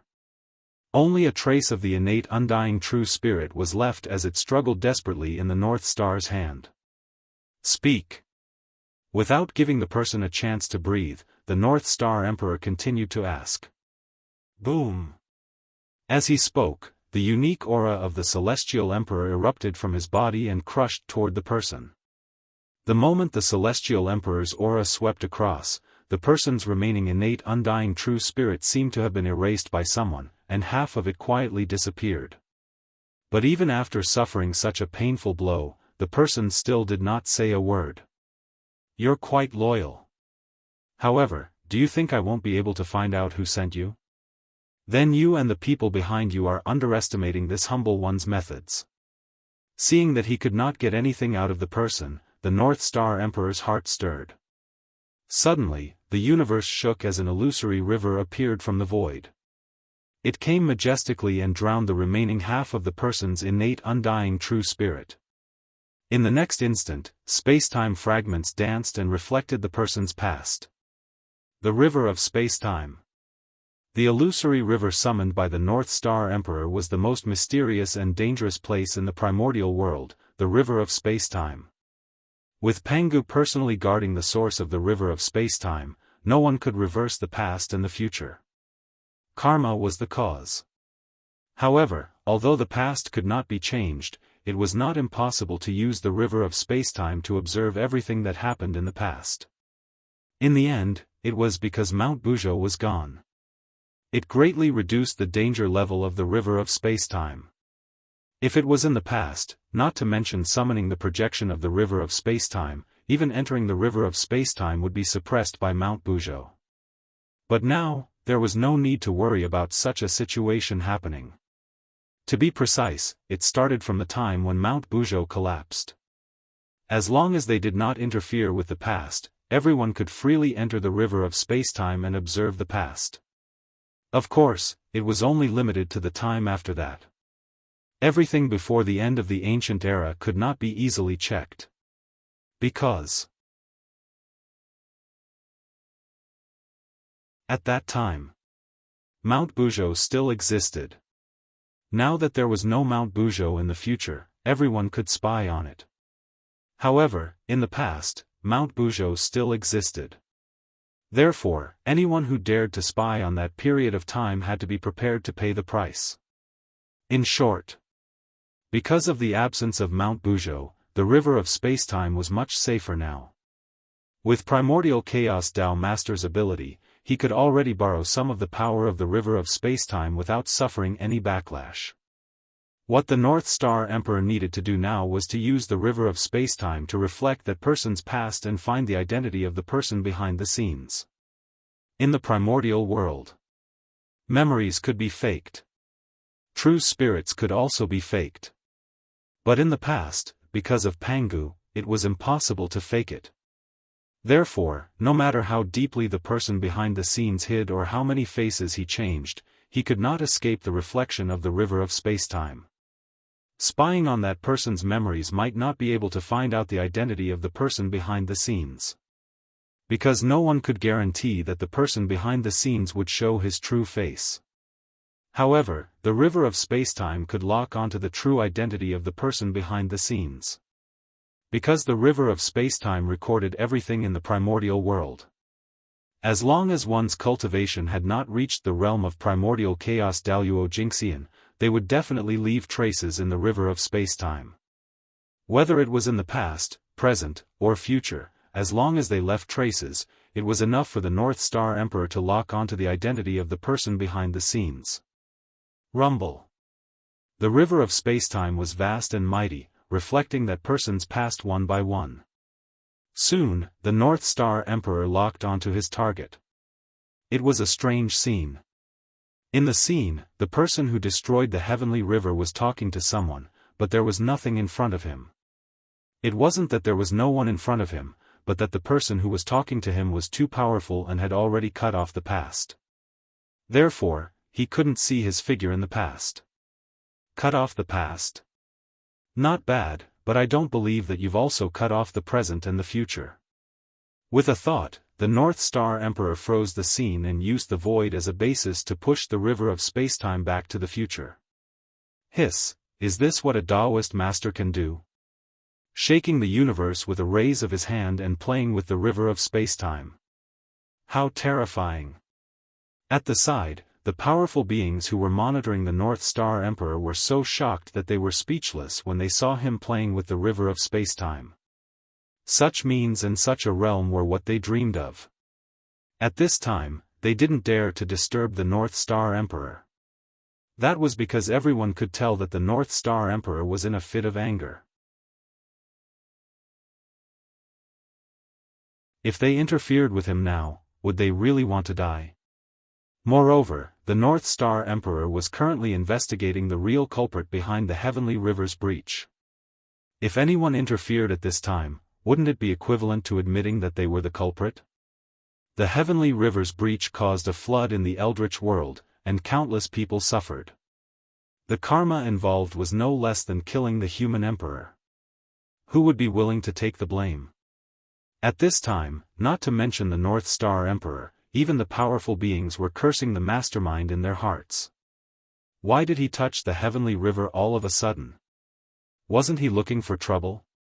One had to know that the attack of the weak water was indiscriminate. Any existence in the Eldritch world would be affected. In other words, their subordinates were also within the attack range of the weak water. However, the only consolation was that the human race was the most powerful, so they were affected more than others. That could be considered a blessing in disguise. After finding out the identity of the mastermind from the future, the North Star Emperor didn't hold back. He directly used the future to deduce the mastermind's location.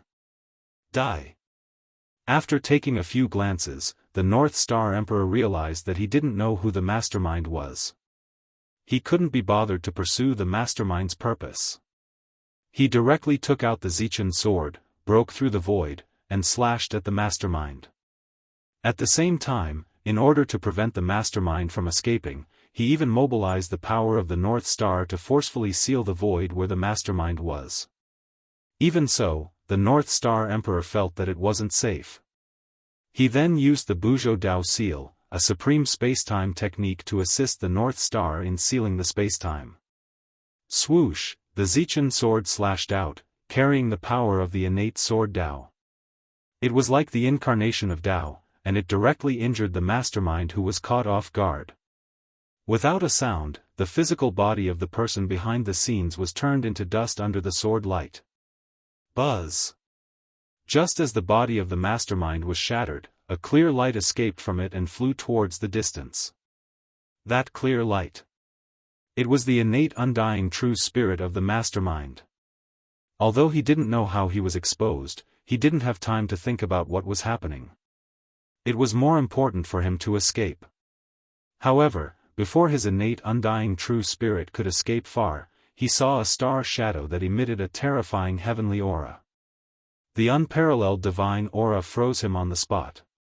Then, before he could react, he saw the shadow of an immortal sacred mountain appear one after another. It emitted an aura that suppressed everything.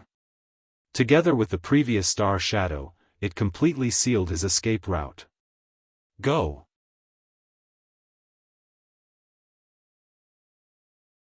Above the heavenly court, after seeing that the mastermind was completely suppressed, Emperor Gaochen waved his hand and summoned the million-sword illustration to bring him over.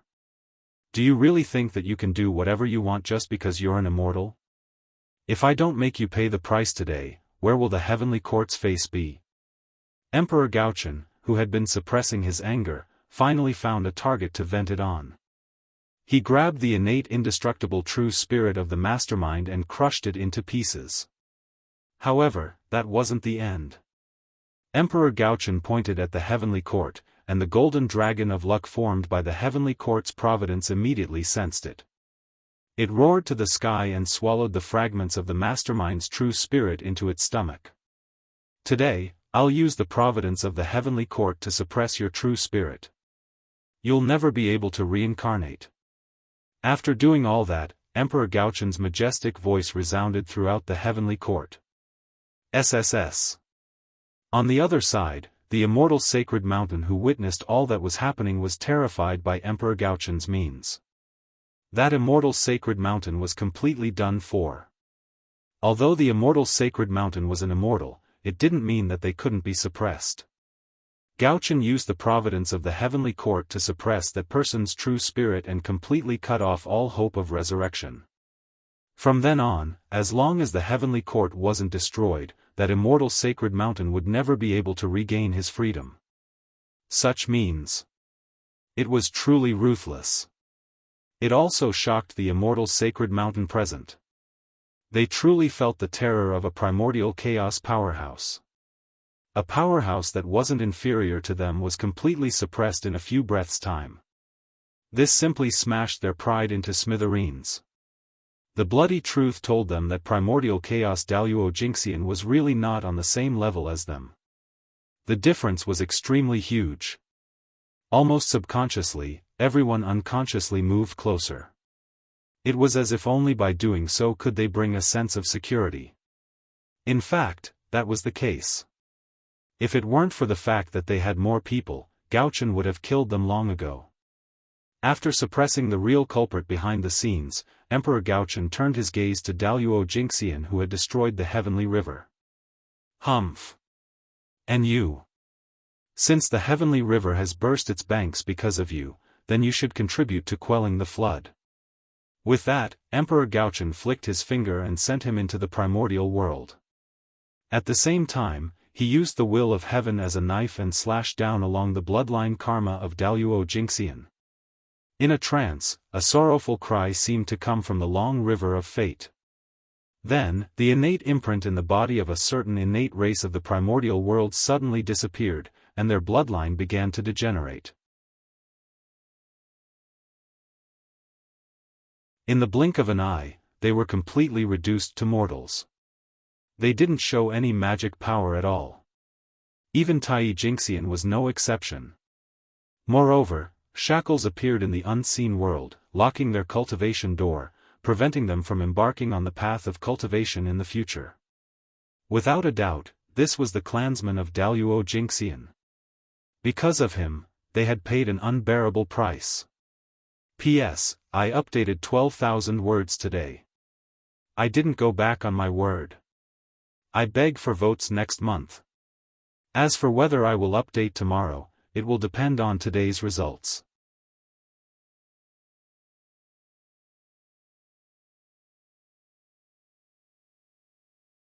Chapter 673.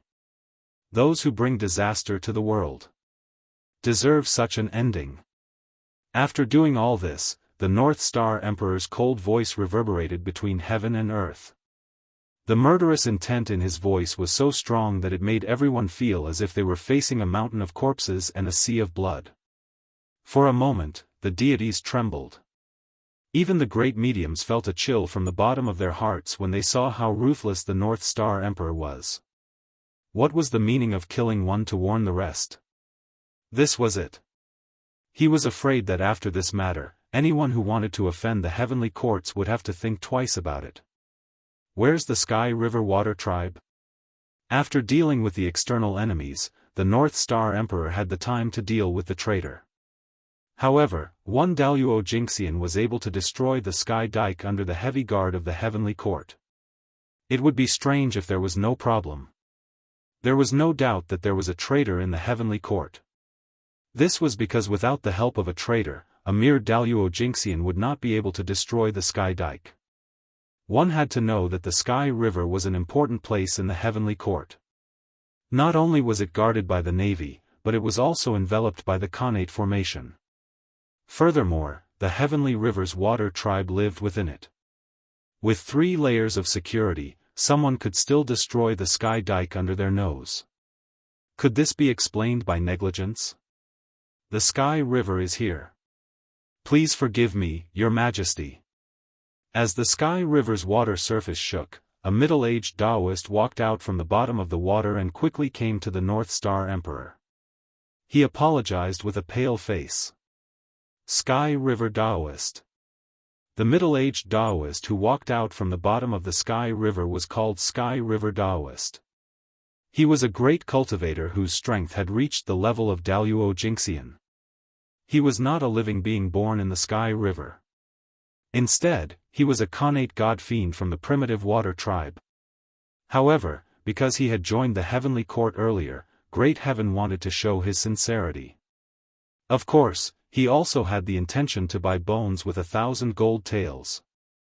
Hence, he specially gave him preferential treatment and granted him the position of the Lord of the Sky River. He also allowed his people to live in the Sky River with him. That was how the name Sky River Daoist came about.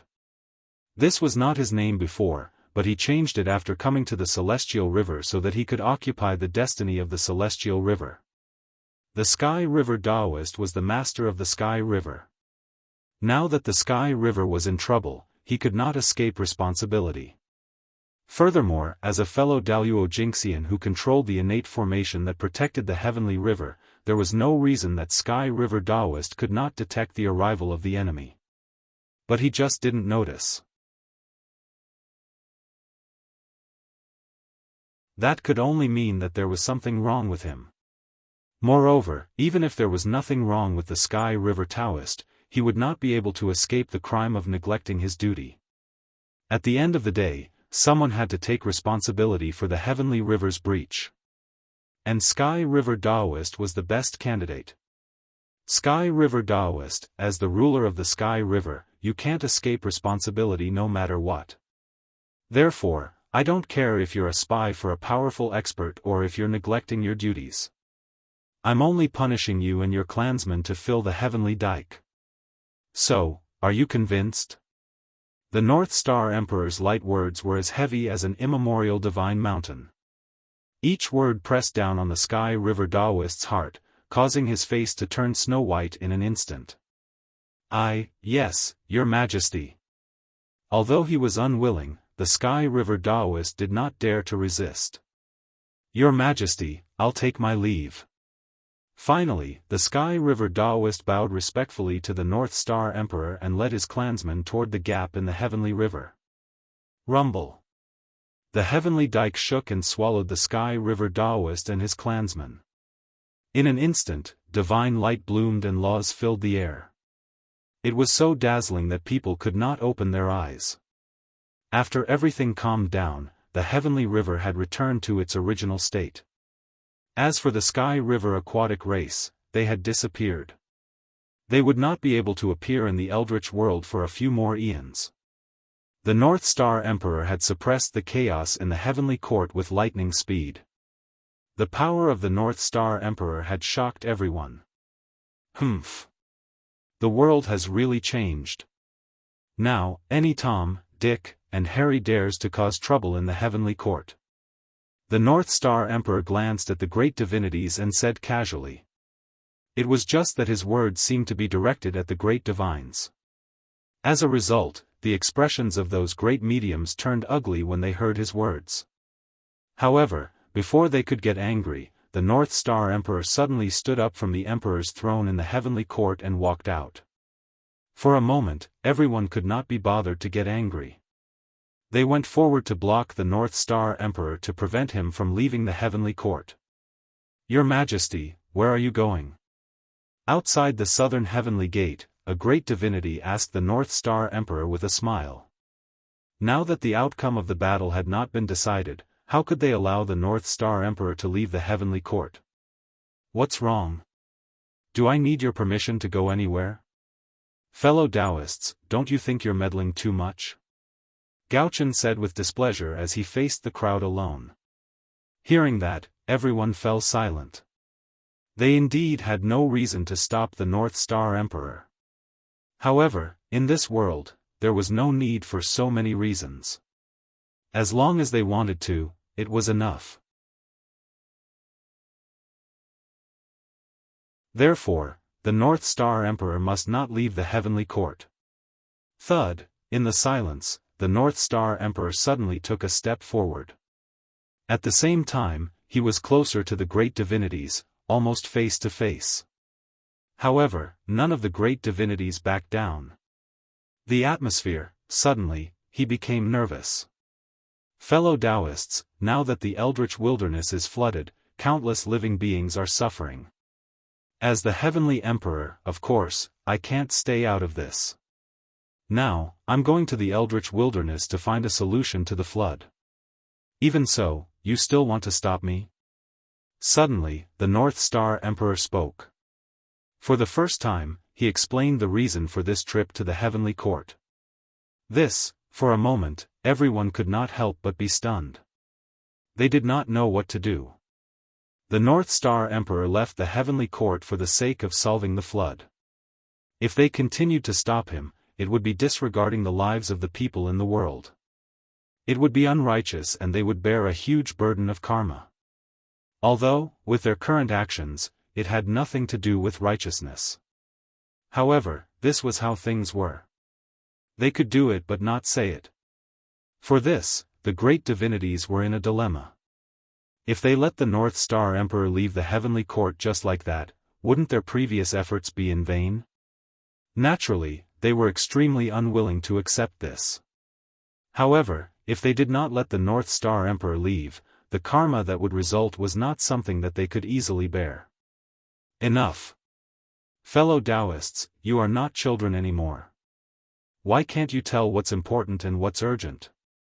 Previously, I allowed you to fool around because I gave face to the Dao ancestor and didn't argue with you. However, this is not the right for you to be arrogant. If you continue to fool around like this, then don't blame me for not showing mercy. I'll drag you all to the Purple Cloud Palace and let the Tao ancestor take a good look at his disciples." Seeing that everyone was still not giving way, the North Star Emperor's expression changed and he scolded them loudly. A great divinity was compared to an ignorant child in his mouth. What kind of humiliation was this? To be honest, the damage that the North Star Emperor's words caused to them was even worse than killing them directly.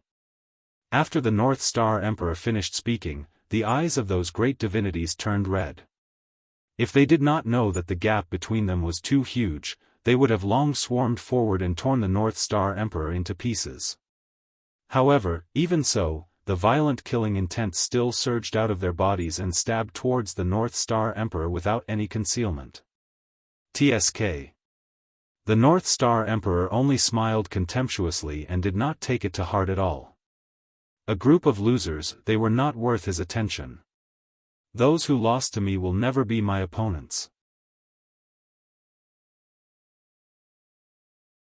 I'll give you time to catch up until you can't see me anymore. This was what the protagonist of a novel that Feng Zichen liked very much in his previous life had said. It was also the true portrayal of his current state of mind. These people had already been left far behind by him. As time passed, this gap would become bigger and bigger. They were no longer existences on the same level. They were not a match for the North Star Emperor now, and they would not be a match for him in the future. Since that was the case, why would they need to save face for these great divinities? Moreover, compared to death, it was obvious that humiliation would bring more harm to them. The great divinities who had lived for countless years were not afraid of death. On the contrary, death might bring them relief. The long years had worn away too many of their emotions, including the fear of death. Perhaps, the only thing that could not be wiped away by time was their firm hearts towards the Tao. Death was not worth their fear, and the only thing that could move them was probably that face. The primordial world was a place that valued face very much. For this reason, the harm brought by humiliation was even more unacceptable than killing them directly. It was with such thoughts that the North Star Emperor did his best to humiliate them. This was revenge that left a deeper impression on them than killing. Get out of the way. Ignoring the killing intent on everyone, the North Star Emperor scolded again. You, secretly clenching their fists, everyone suppressed the killing intent in their hearts and slowly opened up a path for the North Star Emperor to pass through. The reason why these great divinities made way was not because they were afraid of the North Star Emperor, but because they were afraid of Tao ancestor Hongjun. They were frightened by the words of the North Star Emperor that he wanted to bring them to the Purple Cloud Palace to seek justice from the Tao ancestor. If this matter did not reach the Tao ancestor, the Tao ancestor would turn a blind eye to it. However, once the North Star Emperor made a fuss about this matter, the Tao ancestor would be embarrassed, and it would not be easy for him to seek revenge. Then, with their recent actions, after the Tao ancestor found out, he would definitely not let them off easily. Therefore, these great divinities could only give in. Just like that, the North Star Emperor swaggered out of the heavenly court. However, he did not go to the human race. Instead, he went directly to the North Sea and taught the Kunpeng Patriarch a lesson in the name of the Tao discussion. For this, the North Sea demon race, who were previously restless and had the intention to dominate the primordial world, instantly wilted.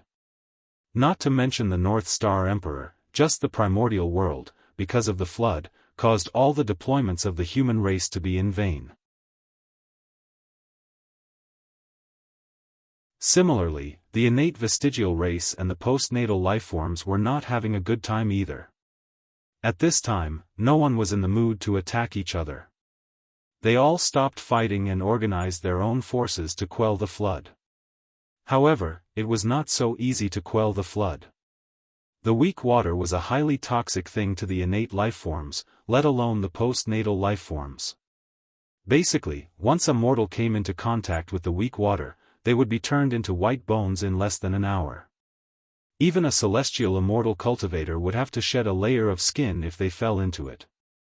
How could such a dangerous thing be so easy to quell? Therefore, in the beginning, everyone was helpless against the weak water. They could only think of a way to block it somewhere and prevent it from spreading everywhere. However, the effect of this method was not very good. That was because after the weak water came to the mortal world, it began to transform into the postnatal world, causing its volume to become larger and larger. It could not be blocked at all. For this, in less than 100 years, the weak water overflowed in the primordial world. Of course, it was not completely without good news. At the very least, after the weak water changed from the innate to the postnatal, the degree of danger was undoubtedly greatly reduced. Above the innate stage, one could basically not be affected by the weak water. At this time, in the human territory, as the weak water became more and more overflowing, Si Wenming could not help but feel that blocking it was not a solution at all. Why not lead it to the East Sea? It was at this moment that Si Wenming had a flash of inspiration and thought of a way to completely solve the weak water. That was to lead it to the East Sea. This idea could not be said to be not bold. Because before this, the primordial waters were independent and not connected to the sea. Si Wenming's idea was to open up the connection between the primordial waters and the sea so that the weak water could flow from the ground to the sea. If this was done, it would be an earth-shaking change for the primordial waters. This might set off a battle between the sea gods and the sea gods. Because, once the two were connected, then they would both be water element luck. The sea area luck and the water area luck would definitely merge into one. In this way, although it would strengthen the water element luck, it would also bury a huge hidden danger. The sea had always been the territory of the dragon race, but the primordial waters were not. Although it was not as vast as the four seas, it had also given birth to many innate godfiends. Therefore, if the sea area and the water area were connected, a complete water system would be born. Then, in order to compete for the ruling rights of this complete water system, there would definitely be a world-shaking battle. They were all bosses, who would be willing to have another person controlling them? Moreover, after the sea area and the water area luck merged, how huge would the luck be? If he could obtain it, it would not be inferior to obtaining a world-shaking fortune. Who would be willing to give it up? Not to mention, if he could control the new water system, it would be equivalent to controlling the entire water vein of the primordial world, and he could become the master of the water vein of the primordial world in one fell swoop.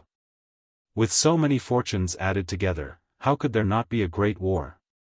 However, with the current situation of the primordial world, Si Wenming could not care so much.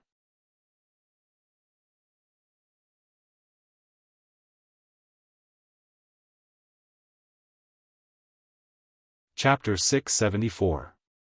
Opening the connection between the sea and the water would cause a civil war in the water veins. However, if the connection between them was not opened, all the living beings in the primordial world would be finished.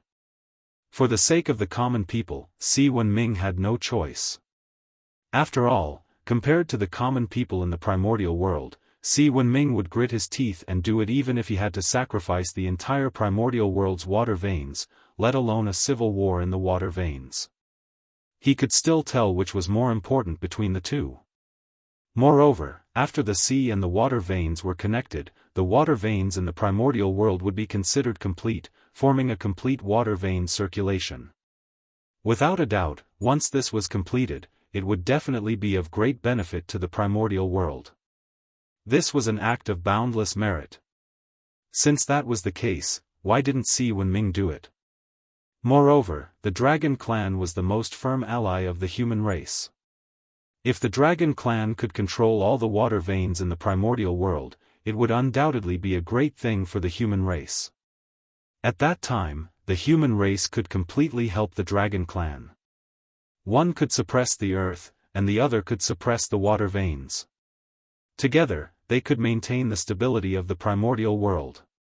Therefore, in summary, no matter from which perspective, opening the connection between the sea and the water veins would be of great benefit to the human race.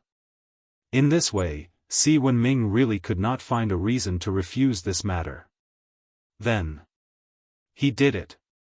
With a thought. Si Wenming already had an answer in his heart. For the human race. For all living beings in the primordial world. The passage between the sea and the water veins had to be opened so that the weak water could be channeled into the sea to relieve the pressure on the primordial world. After making up his mind, Si Wenming did not hesitate at all. He directly took out the topographic map of the primordial world from the human race's treasure vault, intending to find the most perfect flood passage. However, at the moment when he was ready, a difficult problem suddenly stumped him. That was, he did not have the ability to shake the earth veins. One had to know that if he wanted to open the connection between the water veins and the sea, he had to open a passage between the two. And this. He had to dig deep into the mountains and change the river channels. If it was in the past, moving mountains and filling the sea was naturally extremely simple for an existence at Si Wenming's level. But now, with the establishment of the Heavenly Palace, the power of the primordial world's earth veins had been condensed into one and became extremely difficult to shake. This also made it very difficult for external forces to destroy the existing terrain of the eldritch world. Therefore, not to mention moving mountains and filling seas, it was difficult to even destroy them. However, if they couldn't move the mountain, it was almost impossible to open up the passage. This was troublesome. For a moment, Si Wenming fell into a dilemma. If they couldn't open up a mountain, then the manpower and material resources needed to open up the passage between the sea areas would be far more than they could imagine. Even if the entire human race was mobilized, it would still take tens of thousands of years. However, how could the current untainted land wait for tens of thousands of years? If that was the case, the entire untainted land would be ruined by the Ruo water before the passage between the ocean regions could be opened. Therefore, the matter of opening up the passageway could not be delayed. However, if that was the case, the problem would return to the original point. How was he going to shake the earth veins? Is there something calling me? Just as Si Wenming was in a dilemma, an unfamiliar will suddenly came from afar. It was calling out to him from afar, as if it was guiding him to a certain place. What is this? From that call, not only did Si Wenming not feel the slightest bit of malice, on the contrary, he seemed to feel some kindness from it. Moreover, as if he was blessed with good fortune, he had a feeling that this was his opportunity. The treasure that called out to him had the ability to solve his problem. Whim. Almost subconsciously, Si Wenming understood the origin of his abnormality. The whim of a cultivator. This was a hint from the heavenly Tao to him that his opportunity had arrived. When he thought of the problem he was facing at this time, how could Si Wenming not understand what his opportunity was? It was definitely a treasure that could help him open up the passage. After understanding this, Si Wenming did not hesitate at all. He directly followed the guidance of the call in his heart and rushed to the unknown place. Every time a great calamity occurred in the world would spontaneously produce a magic treasure that could restrain the calamity to help the common people survive the great calamity. However, the divine object concealed itself. Although the world had produced a treasure that could deal with the calamity, whether the treasure could be found depended on the fortune of all living beings. What was a glimmer of life? This was it. The heavenly Tao was incomplete. Therefore, it left a glimmer of life for all living beings. In other words, although the heavenly Tao left a glimmer of life for all living beings, it was only a glimmer. How difficult would it be to capture him? Fortunately, Si Wenming was not fighting alone. Behind him was the entire human race. Therefore, under Feng Zichen's plan, Si Wenming successfully caught the glimmer of life left by the world for all living beings and formed a connection with the treasure that the world had produced to survive the calamity. In this world, there was no love for no reason, nor was there a good thing that fell from the sky. If it were not for Feng Zichen's plan in the dark, how could such a coincidental thing happen? Si Wenming just lacked something here, and the world on the other side sent it to him? It was Feng Zichen who silently carried everything in the dark in exchange for the bright future of the human race. Following the guidance of the call in his heart, Si Wenming hurriedly ran for several months on the primitive land before arriving at his destination. A canyon with stagnant earth qi. What dense earth vein qi! If it weren't for the protection of the human Dao Emperor's seal, I probably would have been crushed to pieces by the earth vein qi that permeates the canyon as soon as I entered. Looking at the earth vein qi that was almost solid around him, Si Wenming sighed emotionally. Right above his head, the human Dao Emperor's seal floated quietly, shining with dazzling light. Strands of Emperor qi hung down, completely enveloping his body and blocking the earth vein qi that drifted over. It was precisely because of the protection of the human Dao Emperor's seal that Si Wenming could make it here safely. Earth vein qi was the essence of the earth. Every strand was equivalent to a huge mountain and abnormally heavy. Countless strands of earth vein qi filled this place. It was like countless huge mountains were pressing down on him. One could imagine the pressure within. With Si Wenming's cultivation before reaching Tai Jingxian, he would probably be crushed to pieces if he touched the earth vein qi. However, the scene before him did not frighten Si Wenming. Instead, it made him more and more excited. The denser the earth vein qi here, the more extraordinary the treasure hidden here was. It was definitely a connate spirit treasure, and its level was not low. Thinking of this, how could Si Wenming not be excited? The strength of the treasure here was related to the success or failure of his plan. The stronger the treasure, the greater the possibility of his plan succeeding, and the shorter the time it would take. As he continued to go deeper, Si Wenming could not help but discover that the earth vein qi around him was even denser. For a moment, he was even more excited about the treasure hidden here.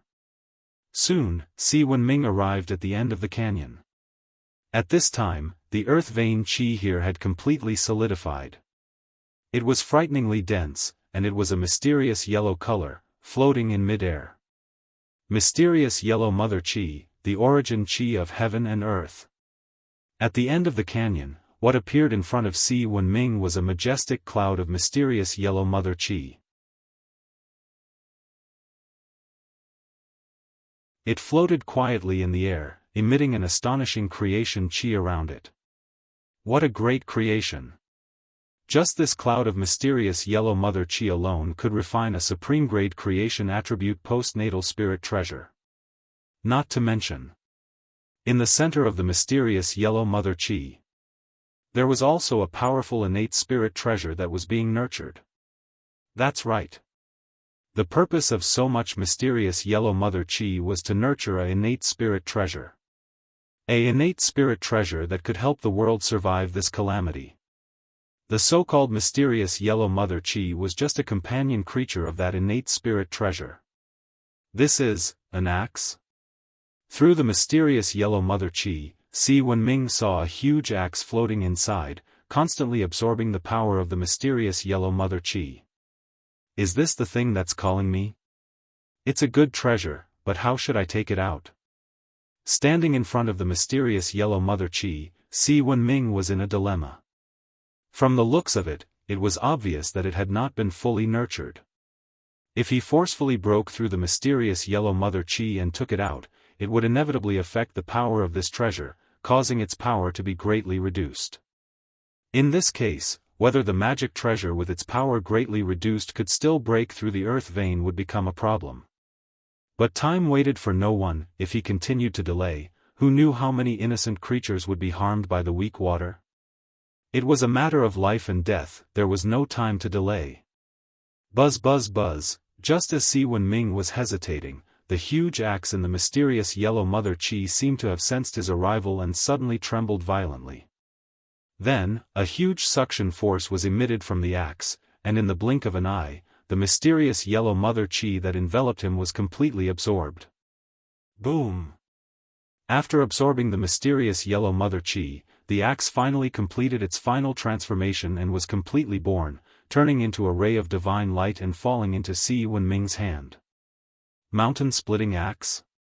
Holding the axe in front of his eyes, Si Wenming looked at it with excitement.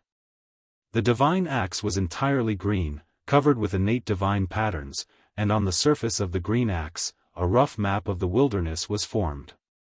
On the back of the divine axe, there were 2 Dao runes written by the innate divine patterns, mountain-splitting. That was the name of this divine axe, the name that heaven and earth had set for it. Mountain-splitting axe, an innate spirit treasure nurtured by the earth vein qi, had 32 innate divine restrictions, and was ranked as a top grade. Its ability was, as the name implied, it had the power to split mountains. With this axe, it could easily split the earth vein. And that was what Si Wenming needed. Millions of years ago, with the establishment of the Universal Palace, the earth vein of the wilderness was rejuvenated, and innate spirit treasures and innate life forms were born. And the mountain-splitting axe was one of them. Originally, even if heaven and earth wanted to nurture a top-grade innate spirit treasure, according to normal standards, it would take at least 10 million years. A few million years would at most give birth to an embryo of an innate spirit treasure, which was not enough time for a top-grade innate spirit treasure to be fully nurtured. But even so, the mountain-splitting axe was still born. Of course, there was a problem. Hundreds of years ago, the Daoist Jingxian who destroyed the heavenly embankment and caused the heavenly river to burst its banks. Before the North Star Emperor struck him down into the wilderness, he had said, "Since the heavenly river burst its banks because of you, then make a contribution to quelling the flood." The contribution in his words was referring to the mountain-splitting axe. Normally speaking, it had only been 3 to 4 million years since the mountain-splitting axe was born, and it was not time for it to be born. If it was born by force, its power would definitely be greatly reduced. If that really happened, it would be a blessing in disguise to be able to maintain the middle grade, let alone a superior grade connate spirit treasure. But now, the wilderness could not wait for the mountain-splitting axe to be born normally. For that, the North Star Emperor had to use special means to forcefully mature it to greatly shorten its birth time. A Daoist Jingxian's origin, together with the innate brand of his innate race, was enough to do that. That's right, the Daoist Jingxian and the innate brand of his race were sent here by the North Star Emperor to become the resources for the mountain-splitting axe to be born. Since the water calamity of the wilderness was caused by him, it was his retribution to use his origin to nourish the treasure to survive the calamity. Just as it was to atone for his sins. After putting away the mountain-splitting axe, Si Wenming did not have the mood to stay here any longer. He immediately turned around and left to open his own path to save the world. However, the moment he turned around, he suddenly caught a glimpse of something from the corner of his eye. It completely attracted his attention, and he could not help but stop. This is... Walking forward, Si Wenming picked up the thing that attracted his attention and found that it was a piece of yellow mud. What a strong creation aura! Could this be the legendary 9 heaven living soil? As soon as Si Wenming's hand touched the dark yellow mud, he felt a huge amount of qi of creation gushing out of the mud and flowing into his body through his palm. In just an instant, his origin, which had been burned by forcefully breaking through the divine chains of order, showed signs of recovery. Moreover, under the influence of the power of creation, even the injuries on his divine soul were healed in the blink of an eye. Boom! As his injuries recovered, a strong aura suddenly rose from Si Wenming's body. His realm was rising steadily. Soon, he rose from the golden immortal realm to the Tai Jingxian realm. After some things had calmed down, although Si Wenming's realm had not recovered to its peak, it had reached the peak of the Tai Jingxian realm. Compared to the half-step Daoist Jingxian at his peak, it was only a little worse. Such a strong creation aura, this thing is definitely the legendary 9 heaven living soil. But, why would such a treasure appear here? After calming his mind, Si Wenming's eyes could not help but burst out with a shocking light.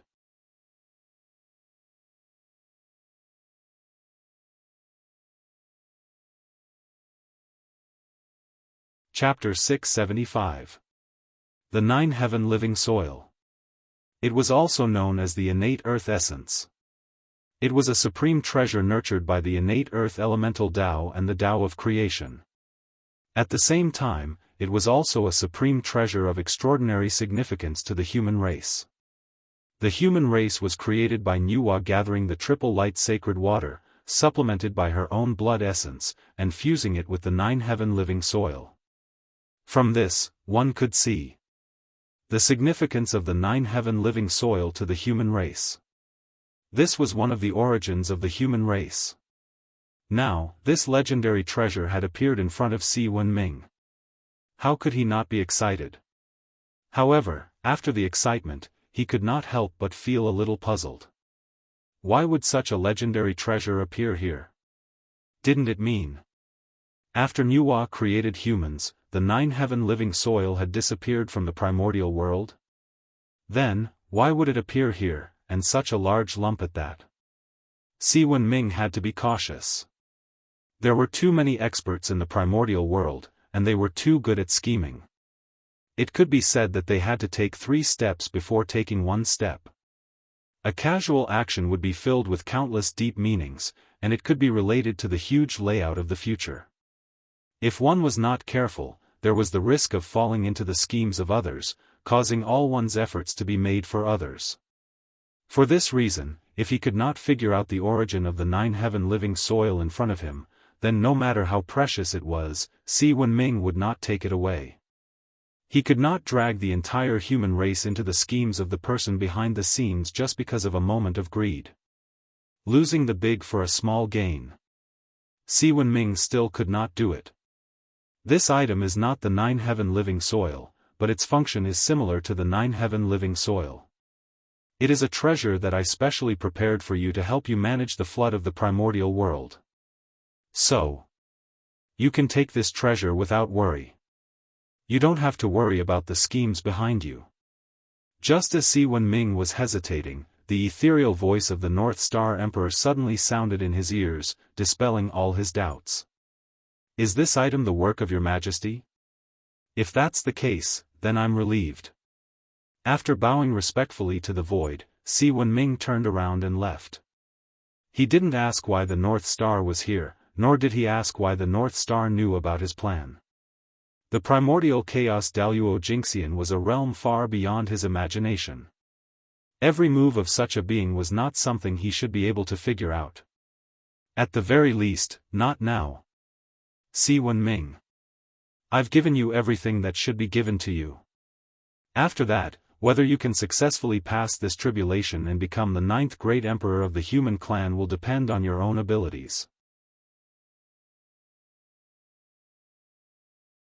After Si Wenming's figure was far away, the North Star Emperor's mutter-like voice faintly sounded and reverberated in the void.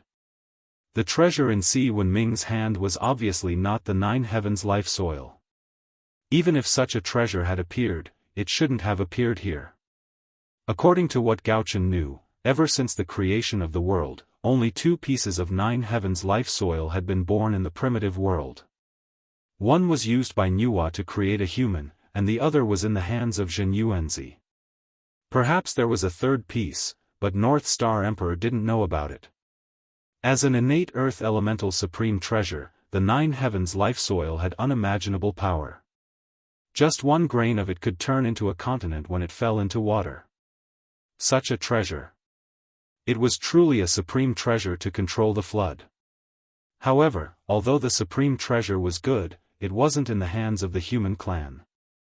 Of course, North Star Emperor could still get the nine heavens life soil if he was willing to be shameless and ask for it from Zhen Yuanzi.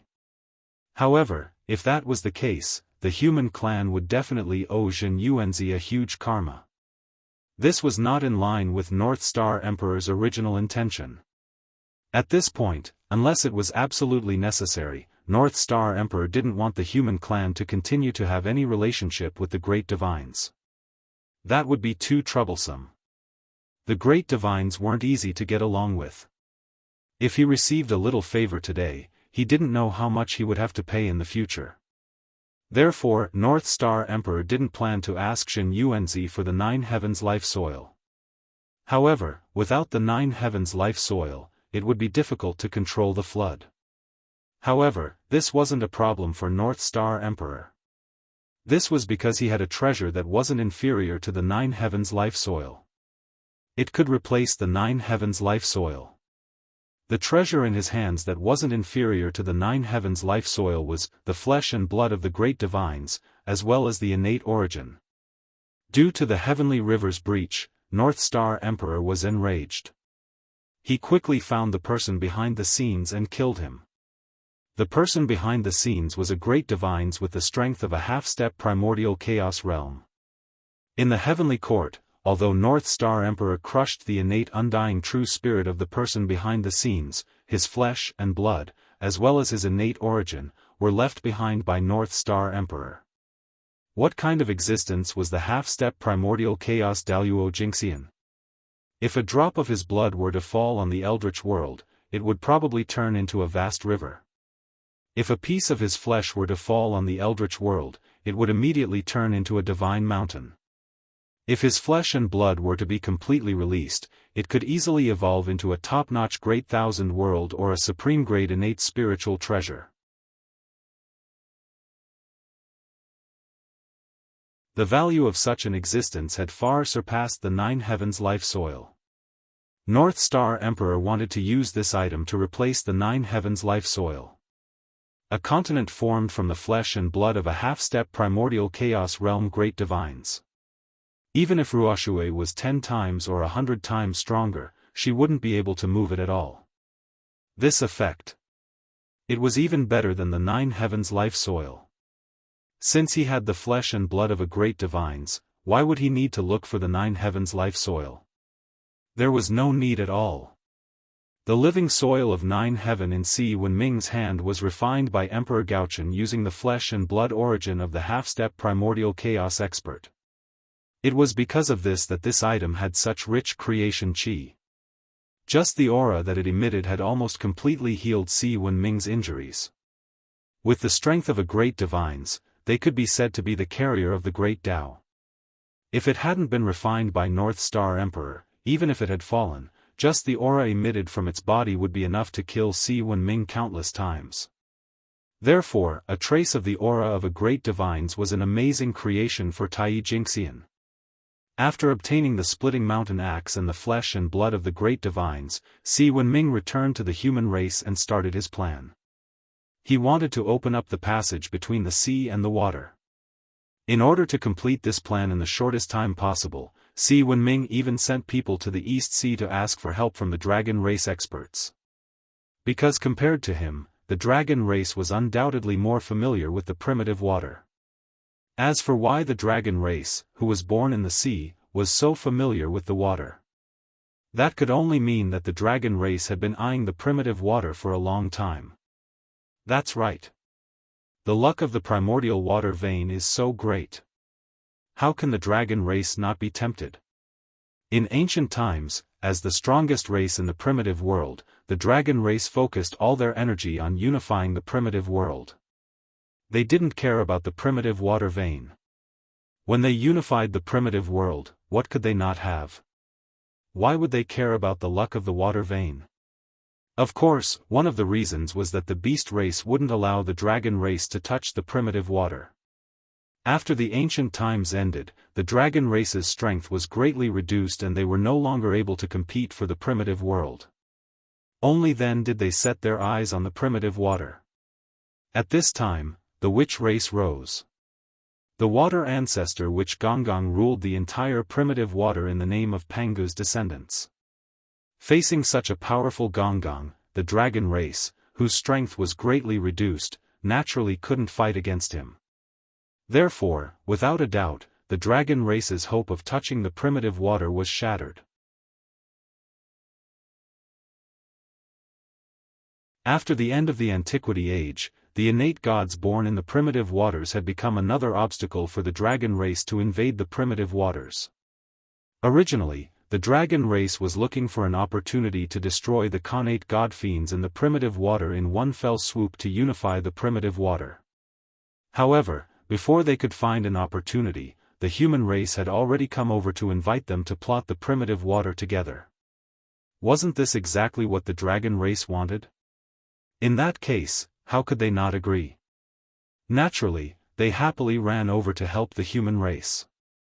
Moreover, according to the human race, the passage between the sea and the water was to eliminate the disaster of the weak water in the primitive world so that they could save the people from suffering. This move was meant to save all living beings. Once it was done, there would definitely be merit descending. It was a matter of great merit. For this, not to mention that the human race and the dragon race were allies, even if they weren't, the dragon race had to come over to help when the human race invited them. After all, no one would complain about having too much merit. Rumble. Just as Si Wenming decided to open up the passage between the sea and the water, in the River of Fate, the destiny that represented the primitive water seemed to have encountered a fatal crisis and suddenly shook violently. For a moment, all the living beings related to the primitive water sensed it. Damn it! Why is the destiny of the water suddenly shaking? Also, why do I have a bad feeling? It's as if a great calamity is coming. In the Huai River, the Wuxia clan, who was in seclusion, suddenly had a feeling that a great calamity was coming. Caught off guard, she woke up from her enlightenment. The warning in her heart for no reason made the Wuxia clan vigilant. She began to silently analyze the source of the crisis. Could it be that the dragon race is attacking? However, after thinking about it for a long time, he only suspected the dragon clan. The sudden abnormal fluctuation of the destiny of the primitive water, as well as the inexplicable fear in her heart, all indicated that a great calamity related to the water was about to erupt. However, throughout the history of the water, the only one who could be called an enemy was the dragon race. As one of the few mighty figures in the primitive water, the Wuxia clan naturally knew that the dragon race had been spying on the water for a long time. The reason why they had not made a move until now was that they had not found the right opportunity. Since that was the case, the calamity of the water was very likely to come from the dragon race. Perhaps, the countless years of waiting had made the dragon race tired of it. They had decided to send troops to attack the water recently. It was because they sensed the danger that the destiny of the water was turbulent to warn them. Thinking of this, the Wuxia clan felt that it was very reasonable and could not help but believe it. However, that feeling of danger was like a poison attached to the bone, firmly entangling her heart, making her unable to calm down. It seemed to be reminding her that this calamity was far from as simple as she thought. Ah, forget it. Let's go and discuss with the others and see what they have to say. If it's really the dragon clan that's attacking, then I'll let them see what I'm capable of. I'll let them know that we're not to be trifled with, since we've dominated the water realm for so long. In her irritation, the Wuxia clan could not help but roar. Then, she broke through the water surface and flew into the distance. Obviously, she was going to discuss with the others. In the primitive water. It was not that there were no capable people. For example, He Bo of the Yellow River. This innate god-fiend born in the Yellow River had already reached the late stage of sage to be. He also had extraordinary achievements in the Tao of innate divination. Therefore, the origin of the calamity of the water was calculated by him. Of course, this was also because Si Wenming and the others did not shield the secrets of heaven. Why did they shield the secrets of heaven? It was not like they were doing bad things. Opening the passage between the sea and the water was a great thing for both the primitive world and all living beings. Since that was the case, why hide it? Of course, it was to show it openly to attract more ambitious people to help. As for whether some people's interests would be lost in this, it was not something that Si Wenming could control. In order to achieve great things, there must be sacrifices. This was unavoidable. And Si Wenming was not willing to sacrifice the human race, so he could only wrong the innate god-fiends of the water. If they were to blame, they could only blame their strength for being too weak. If they were strong enough, after the passage between the sea and the water was opened, the ones who should be afraid should be the dragon race, not them. In order to maintain the rule of the innate god fiends of the water over the primitive water, it was obviously impossible for Si Wenming to give up the idea of opening the connection between the sea and the water. Damn the human race! How dare they do this? How dare they? In the Yellow River underwater mansion, a group of water mighty figures gathered here. They learned the origin of this great calamity from the Yellow River Earl and could not help but roar angrily. The clans of the water and the human race had always minded their own business and lived in peace for many years. They did not expect that the human race would attack the water. However, this was not important. The important thing was that the human race wanted to open the passage between the sea and the water. To them, this was absolutely intolerable.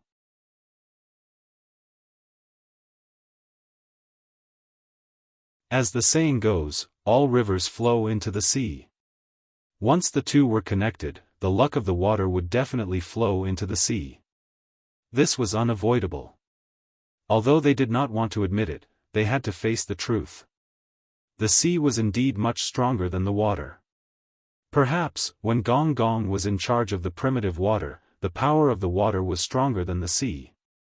But in their hands, it was not. To be more precise, it was incomparable. They were far from being a match for the dragon race. The reason why the water had been able to block the invasion of the dragon race over the years was that the water had the home advantage. You're tuning in to the Unparalleled SwordWill YouTube channel. Don't forget to subscribe and join us on this journey to catch the most captivating stories.